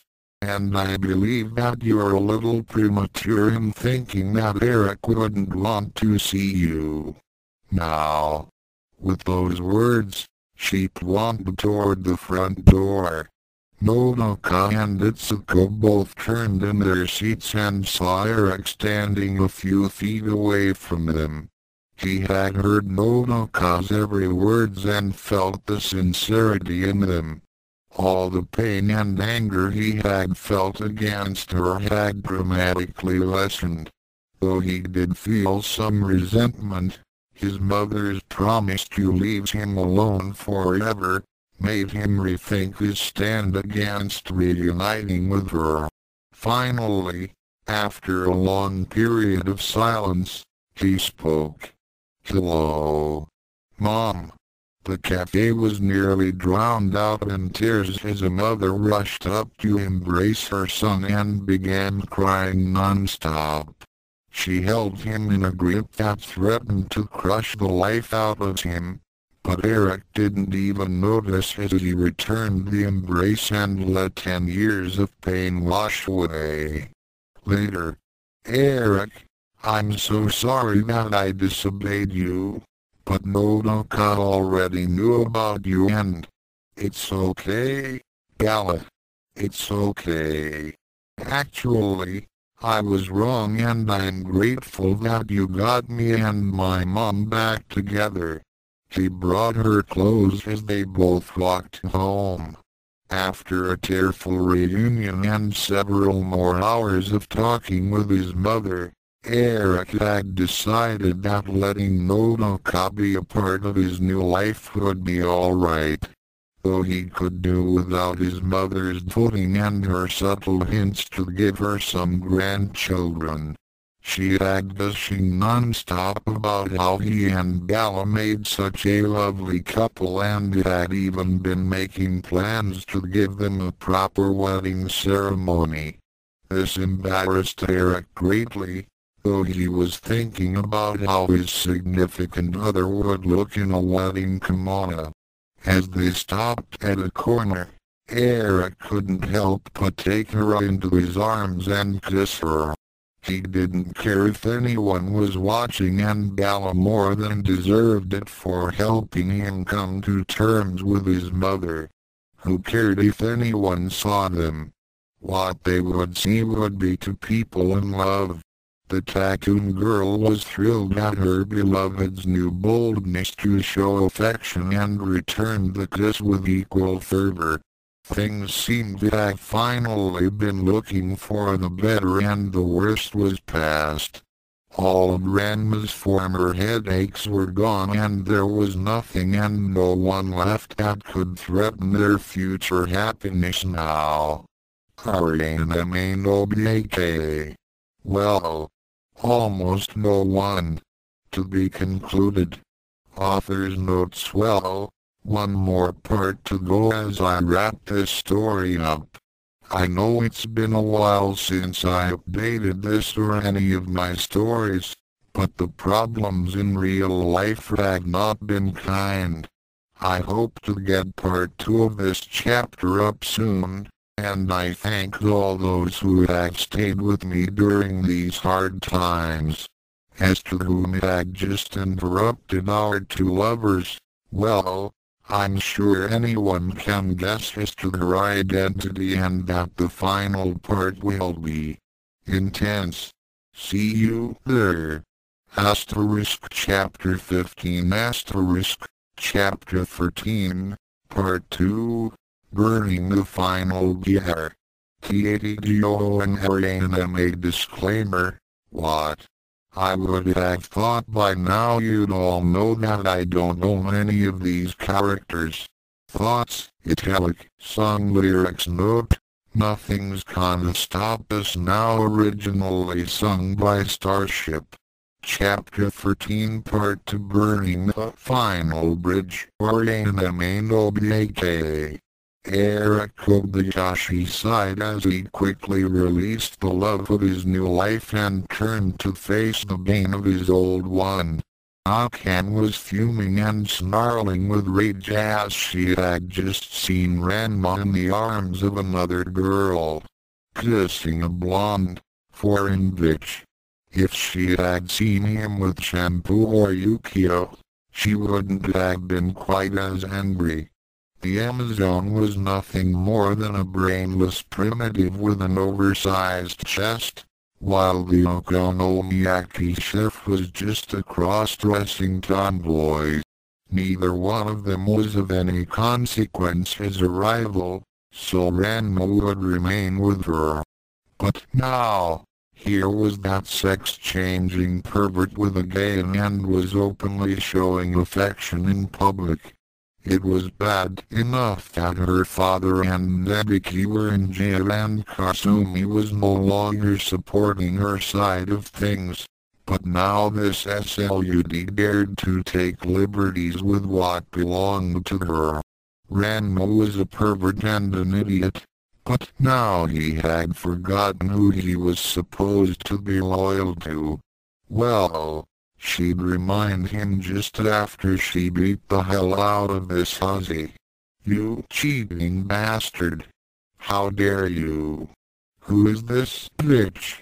Eric showed absolutely no remorse toward his former fiancée. In fact, He felt nothing but contempt. He wasn't Ranma anymore, and therefore, Akan had no right whatsoever to him in any way. However, she was acting like she still owned him like some object, and that was something that he hated. As he thought about it, that was all he ever was to that uncouth tomboy, a possession. She didn't have to do anything. The engagement was simply handed to her by some half-assed promise by two morons who were probably drunk during the time. Akan had never been truly challenged before he came into her life. And when it was apparent that he was her better in every aspect, especially in the martial arts, then she would lash out at him, knowing that she didn't have to face the consequences of her actions. Her father would always defend her. Her other suitors would never see anything but the perfect princess. And Ranma, he was the worst of the lot, as he would never fight back against her. She was totally against the arranged marriage and treated him badly at every opportunity. And yet when it looked as if he was going to be taken away from her, she felt threatened. However, once the threat was over, she'd go right back to abusing him. That's what spoiled brats did with their toys, and Akan was certainly spoiled. Well, Eric wasn't going to be anyone's toy anymore. Who the hell are you? I don't care for people who insult my fiancé. You'd better take back what you said about Gala. Eric growled. Don't give me that, Ranma. I always knew you were a pervert, and here you are, going out with some foreign witch. She should be thanking her lucky stars that I don't use my martial arts to. At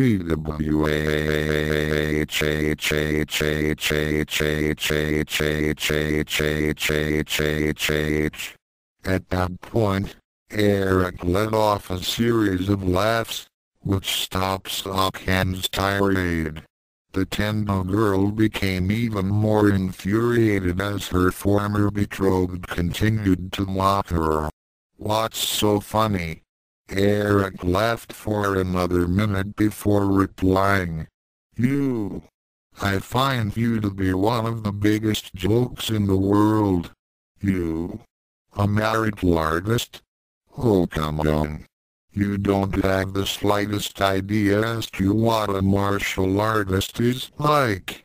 What? Ranma had made fun of her skills before, but the way he was doing it now went far beyond simple teasing, and this made her even more infuriated. Eric smiled as he composed himself. It was time to let her know how he really felt about the so-called best martial artist in Nerima. Here you are, threatening someone with something that you don't even have. Since when were you a martial artist? I've never seen you act like a martial artist. In fact, you do nothing but bring shame to the martial arts.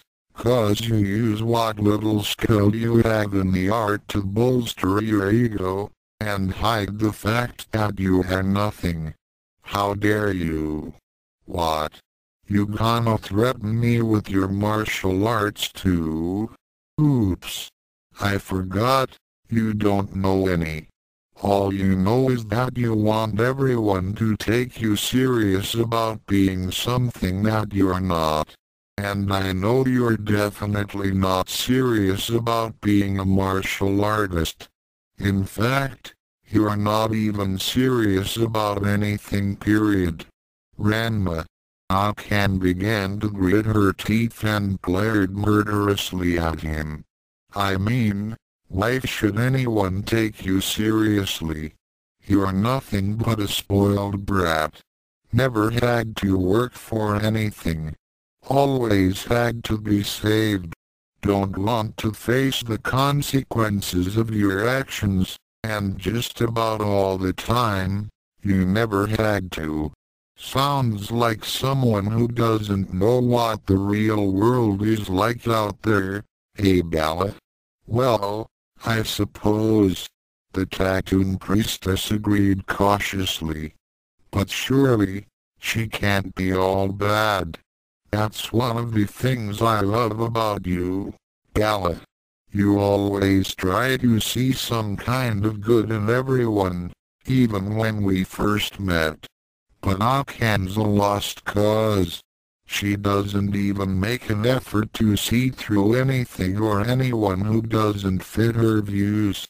She just makes snap judgments and never bothers to take the time to learn.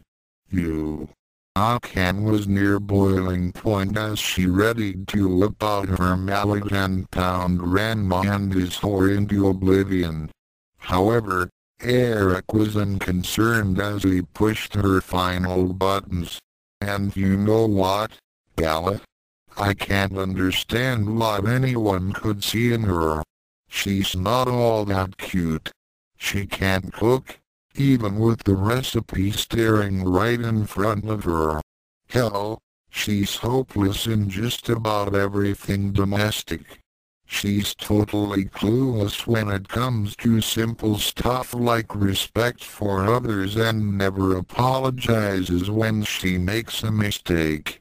Heck, she's not even a martial artist, even though she wants to be recognized as one. Doesn't even acknowledge when she's 100% wrong. I can't even recall any time when she ever said that she was sorry. I don't think she could do anything right. In other words, she's absolutely, undeniably, unquestionably useless. At this point, Akan exploded. RNMA, no BAKA. Definitely the wrong thing to say. WHABOM. Akan was sent flying back more than a dozen feet after receiving a blow to the face. She lost her grip on her hammer and felt tears welling up in her eyes as a sharp pain flared on the right side of her cheek. She looked up in total disbelief at Ranma, who was still holding up his right arm with the fist clenched. He hit her. He had actually hit her. A large bruise formed on her cheek as it began to swell and a trickle of blood appeared. Bella became very concerned as she felt Eric's anger rising again, but her beloved gave her a reassuring glance before turning back to Akan. Eric showed no regret whatsoever as he lowered his arm and gave her a look of disgust. What? You were expecting me to stand still and let you pound on me? Just for telling the truth? Oh please. All I did was act in self-defense. That's what martial arts was made for in the beginning. It's about control and discipline, and you most definitely don't have any. Martial arts is also about dedication to improving your body and mind, and you've never been serious about that either. To you, martial arts is just a way for you to exert your ego over others and hide the fact that without it, you're nothing. Like I said before, you don't know squat about what it is to be a martial artist. You bring nothing but disgrace to the martial arts. But I didn't. Akan was in absolute disbelief that Ranma could turn on her like this. After all those times he defended her. It must be that game which is doing. Akan wasn't wrong. She couldn't be. Don't try to put the blame on others for your faults. That's one of the things I really hate. You're pathetic, Akan. just like Kuno and all the others. And what really makes me sick is that I let all that stuff happen. I should have just let you take your lumps, instead of having to take them for you. Well, I ain't taking any more of your fucking lumps, and I sure as hell ain't going to let anyone, not your father or mine, not Ryoga, not those damn Amazons, not Yukio, not Kuno, not any of those other fucking bastards from Nerima, and especially not you, is going to make me do anything that I don't want. Free rides over I can. Clean up your own messed up life and leave me out of it. You can't mean? Oh yes I do. I don't want anything to do with you or your goddamn family. And as far as I'm concerned, you can all go eat shit and die. I've had enough of this crap. And now, there's just one more thing I have to do to make certain that I never have to see you again. Eric then began to approach her menacingly, and Akan began to feel real fear for the first time since she met him. What are you going to do? Eric snarled as the primary mark on his forehead glowed. It all started with martial arts, and you've already brought a lot of dishonor to it. Now I'm going to make sure you never disgrace it again. The streets of Hiroshima echoed with the distraught screams of a certain martial artist as she was given her final lesson. Later, Eric? Gal asked as she and her beloved stood and watched the sunset from the balcony of their apartment. The former Nerima resident let off a long, wistful sigh as he watched the orange-red orb dip down toward the horizon. He brought the Tattoon priestess closer to him as he spoke in a quiet and tired tone. I suppose you think that I went too far again, right? Actually, I was surprised at the restraint you showed with her. After all that you told me about this Akan, I fully expected you to go even worse than you did with Ryoga. You really had gotten better. I was tempted. Believe me, I was very tempted to pay her back 1,000-fold, for every time she hit me with that stupid hammer, kicked me when I was down, and beat me to within an inch of my life, just because I couldn't bring myself to fight back or when. She jumped to the worst conclusions about me. Then I thought, what would be the point? She wouldn't have learned anything from a beating, and the way she takes hits, it wouldn't have given me any satisfaction. So I decided to hit her where it hurts the most. Her pride. Now she's going to have to learn the hard way that saying that she's a martial artist and being one are two different things. And she'll have to work things out on her own, now that she isn't going to be protected anymore.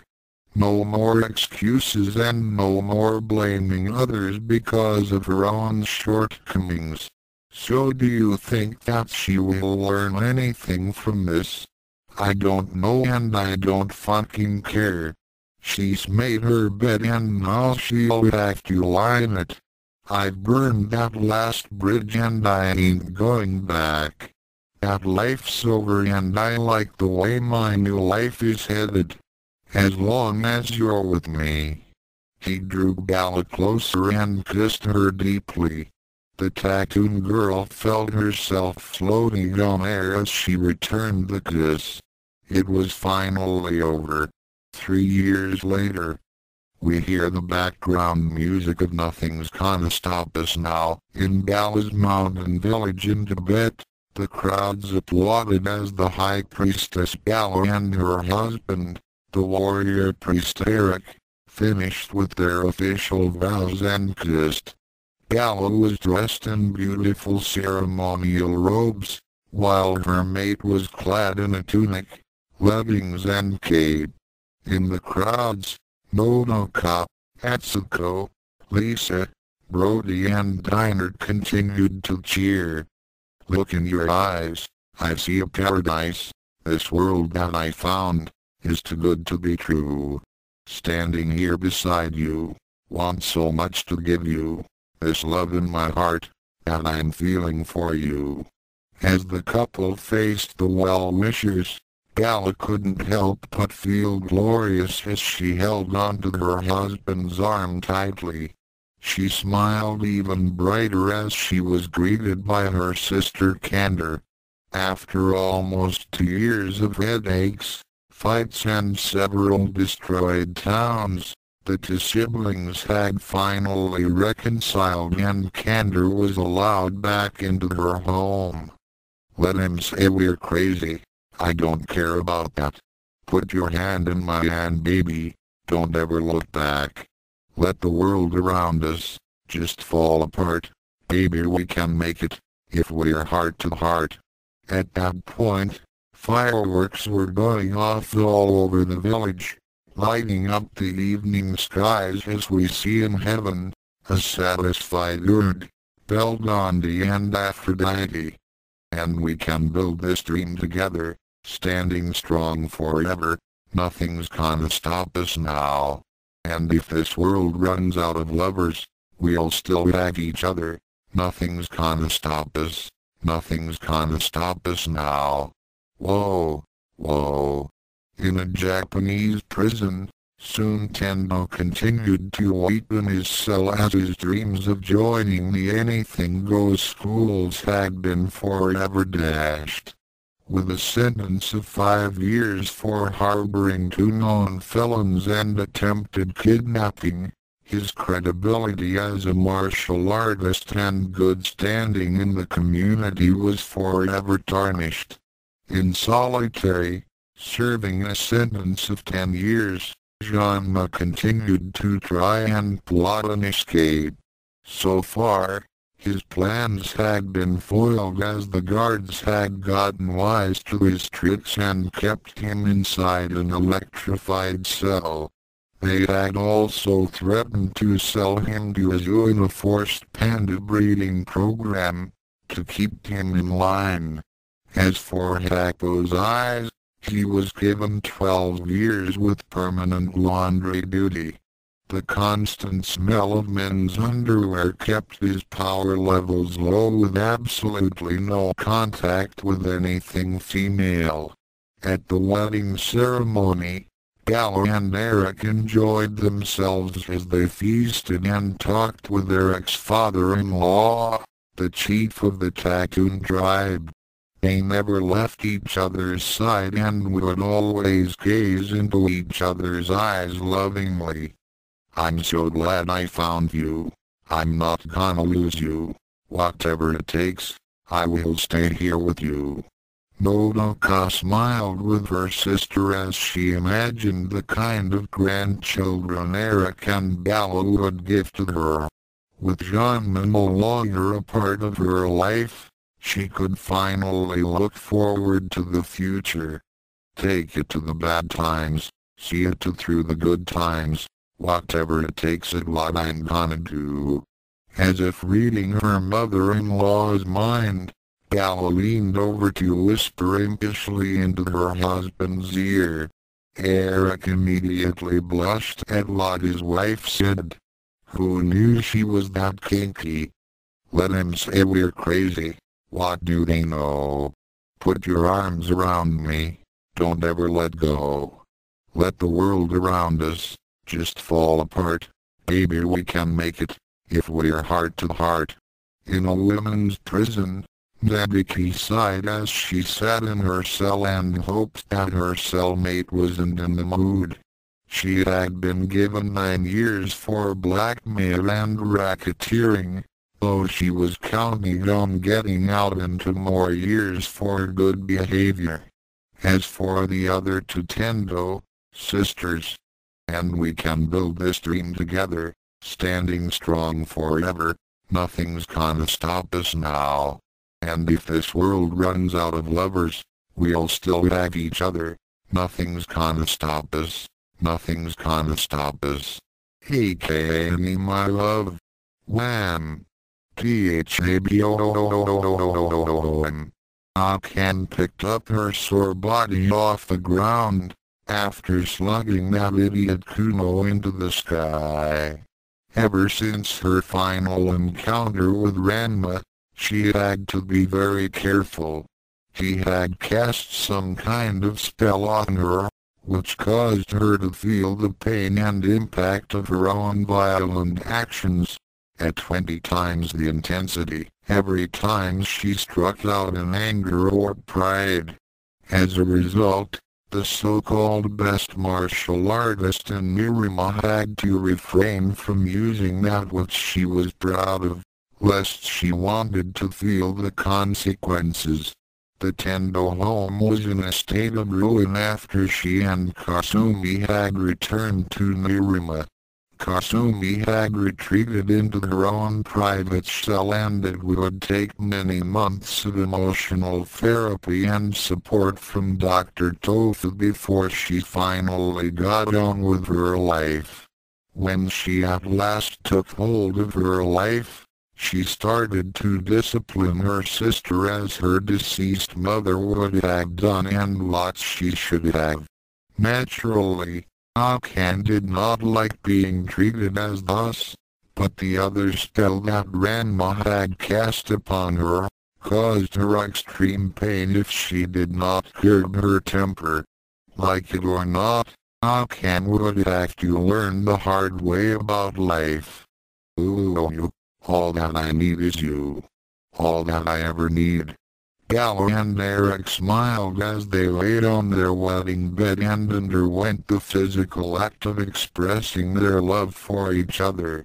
In heaven, Urd paid off Aphrodite on their bed on how long it would take before the pair had consummated their marriage. And all I ever want to do is hold you forever, ever and ever.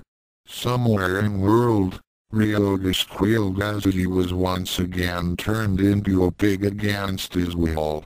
He had managed to get his human form back after he had been sent to Juzenkyo, but the Tattoon curse he was under forever denied him any chance of getting revenge on Ranma.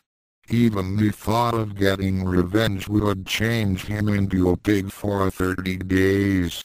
Hot and cold water would have no effect, and spending a month as a pig was always hell for him. Fiancee as he ran for his life as a pack of wolves chased after him. Curse you, her enemy. In Tokyo, Goose had been given a life sentence in prison for attempted murder.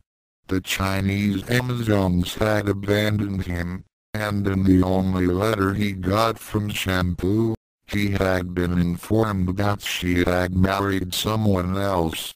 With nothing else to live for, he committed suicide. At the Kuno estate, Kodakai had assumed the position as head of the Kuno clan. Naturally, her brother had protested this, but with his permanently crippled hands, he could not practice kendo nor fight against his sister's takeover. He was later committed to a mental asylum. In Osaka, Yukio started a new business and cut all ties with her Ran-chan, thinking that it was for the best that her childhood friend remained dead to her, and hoped that at least he was happy now. And we can build this dream together, standing strong forever, nothing's gonna stop us now. And if this world runs out of lovers, we'll still have each other, nothing's gonna stop us, nothing's gonna stop us. In the Tattoon village, The celebration continued on into the night as Eric Kobayashi and Bala Kobayashi continued to move forward in their life together. Nothing was going to stop them now. The end. Author's notes here. I know that most readers were expecting a bloody end with Zakan, but as Eric said, what would be the point? Sure, it would have been satisfying to see her get what she deserved, but by this time, Eric/Ranma feels that he needs to move on with his life, and Zakan now has to face reality without her so-called martial arts and with no one protecting her. I think that's punishment enough, and Eric/Ranma has already suffered more than humanly possible. This story started out as just a bet with a friend, and I'm pretty surprised at how far I managed to take it. I wanted to focus on how Ranma would react if he was pushed too far, and I think I did a pretty good job overall. I admit that the end was watered down, but it only served as a kind of epilogue, and at least, Ranma got a happy ending. I enjoyed writing this, and it's now time for my other fanfics.